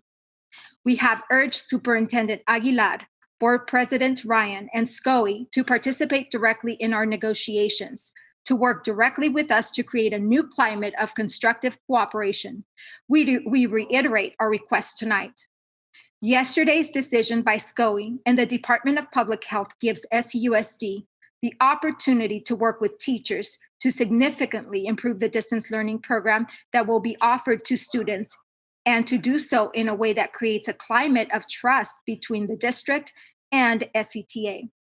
We again urge you to take advantage of this opportunity. Unfortunately, we remain concerned that the district continues to mount a concerted campaign against teachers in what has been described as the administration's effort to take back the district. Recent events suggest that the campaign has now been also extended against classified staff represented by SEIU. Together, SETA and SEIU represent 95% of the SEUSD staff. Such divisiveness is exactly the opposite of what is needed during these turbulent times.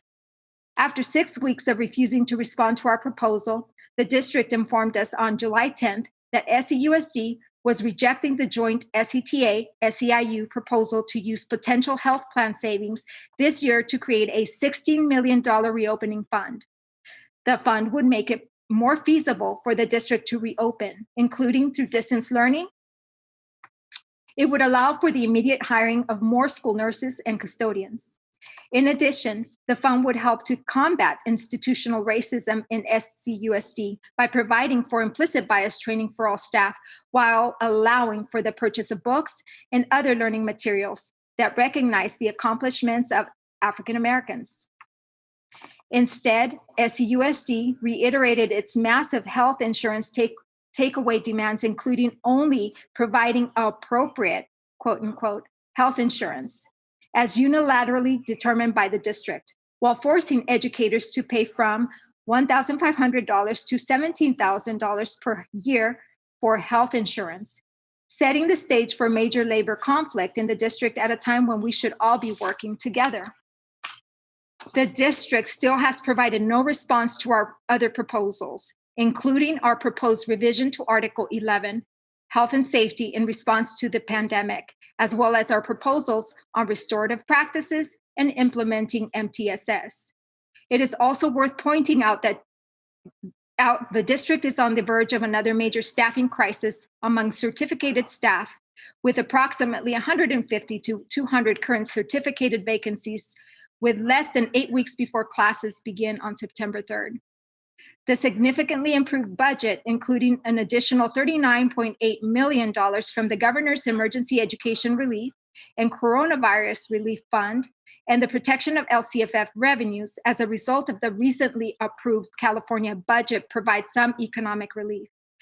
This is in addition to the $15.9 million CARES Act dollars previously allocated to SEUSD. We continue to believe there is a better way.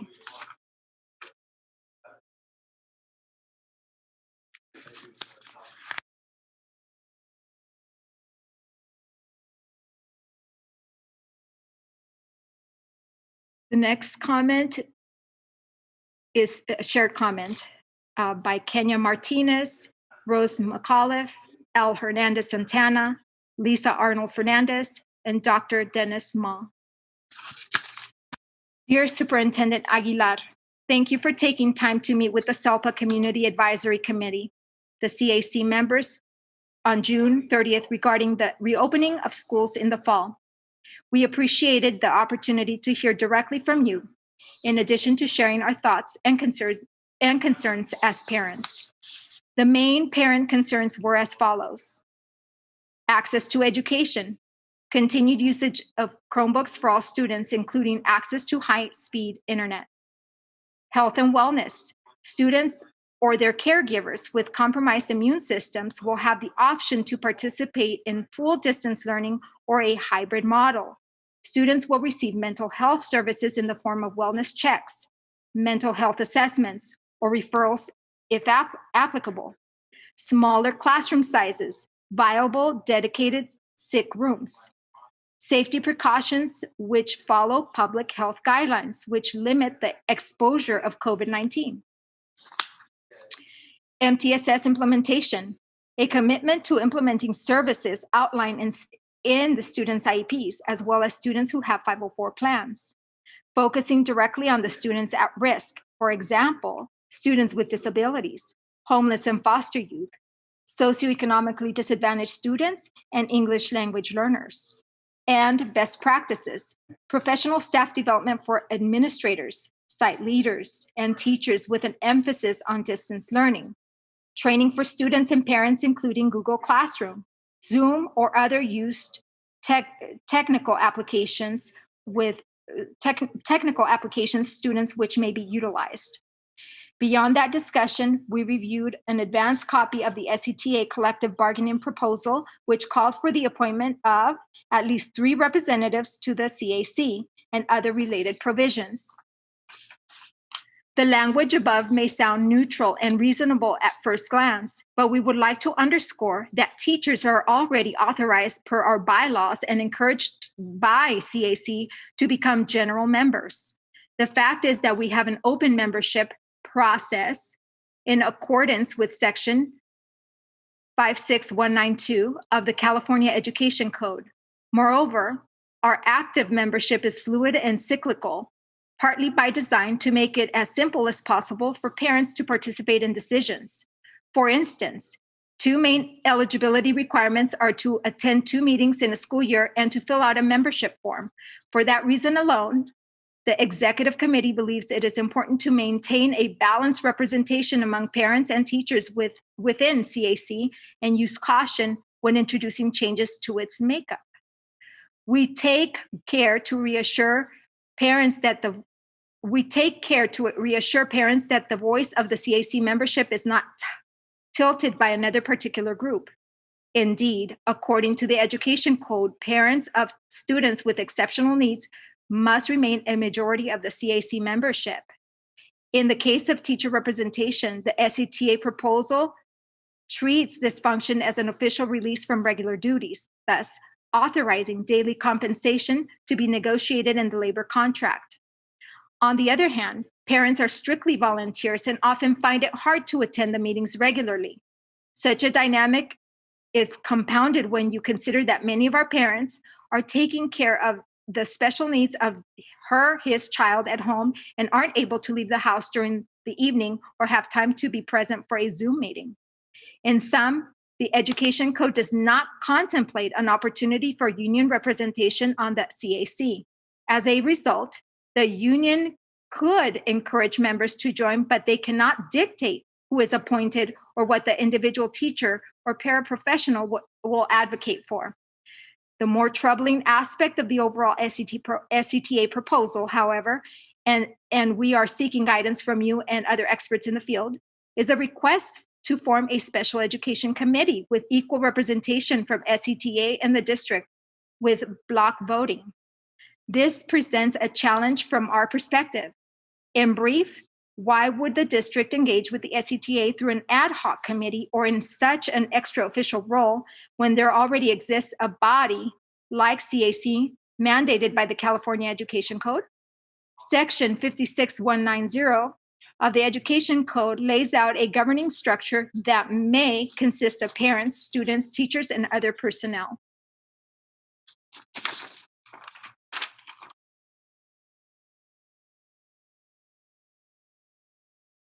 Next public comment is by Stevie Cook. Good evening, Superintendent Aguilar and Board of Education members. I wanted to let you know that as a teacher here in the district, I have been devouring workshops via Zoom since the start of summer break to prepare for the upcoming school year. I have also seen many of my colleagues representing SEUSD in these virtual meetings. This morning, I got out of a second session of free Zoom training from the UC Davis History Project on tools for online teaching. It covered resources that social science and other subject matter teachers could be using to plan their distance learning lessons. I am so thankful that the UCDHP exists and that the workshop was totally free, since the district has given us teachers no leadership or clear training directions on how to successfully build out online learning tools for the 2020-21 school year, and the summer is nearing half over. Additionally, SETA is offering training at a virtual conference on the 22nd of July.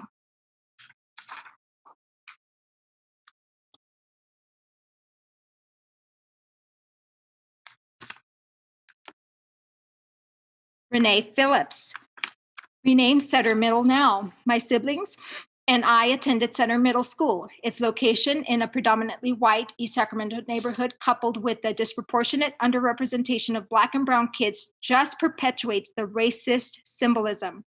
As an SEUSD graduate, we demand change. We have over 1,000 signatures to support this change. Our community and children deserve better. Equity is in our actions, not just our vision and mission statements.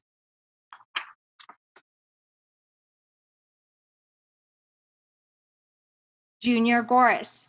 Good evening, school board and Superintendent Aguilar. I am a parent at MLK K-8 school and extremely concerned about pre-post cuts to MLK staff to part-time, basically eliminating our middle school program.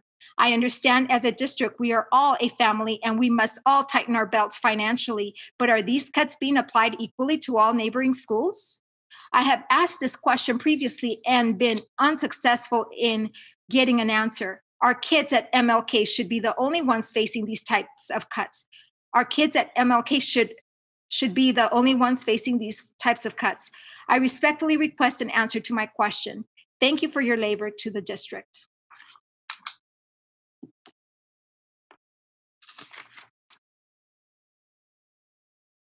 Tamara Toby.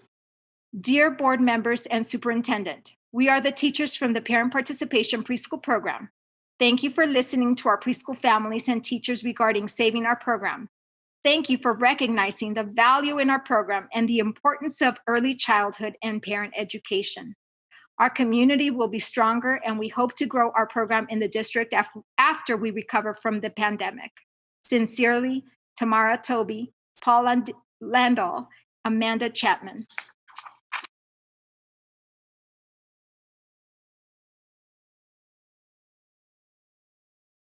Erin Duarte.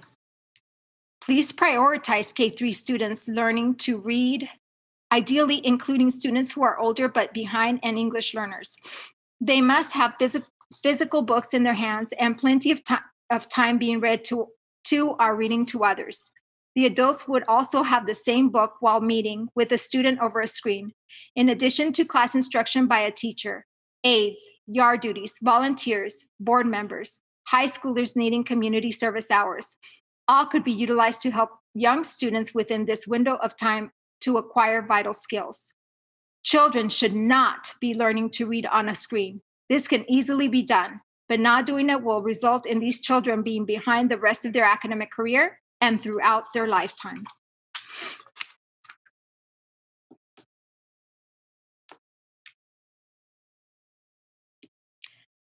Renee Webster Hawkins. This is a non-agendized item. Dear board members and superintendent, in listening to many teachers' concerns about doing their jobs, whether we return together or teach remotely, it strikes me how debilitating it is that teachers are either tasked with or unsupported in figuring out the many planning, procurement, and technical obstacles that get in the way of doing their jobs, which is teaching our students. When I put on my military veteran hat and observe this dysfunction, I want to scream. Logistics. In the Air Force, the top guns in the Strategic Air Command focus on being the very best fighter pilots, while the engineers in the Logistics Command design, plan, procure, and deliver the infrastructure and materials that are needed to carry out this strategic mission. Where is the Logistical Education Command that should be springing into action to design and implement schedules and systems to plan, procure, and deliver the textbooks, distribution, licenses, PPE, and other resources that teachers and students need to effectively engage with each other?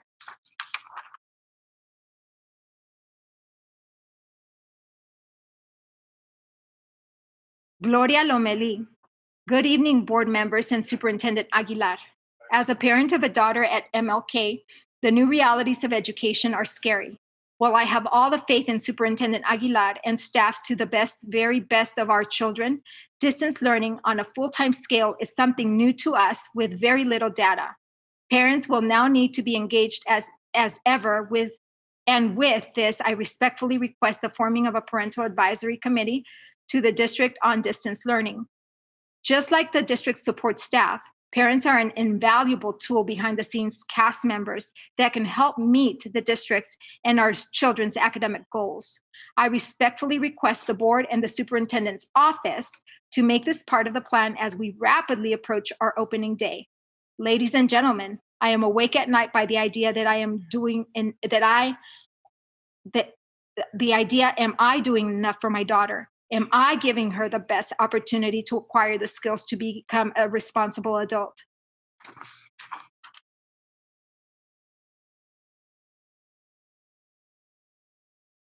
Jamie Vaca, yes.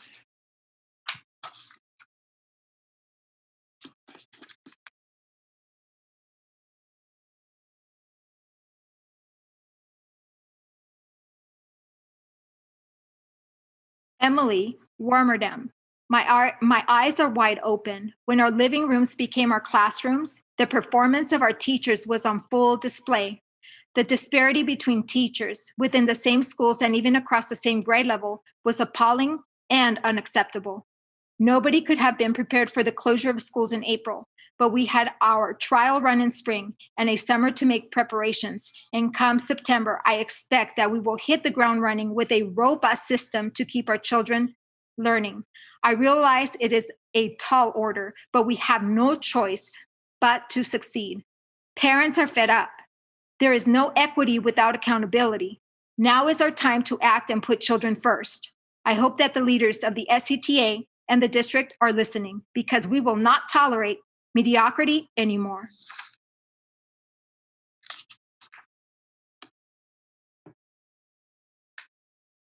Tammy McCarley.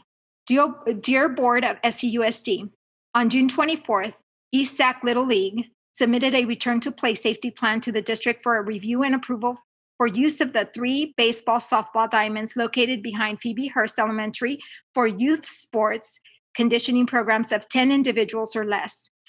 The permit for use of these fields by ESLL was active at the time of the shutdown in early March. A request for permit was also submitted in early March for the fall months. The ESLL return to play plan was reviewed and approved by Dr. Peter Bailison, Director of the Public Health of Sacramento County, on June 24th and confirmed again by phone on July 2nd, 2020. The youth of our community are suffering from a complete lack of physical and psychological stimulation during this time. With the recent cancellation of in-school instruction for the fall, the need is further amplified. And that concludes our time. Thank you so much, Ms. Ariana. Okay, so we are going to go to item 9.0, Board Workshop, Strategic Plan, and Other Initiatives. Item 9.1, the 2020-2021 Budget Update. This will be presented by Rose Ramos.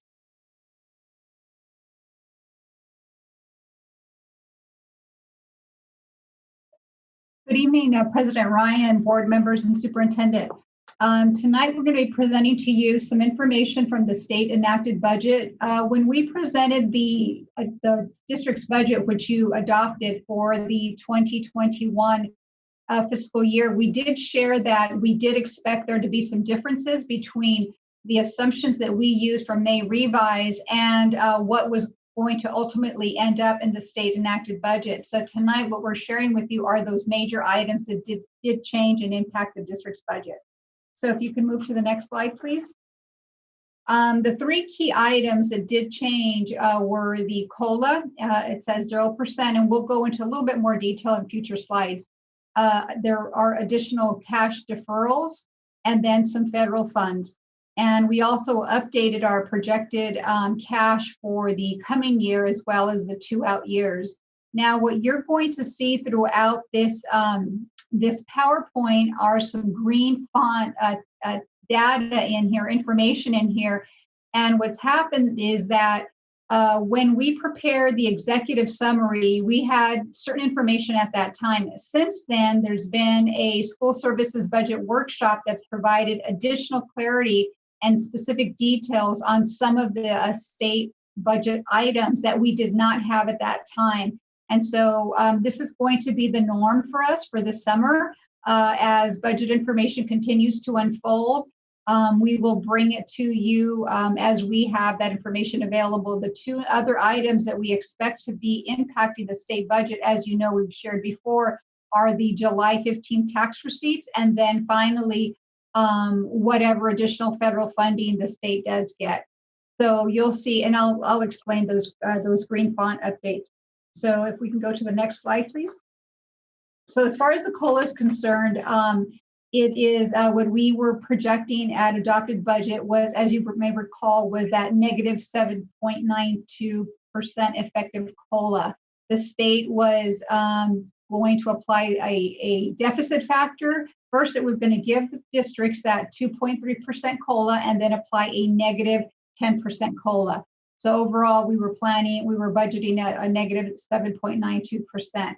Well, the state enacted budget eliminated that reduction, but it left the LCFF based funding flat. So meaning 0% COLA means we'll get no increase. And we do have to keep in mind that a 0% COLA, although a lot better than a negative, will provide no additional revenue for the district to offset increased costs. We will be seeing some increased costs, which are normal operating expenses for step and column, increases in health benefits, and any other operating costs. So that will further contribute to our deficit. So in the next slide, we'll see the difference between what was in the district adopted budget based on the May revise and the state enacted budget. So it does bring in about $35 million more for revenue and for the district in 2021 in terms of LCFF. But again, just a reminder, this is flat funding. So it basically kept us the same as 1920, did not provide any increase. And we assumed that 0% COLA would hold for the next 2 years. So it basically just restored that reduction that we were facing at budget adoption. So the next slide, and how was the state able to do that? Because as we all know, the state is wrestling with their own huge deficit, a result of the economy because of all the closures. And so what the state did was they applied cash deferrals to offset that to the tune of about $12 billion. So what this means for the district is that for this year and the coming year, we will expect to see additional months of cash deferral, meaning money we're supposed to get now, cash on hand, we will not see it until the out years. And when we prepared this last week, we were estimating that it was going to be about an additional $40 million in additional deferrals each year.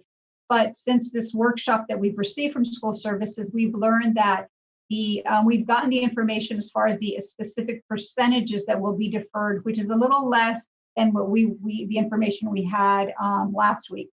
So the total deferrals per year is pretty much equal to the adopted budget. In this third bullet says, that we were projecting last week that our cash balance at the end of the 21 year would be worse by $26 million. We now know that that's not the case. Our ending cash balance will be about a negative 85.5 million. I mean, it's still pretty bad, but it's not the negative 111 million that we were looking at last week. So again, we just have to just keep in mind that information is going to change constantly, and we will bring it back to you for an update. The next slide is the additional cash flow information. Some of the assumptions that we used in preparing cash flow, because we have to keep in mind that there's some information that we still do not have in order to present to you a closer or more accurate cash flow, and I'll go into that in a little bit. So we did, for our cash flow assumptions, they do include that 40 million that we were thinking we were going to face additional last week, but we know that's different. I've just shared that. And we're also assuming that one of the buckets of the additional federal funds, the ESSER funds, that 100% of those will be expended and received in the 2021 fiscal year. So there's been no change from adopted budget, and that's about 15.8 million. And then the second bucket of federal funds, the GEAR funds, that the learning loss mitigation funds, also known as, we are projecting to spend about 100% of those, with 75% of that revenue received in the coming year. The earlier projections that we had as of last week were showing that we were expected to get about 39.7 million in that category, but now we've learned that it's about 40.5 million. So this will differ again from the executive summary. And we know that there is a change in the spending deadline for a piece of that GEAR money for only a portion of the special ed funding. We don't know how much, and this is again, we're talking about, we don't have specific details. And it's important to know, and I'm going to share a little later about that spending deadline, because it will put a little bit of pressure on the district. If you could move to the next slide, please. So the top portion of this slide shows what we were looking at in terms of the additional deferrals in the state enacted budget. But the clarity we received earlier this week will show that the change in that deferred amount is an improvement of about $25.6 million. So what we're looking at in terms of total projected deferrals now with this new information is 95.9 million in 2021 and about 94.1 in 21-22. Versus, if you look at, the line that said total projected deferrals in white, it was showing about 121.5 for this year, and 119.3 in the following year. So a slight improvement, but nonetheless, it's quite a bit of cash that's being deferred. And for the district, that's a problem, because that is our problem, is running out of cash. So in our next slide is simply just the graph of the just a picture of what that cash looks like, which is pretty bad. We're still projecting negative. And as I said earlier, we still need to update our cash flow projections to update the portion of special ed funding under the learning loss mitigation funds that has a different spend by deadline. So, and I'm going to go into that next. Our next slide talks about these federal funds. So the first federal funding that we did get back around in the spring was the ESSER funds that were based on the amount of Title I funds that we got. And for the district, that represents about $15.8 million. And these funds are the allowable uses are in the second column there, and they're also spelled out in a little bit more detail in the executive summary.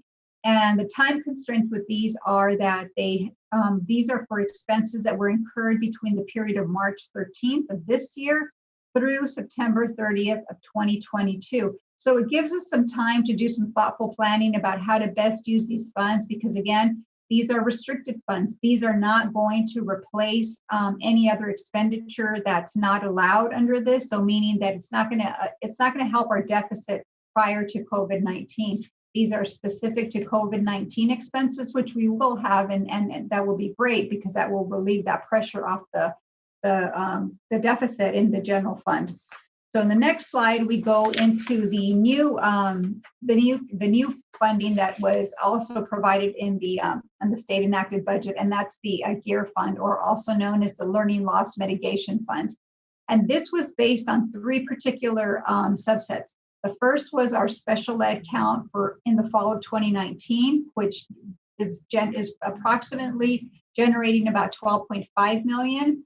And the second is our proportionate share of our 1920 supplemental concentration, which is about 6.35 million. And again, this is not the amount of supplemental concentration money that we get. It's simply a formula based on on this proportionate share of our amount that we got over, overall in 1920. And then the third amount is based on our LCFF. And so the way that these funds work is that we spend the money first, and then we get the money from the federal government by way of a reimbursement. And there's 4 general categories of allowable uses. And again, we provided more details for you in the executive summary with an attachment, and it's listed here in this PowerPoint in the second column. Now, this one is a little different in terms of time constraints. It's a lot sooner. It's a very aggressive time constraint. These funds are only going to cover the period of March 1st of this year, but must be spent through December 30th. That's a typo. It shouldn't say December 31st. I apologize for that. December 30th of 2020. That's only a few months away. And to spend 40 million on restricted items is pretty aggressive. And so we are now having to work on a spending plan to meet this deadline. And as I said earlier, we also learned that a portion of that 12.5 million in the special ed, we don't know yet how much of that we're waiting for that information, has a different spend by deadline. That deadline is September 30th of next year, 2021. So that's a little better versus the December deadline. Okay, and our next slide is simply the next budget updates. And we did leave out in error another update deadline here, or date here. In August, we'll come back to you with a multi-year projection as we have more information from the state in terms of what their budget projections will look like once they know, what their July 15th tax receipts look like. And also they should know by then whether the federal government is going to give them additional relief funds, and by what amount, and how that will impact school districts. So we'll bring back to you a multi-year projection along with an updated cash flow update. And then in September, we will also bring back to you our year-end financial statements, which are known as the unaudited actual financial statements, which are basically closing the books for this prior year, 1920, and then projecting out for the 2021. And then on October, as we are required to do because of our negative certification, we will bring back a formal revised proposed district budget for the fiscal year 21-20. And so that's what we have at this point. I know there's a lot of moving pieces, but this is what we're dealing with this year. And we're just trying to stay on top as much of the new information that's coming out as much as possible. So at this point, I will turn it over to questions if there are any. Thank you, Rose. We're going to go ahead and take public comment on this item, and then we will take questions from board members. Do we have any public comment on this item? Superintendent is shaking his head. No public comments on this item? Public comment on this item, and if I can just confirm with Ms. Allen, please. We have no public comments on this item. Okay, thank you so much. So we're going to take board member questions and comments. If I can see hands, Board Member Garcia. Yes, thank you. Thank you, Rose, for the quick update. It's easy to follow. I did have a couple of questions, so relating to the additional funds coming to the district. The vast majority of that is in one-time funds, restricted in the way we can spend those, and then how quickly we need to spend those, right? So I think it would be helpful to maybe get from you what portion of additional revenue coming to the district is on an ongoing basis, because that's really what's going to help our structural deficit. That's correct. Okay, I just was wanting to make sure I was unmuted. Yes, there, of the funds that we got, the additional federal funds, all of it is one time and all of it is restricted. So we did not get any additional funds. The only thing that we did get was, instead of getting a funding reduction, we got a zero reduction, but we did not get an ongoing increase. So, and it's important to clarify that, because back in January, before everything happened, we were anticipating getting some COLA. As you may recall, the governor's January proposal did call for some COLA, which would have helped offset some of our increasing costs that we have no control over, like our step and column, and our health benefits that continue to increase, and then some of our minor operating costs, right? When buying supplies or what have you, some minor utility increases. And so that COLA would have offset at least some of that and would not have contributed to increasing the district's ongoing deficit.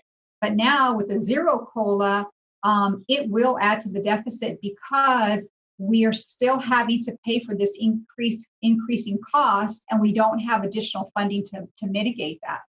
So the relief that we're getting from the federal government, that's very helpful in terms of offsetting the additional costs that we're going to be facing with, related to COVID, the distance learning, the supplies, the equipment, the connectivity, and all of the, staff development that's going to go with that.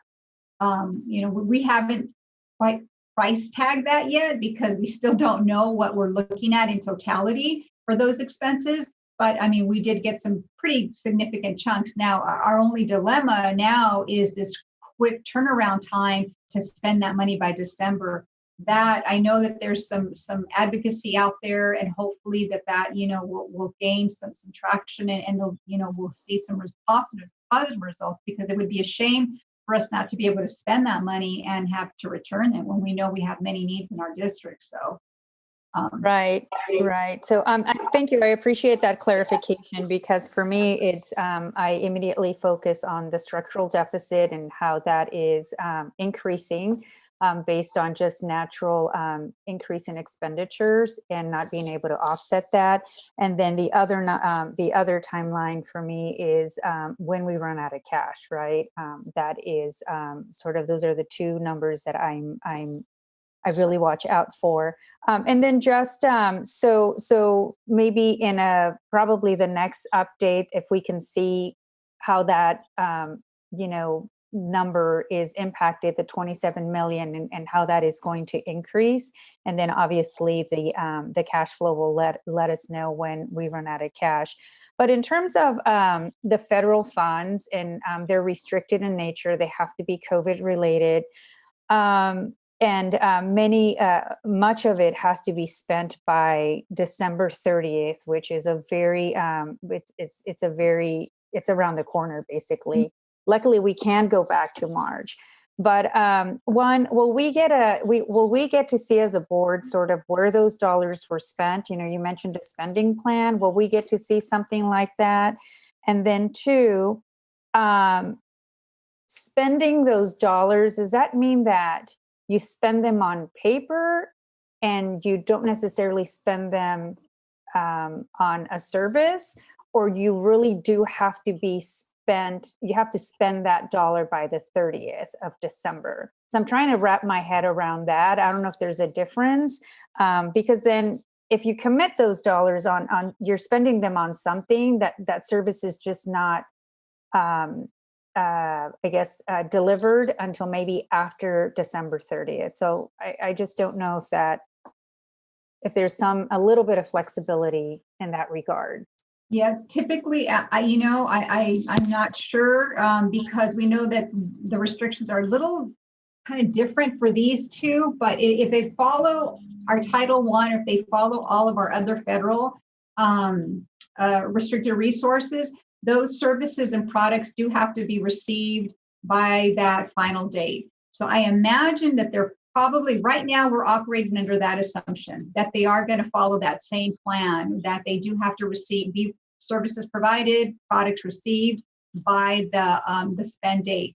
Unless, we're successful in getting some kind of flexibility, so we're hoping that'll happen. But right now, that's the way we're operating. And that's a dilemma for the district too. I'm glad that you brought that up, Member Garcia, because that'll mean that we're going to have to put the cash out for these items, and then there's going to be a delay in us receiving that reimbursement by months. The federal government takes a few months before they actually cut a check and put that in our bank. So that is going to add a little bit of pressure to our cash flow, certainly. And then just my last point and request for maybe a future update is really talking about how those the deferrals and how they impact the district's budget, and then what opportunities we have to find exemptions and claim hardship, because I think that's a given with the budget being negatively certified and also the deficit being so great and increasing. So, but thank you for the update. Thank you, Board Member Garcia. Do we have other questions and comments from board members? Board Member Morawski. Hi, thank you. I think Member Garcia covered a number of the same questions I had. So I did want to clarify on the cash flow. It's a disturbing display. It shows we're negative starting in August, I think. Is that correct? Ms. Ramos, I'm sorry, you're on mute. I'm sorry. Yes, we go in and out. We're negative throughout the year, and then finally in February, based on these projections, right at this time in February, we start to stay negative. We regain some positivity when our tax receipts come in January. So we do see a little bit of relief there, but it's temporary, and right now we're projecting that we're going to be negative starting in the spring and keeping that forward. And again, the piece that's missing from here, though, is being able to extend some of those expenses to the following year. That's the second bucket of federal funds. So that certainly will impact how much cash goes out, if that makes sense. Right now, we're budgeting that we're going to, all of this cash from these federal sources are going to go out by December 30th, except the 15.8. And so that does put a big strain on cash flow. So it's a major assumption. I'm sorry. Oh, go ahead. Yeah, no, I was going to say that's a pretty big assumption that we're operating under right now, because this is the information that we have that's available. So it may change. So maybe when I come back in August, we'll know that, that's not the case after all. And it may change how our cash looks. So the 15.8 plus the 12.5 million, that was using the gear money that was according to the special ed formula. You said that deadline also got extended? Yeah, of the 12.8, it's not the entire 12.8. We just don't know how much of it. That's the piece that's missing. 12 point, sorry, out of the 40.5 million, you said 12.5 is based on fall count of special ed students. And then you said 12.5, that 12.5, that deadline was changed to September 30th, 2021 for that portion of the gear funding, the special ed formula portion. Yeah, and it's only a portion of that portion. It's sorry, I should have clarified. It's only a piece of the 12.5. Oh. But that's the big question right now statewide. I mean, we don't know how much of that 12.5 is it all of it? Oh. So right now the cash flow has left it as having to be spent by 12/30 of 20 of this year. So yeah, so right now the cash flow looks horrible because of all these major assumptions. And again, this is why it's so difficult to give you an accurate cash flow, because there's still moving pieces and there's this negotiation going on behind the scenes with these federal funds. And there's such big chunks that they can swing our cash flow, by 1 month or so. I mean, for us, that's still pretty significant. So there's just trying to piece through the cash flow. So as member Garcia noted, we should qualify for a hardship deferral because this definitely puts us into negative territory. So this is, I think and hope this is more of a theoretical cash flow without the hardship deferral, but is there any reason you think we wouldn't be able to get a hardship deferral? And have you looked at the cash flow assuming that we got a hardship deferral? We have not. We haven't explored that area yet. So yeah, this is assuming no hardship deferral, no, we wouldn't qualify for any kind of short-term borrowing either.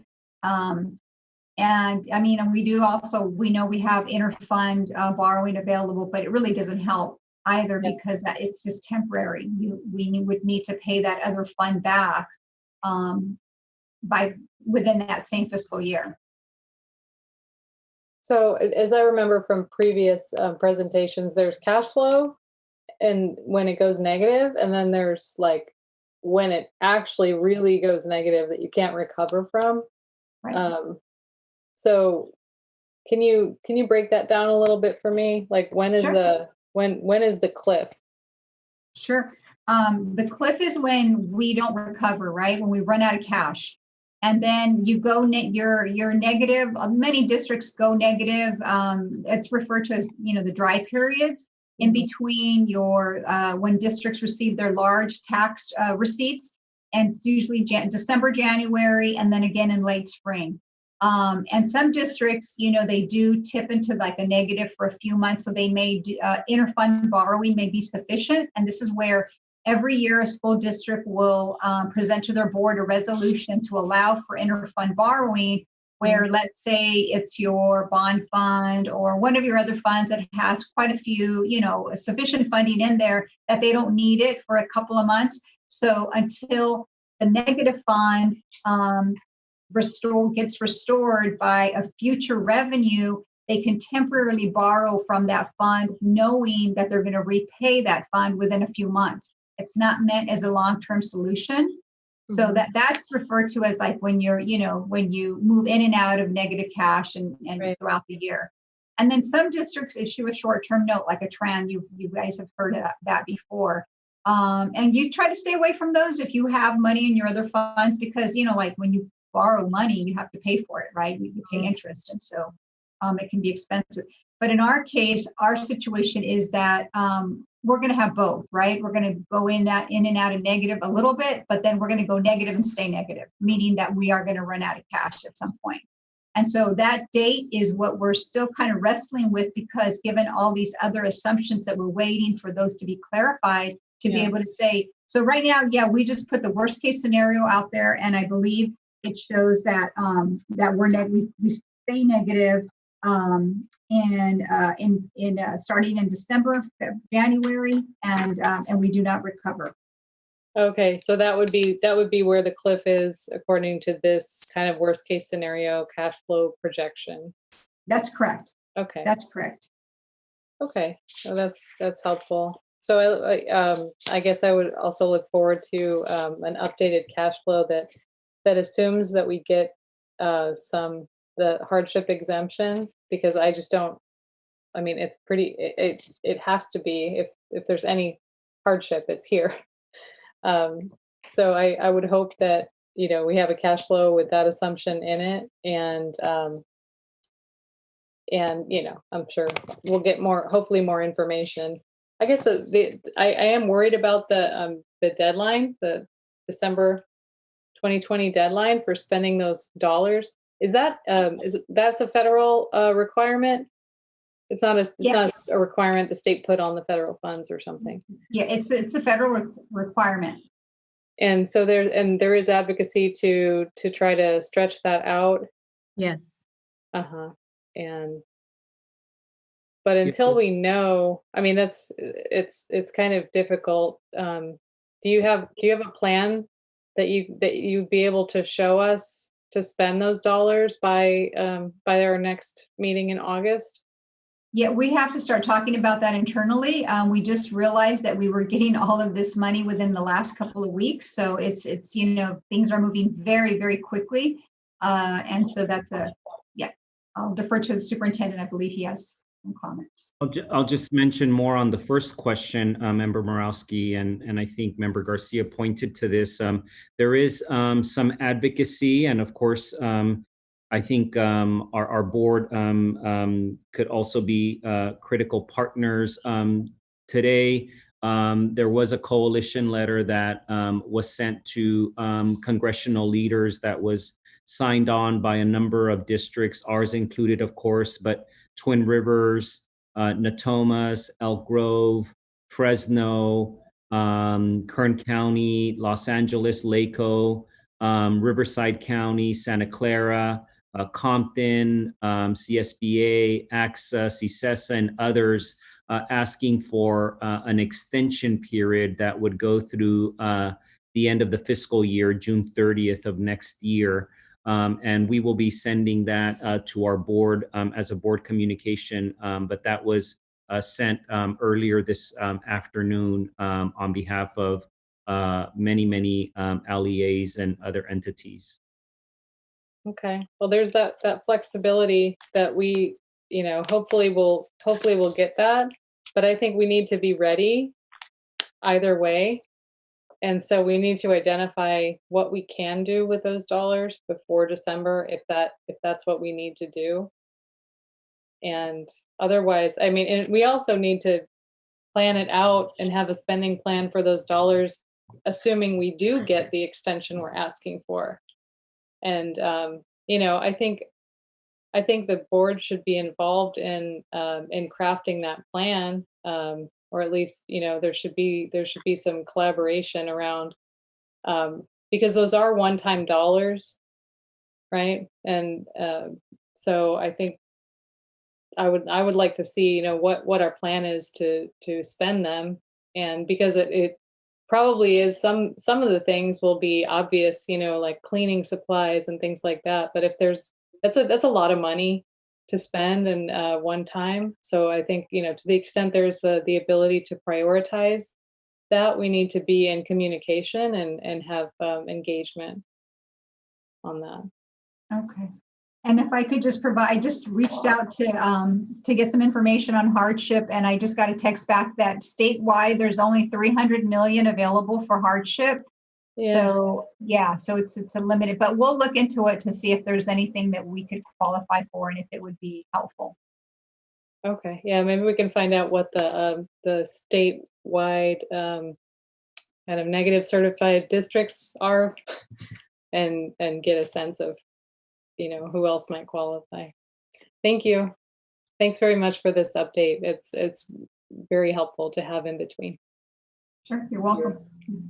Thank you, Member Morawski. I do just want to say, building on what the superintendent said, in addition to the coalition sign-on letters, we have brought up the need to have greater flexibility around the timeline for expending these funds with our congressional representatives, our Senate representatives. We've also elevated this with the business community. They're including it in some of their advocacy as they continue to look at the best expenditures of the CARES Act dollars. So we are trying to do everything we can to help make the case for having greater flexibility and a longer time frame on the horizon. But I do think Member Morawski's request is a wise request. I would want to talk to Rose about what a reasonable timeline would be. But, I have been wondering, how are we looking at expending those dollars? What have we categorized already has gone out as a result of COVID related expenses? And then having, a plan A and a plan B, obviously, it would not be concrete until we have a greater sense of the timelines and the many obligations and competing demands for those funds. but it would be nice to have something sketched out to be able to provide feedback and response to.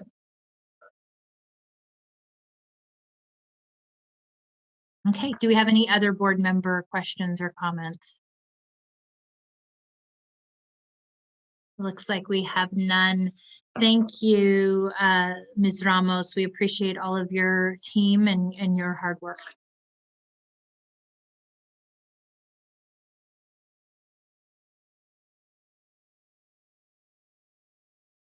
We're moving on to, actually, before we go into the next item, I need to ask for a motion to extend the board meeting to midnight. I'll move. Oh, I'll second. Okay, all those in favor? Aye. Okay, thank you. The motion carries. Item 9.2, consider resolution number 3158, material revision for Aspire Capitol Heights Academy. Jesse Ramos will be presenting this evening.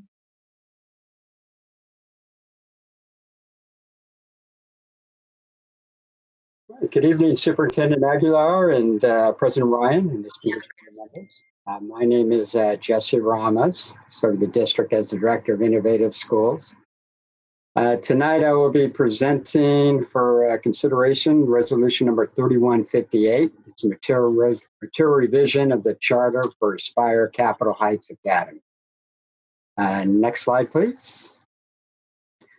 For tonight's presentation, things I'll be covering is an introduction to the charter review team, an overview of the charter school, the material revision process, staff analysis, next steps. I have some time to answer some questions and then to make a board decision. Next slide, thank you. The following is a list of our charter review team. You can see it's a multidisciplinary team of professionals that worked on the chart on the petition review. I'd like to give them a moment of recognition and appreciation for their hard work on this material revision. Next slide. An overview of the charter school, Aspire Capitol Heights Academy. It's in its 17th year, would have completed its 17th year. It opened on September 2nd, 2003. Right now, in the 1920 school year, it served 232 students ranging from kindergarten to 5th grade. Its current location is 2520 33rd Street. It is an independent charter.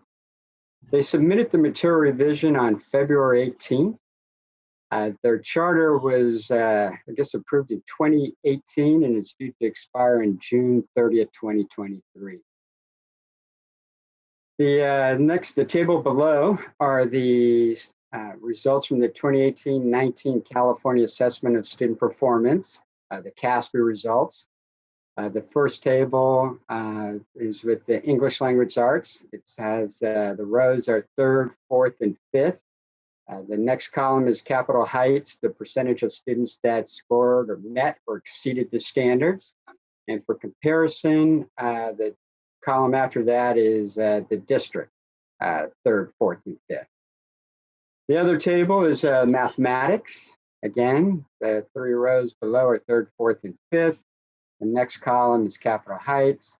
And then next for comparison is SCUSD. Next slide, please. So this is with the material revision process.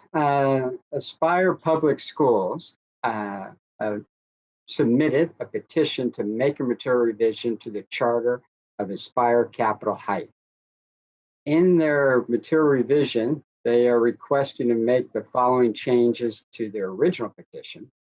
And that is to move from their current location at 2520 33rd Street to a new location at 7300 Folsom.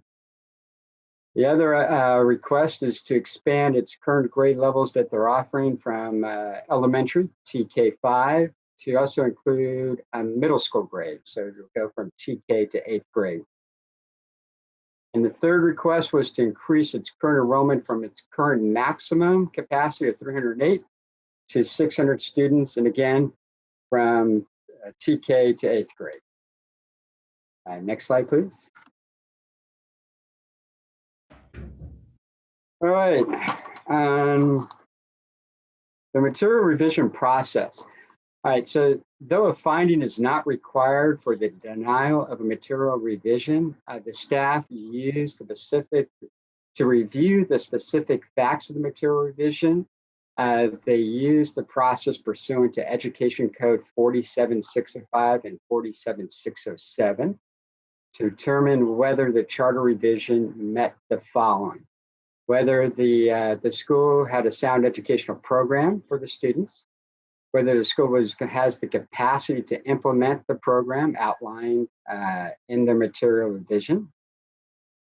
Also, whether the material revision contained the necessary affirmations, whether there was a declaration that the employees would be exclusive, they would be the exclusive employers of their employees.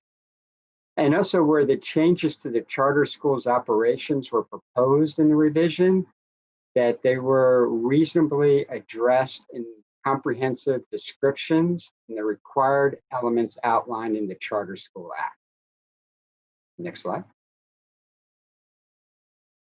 Now, the material revision process, there is a difference between an initial and a renewal and a material revision. So the following bullets describe the difference with a material revision versus an initial or renewal. With a material revision, a request for a material revision to add a site must be considered at an open public meeting.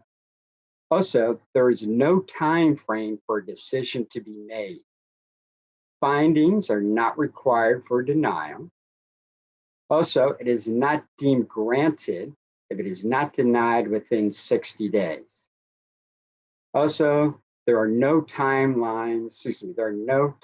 limits on submission of a material revision. So these are key factors that distinguish material revision from an initial renewal. All right, so also there were some changes with regards to 2020 material revision process. There's new legislation, Education Code 47605, subdivision C8, permits a school district to deny proposed expansion if the school district is not in position to absorb the fiscal impact of the proposed expansion. A school district qualifies to assert this as a denial, as a basis for denial, if it has the following item.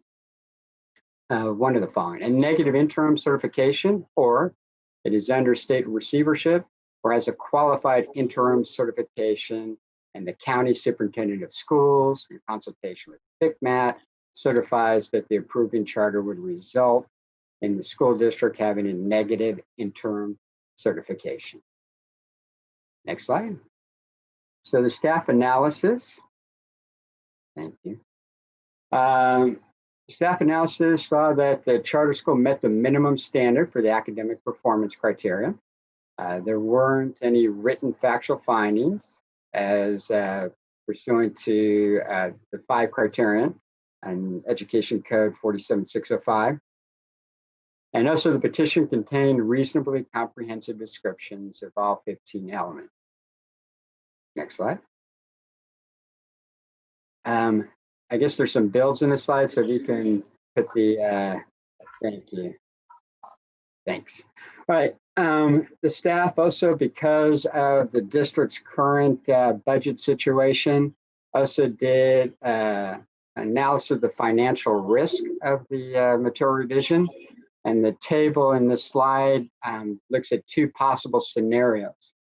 The first scenario is that CHA, and this is the proposal that CHA mentioned, is that they would, for the first 3 years, 50% of the students would be in-district students. And then for years 4 and 5, it would be 40%.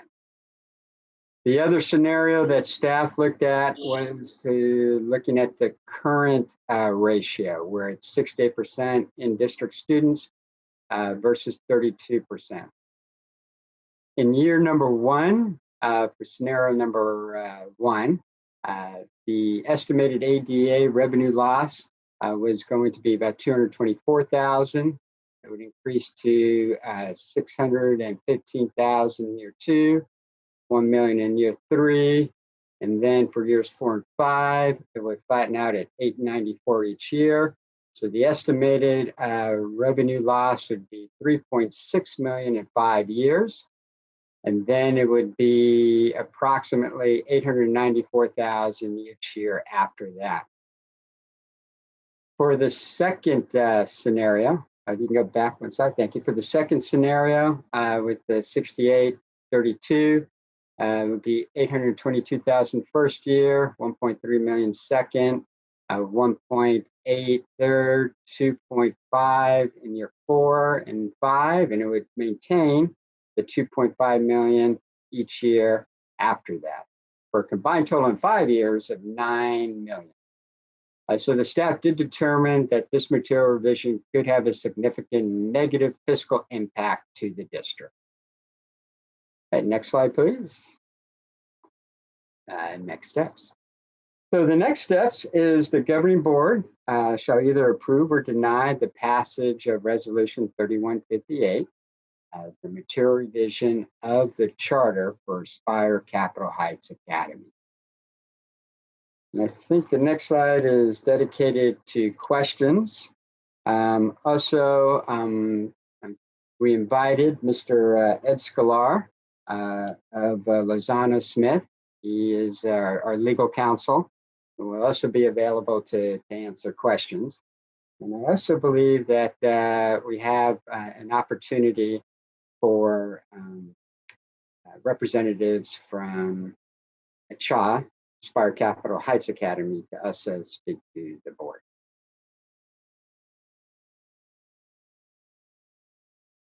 Sorry, I'm on mute.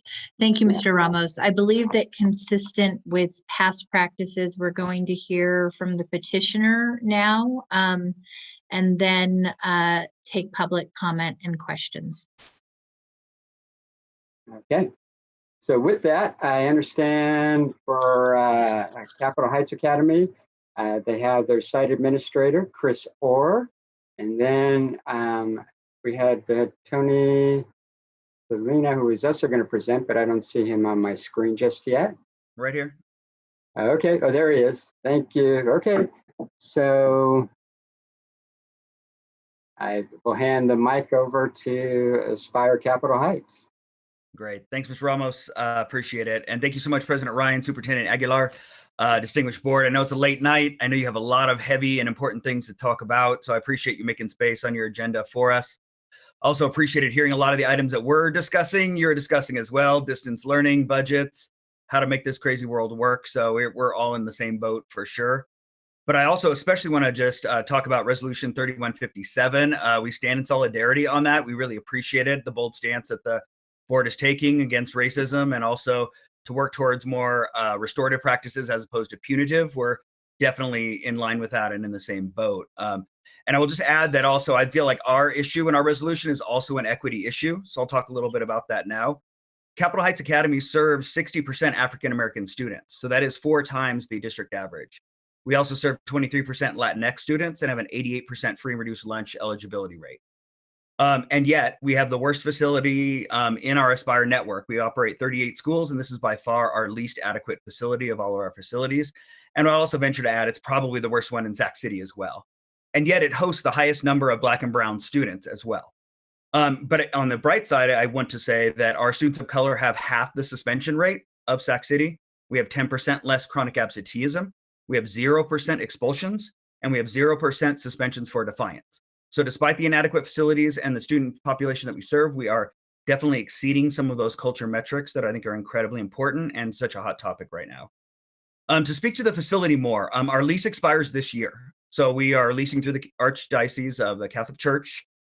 We have seismic concerns at the building. It was built in the 1930s, a brick, and it has some serious limitations. Also, there was lead found in the facility 2 years ago that we've been working to abate, but it still remains a concern to us, both in the soil and in the bathrooms. And then finally, our landlord, the Archdiocese, wants to review our curriculum to see if it aligns with Catholic doctrine. And of course, as a public school, that's untenable for us. And so ultimately, we cannot remain in this site. So I can't say that enough, that this isn't This is something we've been intending to do for quite a while. We had engaged the board over a year ago when Jack was still in the place before Jesse came in. And we really located a location that we feel like is much more optimal for many reasons. For example, we operate 2 schools that are authorized through San Juan, one of them a high school. Right now, our students at Capitol Heights Academy don't matriculate to that school because of the distance. The new facility that we found, while still in Sac City's boundaries, is much closer to our other school, about half the distance. So we intend to recruit strongly from both San Juan and Elk Grove in the area that the new location would be, which is why we don't believe the current proportion of in-district, out-of-district will be the same and will decrease significantly. Also, our high school is an early college high school partnered with American River College. And so our students have the opportunity to attend American River while still in high school.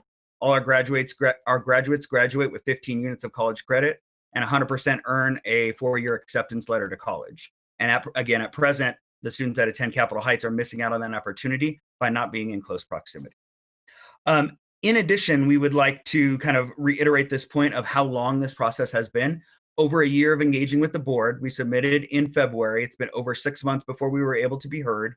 And therefore, we don't believe that the use of fiscal impact is appropriate, given we were engaging and submitting long before 1505 or any of these rules have taken place. In addition, we would also like to add that we dispute the way in which the calculations for fiscal impact was taken. It only looks at the revenue side and assumes every student carries a certain revenue without assuming any cost. And we all know that when we serve more students, we need more staff, facility costs go up, materials costs go up. So we actually believe that's a flawed calculation that's being used and would like to dispute that as well. Lastly, we do appreciate the staff report finding that we have met all of the findings of fact, that we do have a sound academic program, that we have sound governance and financials, we met all legal assurance and operational requirements, and that we are highly likely to be able to execute on our excellent program. And so with that, I have to ask one ultimate question is, would a highly successful school with 17 years of experience in the community, serving mostly Black and brown kids, be forced to continue to remain in a subpar, unsafe facility and eventually may need to close because of said facility? That's really the question at hand. So with that, I'd love to turn it over to our new principal, Chris Orr. Hi, everyone. Thank you again for giving us a few minutes tonight. As I listen to that, I understand being in your position, there's a handful of variables that you need to go through to be able to make a decision. I'm an educator.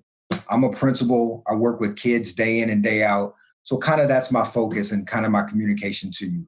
I am the new principal at Capitol Heights Academy, but I'm not new. I'm not new to Aspire. I've been with Aspire. I was a principal at a high school. And I have almost 20 years of experience in education, the majority of it in Sacramento, specifically in Oak Park. I know the community well. I know the students well. I've partnered with educators from traditional public schools, charter schools, private schools. We're all in this together. And I have that kind of relationship and rapport with a lot of folks that are doing the right thing.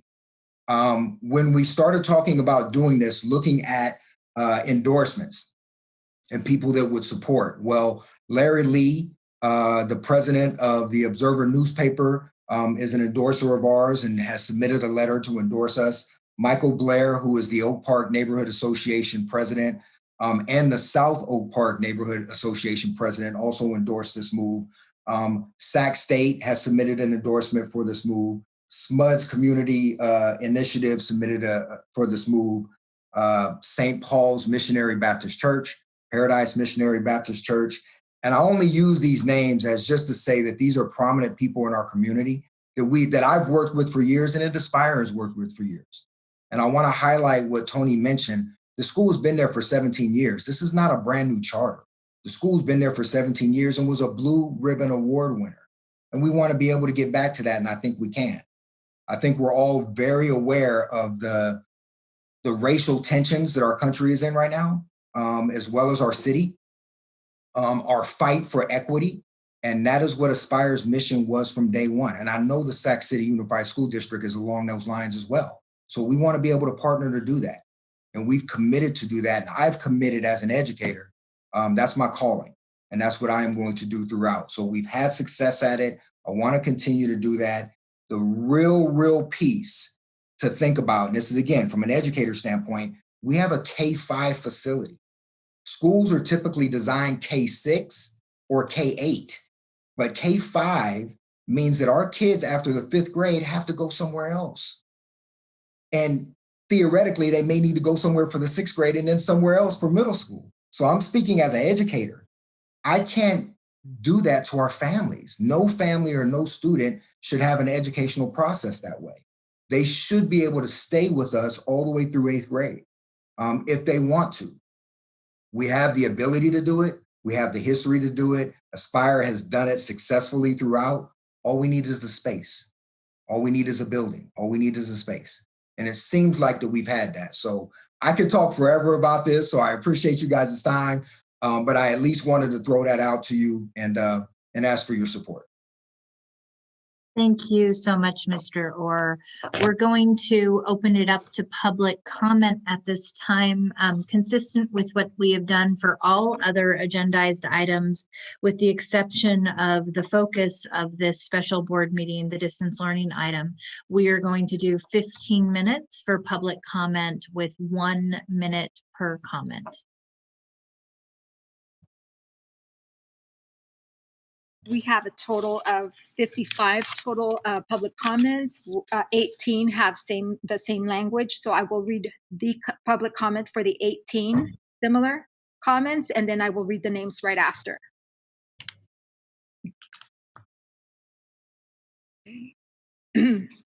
Dear Board of Trustees, I write in support of the material revision of the Charter for Aspire Public Schools, Capitol Heights Academy in Sacramento.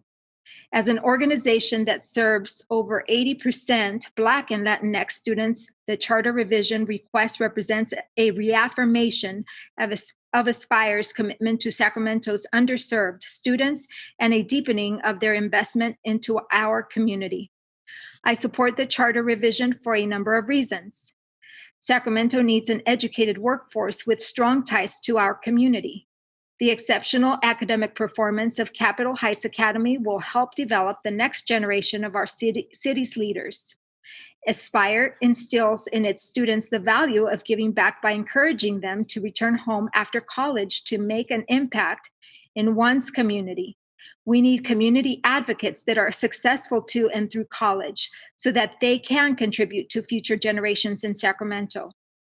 The new location is ideal for Aspire's partnership with Sacramento State University and will help foster a college-bound environment at a young age.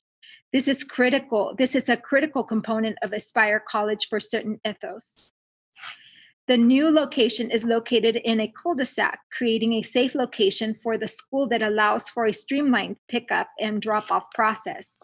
We are excited to see the Capitol Heights Academy flourishing for years to come in our city. We ask that you approve this application and allow Aspire Public Schools to continue serving the Sacramento community. Sincerely, Cornelius Burke, resident, City of Sacramento. John Duncan, after-school director for Aspire Capitol Heights Academy. Alonzo G. Morris, pastor, Paradise Missionary Baptist Church, Sacramento. Gwendolyn Hayes, community member. Johnny Ware Jr., community member. Richard Hayes, community member. Sommer Hayes, community member. Tysa Ortiza Hawkins, community member. Larry Lee, president, publisher of the Sacramento Observer. Josiah Damaris Greer, Educational Opportunity Program EOP from California State University.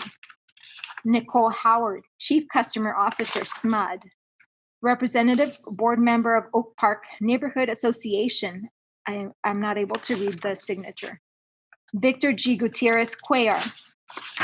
Tamara Clark, after-school educator, Aspire Capitol Heights Academy. Lynette Hayden, special education mental health counselor, Aspire Public Schools, Sacramento Region.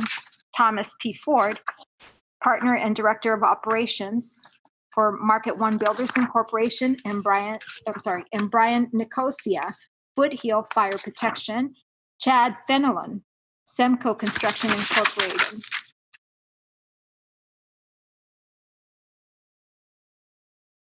Veronica M. The next public comment is from Veronica M. Crenshaw. My name is Veronica Crenshaw. My son, Abrian, attends CHA at Aspire Schools.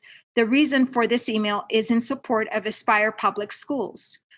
Aspire has helped my son academically. I am very grateful of all they do to support my son succeeded to be the best he can be, and when he needs help with classwork, teachers and teachers' aides are always there to help him put in that extra effort. My eldest son will be graduating this year from high school. Thanks to all the help and support my oldest son, Anthony, received from CHA and Alexander Twilight Aspire at the beginning of his education, he has been accepted into Sac State College this year. I couldn't been more happy than the communication hasn't stopped from the teachers and staff. My son, Abrian Crenshaw, loves the Aspire teachers and all the staff, and all would like other students in the community city to have the same experiences as him. Desiree Ramos. Hello, SUSD board members. This correspondence is in regards to my support for Aspire Capitol Heights Academy, CHA, and the potential for a new site. My name is Desiree Ramos. My daughter, Leilani Ramos, is going into the second grade for the upcoming semester. Our experience has only been for the last 2 years, kindergarten and first grade. Leilani loves her school. She has always been bright and fairly outgoing, but at CHA, she excelled. Her teachers always encouraged her to be kind and respectful and to always strive to reach her personal best. They always made sure each child was reaching his or her own goals without making any of the children feel less than. The staff has always been very kind and inclusive. All of the students, parents, and families are treated with kindness and respect.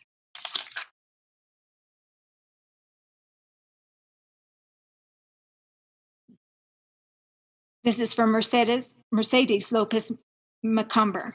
My name is Mercedes Maria Lopez Macumber, and I strongly support the material revision of the Charter for Aspire Public Schools, Capitol Heights Academy in Oak Park, Sacramento. I have been with the Aspire organization since 2006, and I have held many positions such as teacher, intervention specialist, instructional coach, dean of instruction, interim principal, and assistant principal with Capitol Heights Academy and Aspire Schools. Through the years with Capitol Heights Academy and Aspire Public Schools, I have witnessed the school support the community with food, clothing, parent resources, weekend events, extracurricular activities in support of health and fitness, and exceptional education. Capitol Heights Academy is deeply dedicated to the wellness of the students and families they serve within the Sacramento County.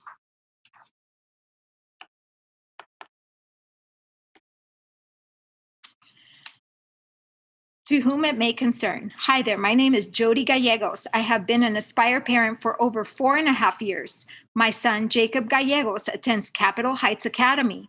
He has been there since kindergarten and has just completed the 4th grade. I can't say enough great things about CHA. He has consistently received high test scores and has learned so much and grown while at CHA. I'm so proud to have him as part of the Aspire CHA community. The support we have received from the teachers and staff is amazing.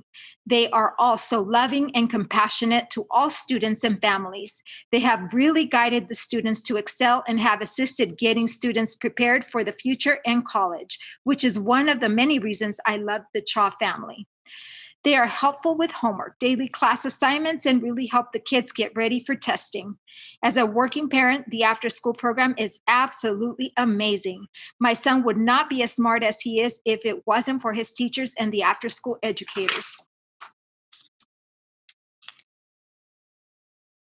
Hello, SUSD board members. My name is Glenda Rivers. I became an Aspire parent in 2014 when my twin sons began attending Alexander Twilight. Today, I am writing this letter in support of Aspire's Capitol Heights Academy's further expansion. I currently have a son and a nephew enrolled in the school, and I believe it would be best if they were able to continue their educations there until high school. They have become well adapted to the school's excellent environment. formed positive connections with both teachers and fellow students and have begun to blossom into responsible and hardworking young men. I would like to keep the boys at Capitol Heights because the school fosters a sense of community and belonging within its students. My son, Michael, is genuinely upset whenever he has to miss a day of school and be away from the classroom.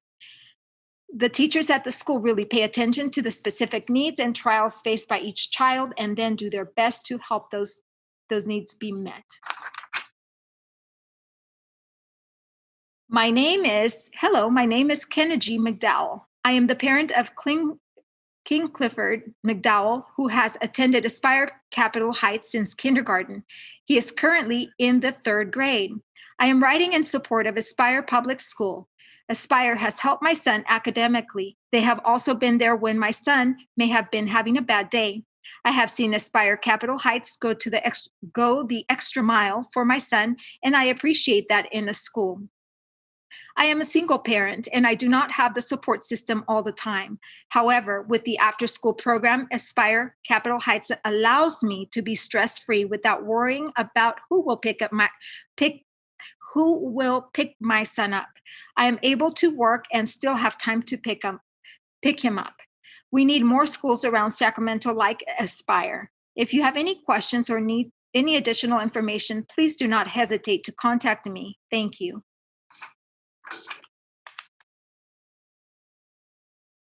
Dear SCUSD Board, I am writing to express my support for the charter revision of Aspire Public Schools Capitol Heights Academy in Sacramento. Having worked in higher education for over 20 years, I have had the opportunity to work alongside many different schools and organizations. Aspire's vision to ensure every student is prepared to earn a college degree, as well as its focus on equity and reaching underserved populations, is commendable and much needed in these unprecedented times. The Capitol Heights Academy is currently a K-5 site, seeking to revise the charter to a K-8 in order to better service their students and families. The identified location is ideal for Aspire's partnership with Sacramento State University and will help foster a college-bound environment at a young age. I have spent most of my time in education working in outreach for our local community colleges and can attest to the fact that giving these young people an early glimpse into their future is most beneficial.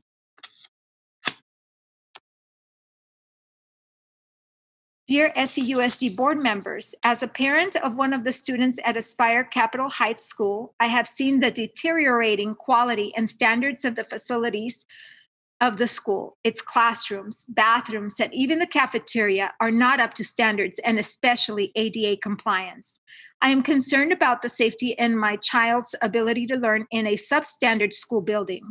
Every time we have heavy rain, the cafeteria floods, and the staff are using valuable time and resources to temporarily resolve the issue by moving the cafeteria location to the multipurpose room. In doing so, this interferes with the food service staff properly having the necessary resources to carry out their job duties, and also taking administration away from more important educational duties by trying to remedy the problem before the students arrive to school. I strongly agree that poor school conditions have an impact on student performance and learning. And this is by Mamie Early. Can we pause for 1 second? I realize that we're going to have to extend the board meeting again. Do I have a motion to extend the board meeting to 12:30? So moved. You have a second? Second. All those in favor? Aye. Thank you.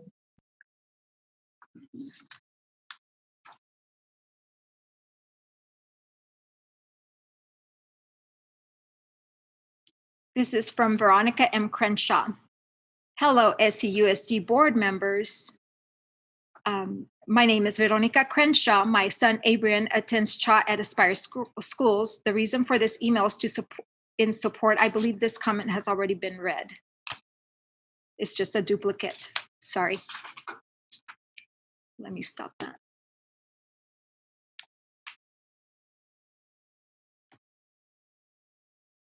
To whom it may concern, my name is Anne Marie Conti, and I am a teacher at Capitol Heights Academy. I am writing in support of the expansion of our school. I have been working with Aspire Public Schools for the past 7 years, and I am a firm believer in the organization. Capitol Heights Academy is in desperate need of a new site. As of now, we do not have enough space for many essential needs our school has. For one, counseling and psychology do not have enough space. They currently share a small shed-like closet, barely large enough to hold a small group. Our speech and language teacher does not have a space at all and attempts to hold sessions in the middle of the upstairs hallway, which can be easily challenging. Our special ed team also shares an extremely small space, barely large enough for a group and not even large enough to hold an IEP meeting. In addition to the inside of the building not being sufficient, we also do not have a safe place for our parents to pick up and drop off their children.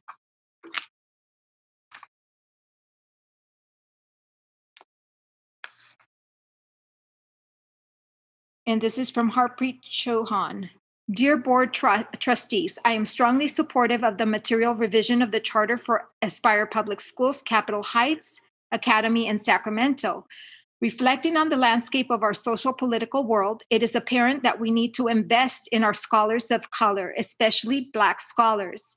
As an organization that serves over 80% Black and Latinx students, the Charter revision request represents a reaffirmation of Aspire's commitment to Sacramento's underserved students and a deepening of their investment into our community. It is vital to allow Capitol Heights Academy to have the increased opportunity to allow Black scholars to succeed within the vision of them going to college, to come back to our Sacramento community, to serve and change the status quo. The new location will allow Aspire to partner with Sacramento State University, supporting our college-bound mission. And that concludes the 15 minutes allotted for this item. Thank you, Ms. Arellano. And I know that we have all of the public comments as board members. We've received those, and they are also on the website for the record. I'm going to ask our board members, as we have questions and comments, to please keep them brief. 2 questions and brief remarks given the late hour. So if you can please raise your hand and let me know if you have questions or comments. I see Board Member Minnick's hand up. Board Member Garcia after. Thank you. Thanks for the presentation. And I appreciate hearing the testimonials of teachers and parents. And also thank you to the team at the school. I know you sent us some other background information as well. Mr. Salina, I felt like when you were speaking, you had kind of taken some of my talking points. I know the location you're at now. You know, I don't think it's conducive to a good learning environment. I think that I totally appreciate your need to create a better space for your students and have more space. And I appreciate you wanting to expand. And I think that the points that Mr. Orr made of the, K-5 being kind of a oddball, kind of a organized situation for students, create some extra hurdles for those kids. And you're serving you're serving a community that really needs the support of a good facility.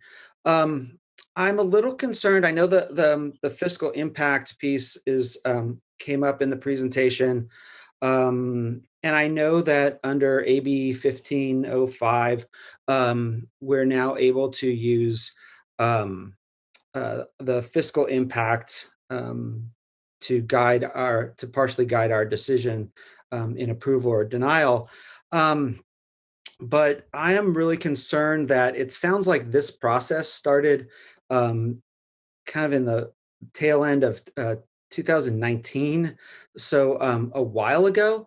and I'm worried that this process should not have taken this long. I don't think it got on our radar, even on the executive committee, until late May, and then we're in the middle of the COVID situation. So I feel like it should have gotten to us long before. I don't know why it took as long as it did to even get a staff report on this. I mean, the report on this includes the financial impact, which means that it was really like done in the last 2 weeks or so, and this should have happened long ago. So I agree with Mr. Salina that I don't think we should be using that as a basis for any of our decision making on this, because I think that had we done our duty in a timely way, I think that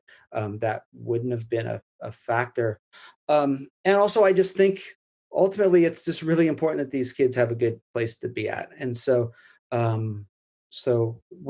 just wanted to share that. And if there's any, response or comments, that I welcome it. But mostly I just wanted to share my concerns about that and say that I absolutely in support of making sure that these kids have a better facility to learn in. Thank you, Member Minnick. Member Garcia. Yeah, so I do have a couple of questions and then some comments, and I'll try and be as brief as possible, but I think it's an important item before us that I think has big impacts for the district and for students. So I did notice that the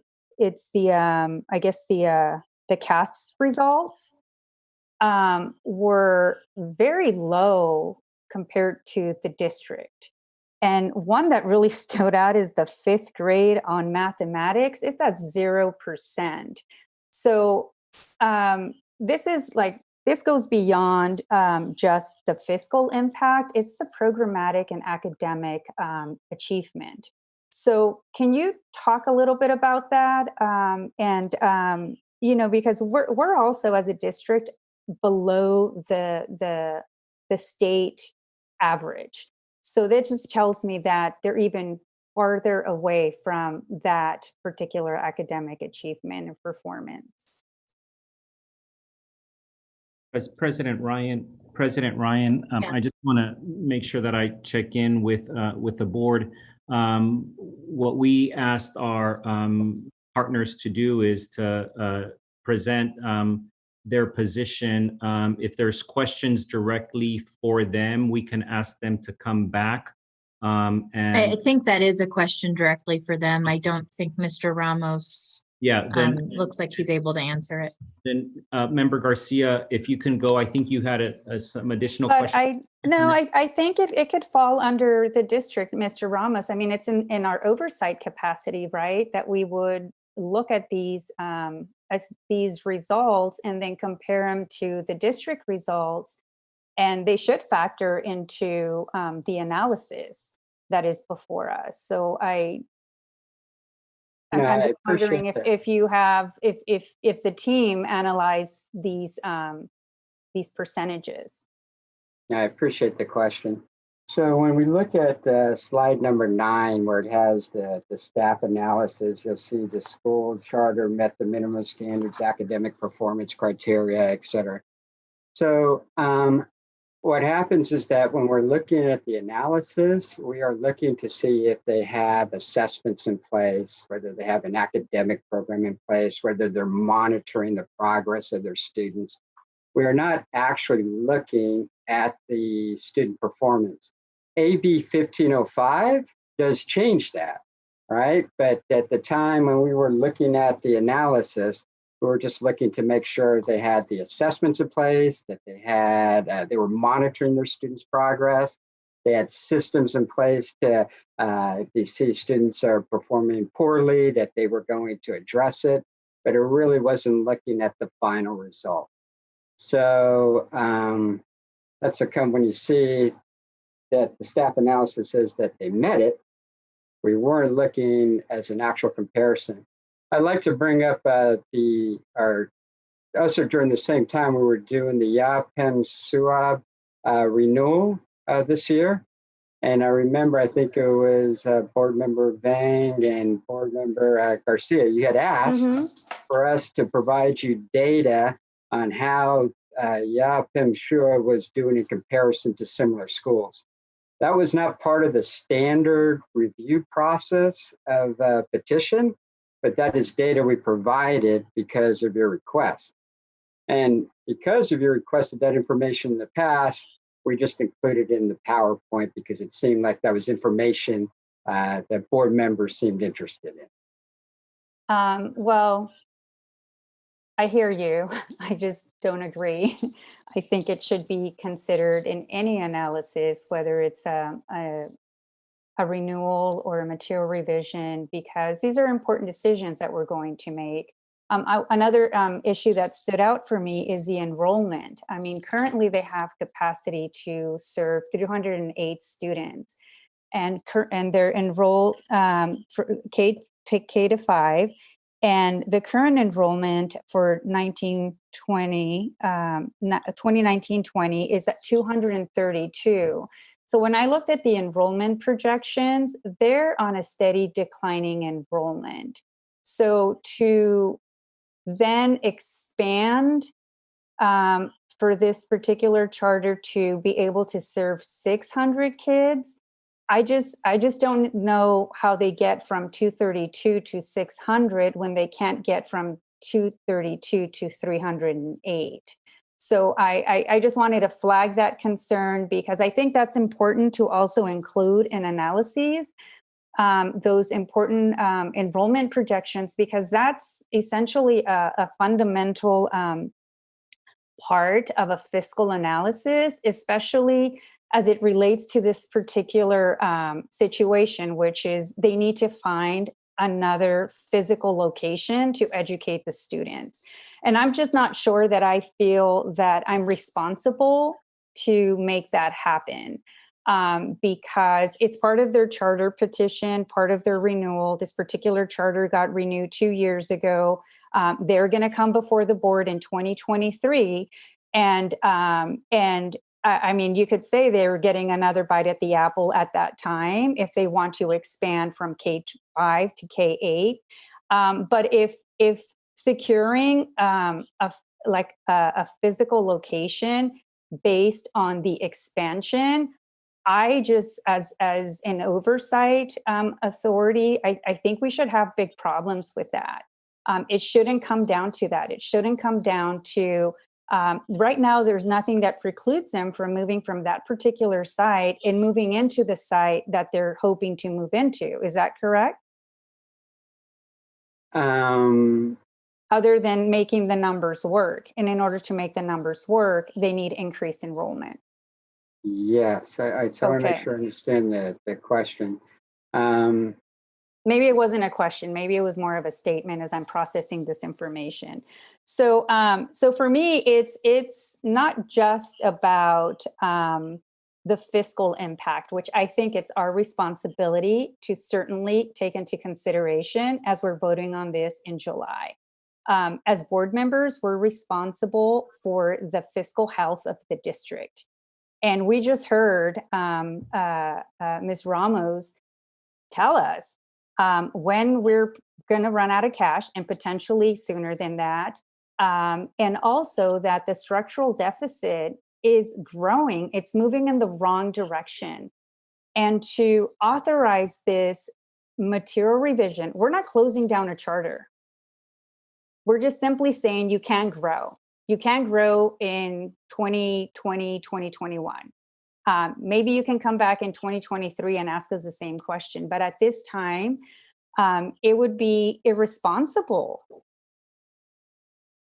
to our, as board members, to authorize this this expansion, especially when we know that current law allows us, in addition to consider the programmatic analysis, it allows us to consider the fiscal impact.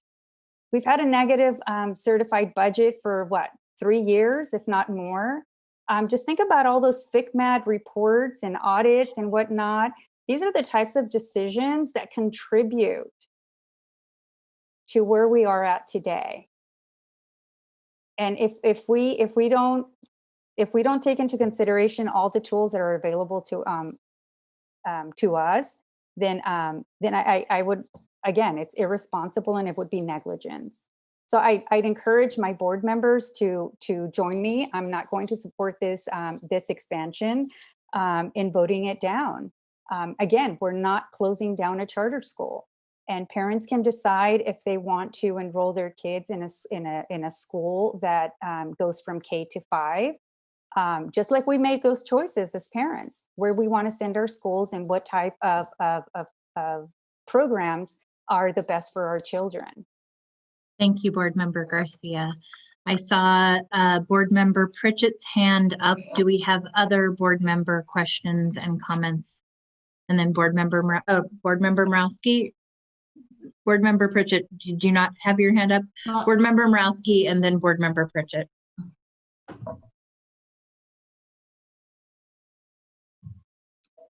Thank you. I was hoping to get some clarity from legal counsel. I thought I understood this before everyone started talking. What is the actual legal requirements around approving or denying this request? Can you just clarify? Like if the board wanted to deny the request, are there requirements around it? It said somewhere that there were no requirements around making a finding. I'll defer to Mr. Sklar on the legal issue here. Thanks. Mr. Sklar, are you there? Yeah, I am here. So thank you for the question. There are some discussions that are best left for a closed session discussion, right? But I do want to. What I can say is just some background as to where the staff report is based, because the legislature was not entirely clear as to how this is supposed to happen come July 1. So the bottom line is that there is no set timeline. There's been discussion, I know, from the charter school in regard to the matter needs to be heard within 60 days from the submission of a charter petition, and the board needs to take action from that time within 60 days. That's not the case. That's not true. There is a Court of Appeal decision from 2018 that said specifically that there is no specific time for a decision specific to a petition for material revision. So, so if the board took action from, if the petition was submitted in February and the board did not take action in April or within 60 days, that's okay, according to the law. The other part of this in regard to the staff report looking at fiscal considerations is that there was, this law was put in place specifically for school districts like Sacramento City that are having significant fiscal impacts or specifically in fiscal dire straits, so to speak, and having significant impacts by charter schools on the operation of the school district. Because that's what AB 1505 is doing. It basically shifted the debate in California on charter schools from how are charter schools and school districts doing in competition against one another to how are they doing, or how are charter schools impacting the district's ability to perform its educational mission. So the law was put in place specifically for instances like this.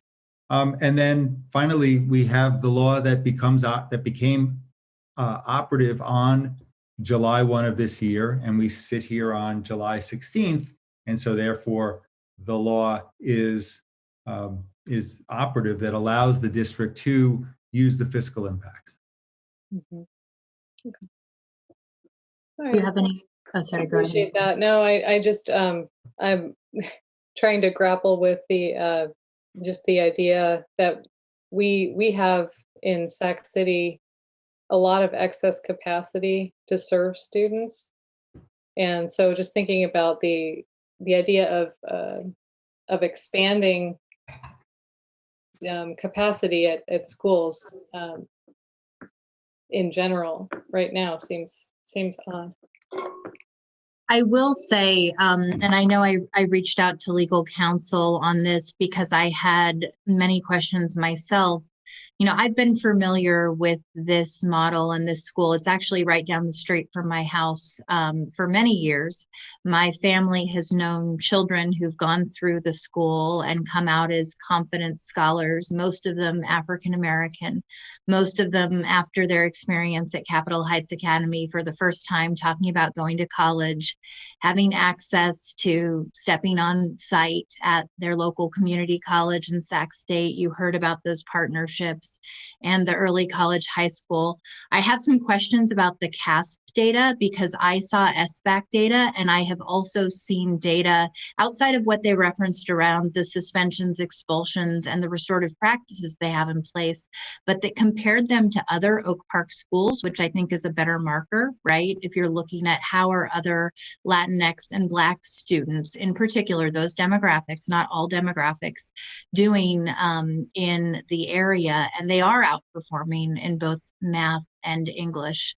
I think what is challenging is understanding what our responsibility is with a new law. And I will tell you what happened last year was I had been hearing for years about the need to mitigate the lead. I have seen the facilities woefully inadequate. I mean, you know, it's a nice little former Catholic school, but falling apart. And I actually was surprised that there hadn't been a material revision submitted earlier, and have had many questions about why did a process that began with Jack Kramer, Jesse Ramos's predecessor, stall so many times and only first come to us at the end of May, so that now in July 1, we have to look at a different set of considerations to be able to assess whether or not this model should grow, should have the ability to move. You know, frankly, the conversations I had with legal counsel left me with more questions than I had answers, which was very concerning to me. Board Member Pritchett. Thank you. Sorry, I was a little slow on my hand earlier trying to. First, I just want to say that I can appreciate the work that they've done with the students of color for sure. But I do have a lot of questions about this proposal after digging in really deep. And some of them are, you know, concerns that my board colleagues have mentioned tonight. It seems that we should have heard this petition last spring, but we didn't because of COVID and staffing issues that had occurred, which is unfortunate. If we had heard this petition in the spring, it would have been a simple material vision without a fiscal decision. So this school is currently losing, I think they said $30,000 a month as we've delayed the hearing. And now there's a change of law that we can consider the fiscal impact. So I feel like I need to better understand the timeline and our responsibility given these changes. And I'd like to suggest that we hold this agenda topic until our August meeting. And that way we're able to get more information and maybe do some two-buys on this issue. So with that, I'd like to put in a motion that we return this item to next month. So we have a motion. Sorry, go ahead, Board Member Minnick. I would second that. I'd be happy to hear a little bit more about this so we can make a better decision. We have a motion and a second. Board Member Morowski, you're raising your hand. Yes, I'm sorry. I just wanted to submit another comment on the process here. We have spent hours in governance retreats over the last year and a half, talking about how we process things on the agenda. And generally we have a first hearing for action items, and then we come back and have an action. So I just wanted to make that point that this is a process that we spent quite a bit of time talking about. So what you're saying, Member Morowski, is this would have been a first hearing before action. Correct. Okay. So we have a motion and a second. So let me ask Mr. Behrens, given that we have a motion on the table and a second requesting additional information to be able to make a final determination, would we go to a roll call vote on this item? And not for a continuance, if you have a show of hands. Okay. All you're doing is deferring to your next agenda. And that really is not an action item for a roll call vote. Since this request is being made, I do want to say I found it troubling that we didn't have the fiscal analysis until Monday at about 5 o'clock. And so, to board member Morawski's point about good governance and being able to be effective as board members in making informed choices, that is very difficult and incongruent with the values that we've talked about in building an effective board. So, I certainly want to ensure that I state that, because yes, I mean, we can have 2-bys, we can bring this back as an action item, but if we had had more timely analysis, this would also be less of an issue. So with that, I'm going to ask for a vote. All those in favor of holding this item until our August board meeting? Aye. Show of hands. Okay, so we have 6. Okay. Those who are against? Abstain? Okay, I didn't see board member Vang register. Are you abstaining, or are you supporting the move to hold this till August? I'm supporting a move to hold it till August. Okay, thank you. Sorry, it's hard in this virtual context. I'm okay. sorry, I have a quick question. Can we just get some clarification as to what additional information we're looking to receive, or to be considered? So I think what we heard is we want to have an opportunity to sit down and have 2-bys on this issue, understanding our legal obligations around material revisions, the timeline that was in place, and the new AB 1505 law. Correct? That is correct. Yes, that is correct. Am I missing anything? And then potentially, are we asking for any other data? I just want to make sure I'm not missing anything. Precisely why I wanted that clarification, because I think it is important to look at the academic performance data, to also look at the financial plans, not only as it relates to this securing that other facility and how they plan to essentially finance that. Because if it is exclusively dependent on increased enrollment, then that's not a sustainable plan if that expansion doesn't happen. So I think I'd like to see a more robust analysis, and perhaps this will be after the 2-bys. I don't know. It's 12:30, so I just want to make sure that we have as much information as possible that is relevant, and under under the new law as it applies on July 1st. Thank you, President Ryan. Yes. Can I Superintendent Aguilar. Can I just? I'm going to have to extend the meeting again after you're done, please. I'll just be very quick. We've taken notes. I've taken some notes to try to frame the 2-bys, but I would also ask board members that if you have any specific questions that you want addressed, please send them to me directly, and I will make sure that we work with legal counsel and staff as well, so that our 2-bys are as productive as possible.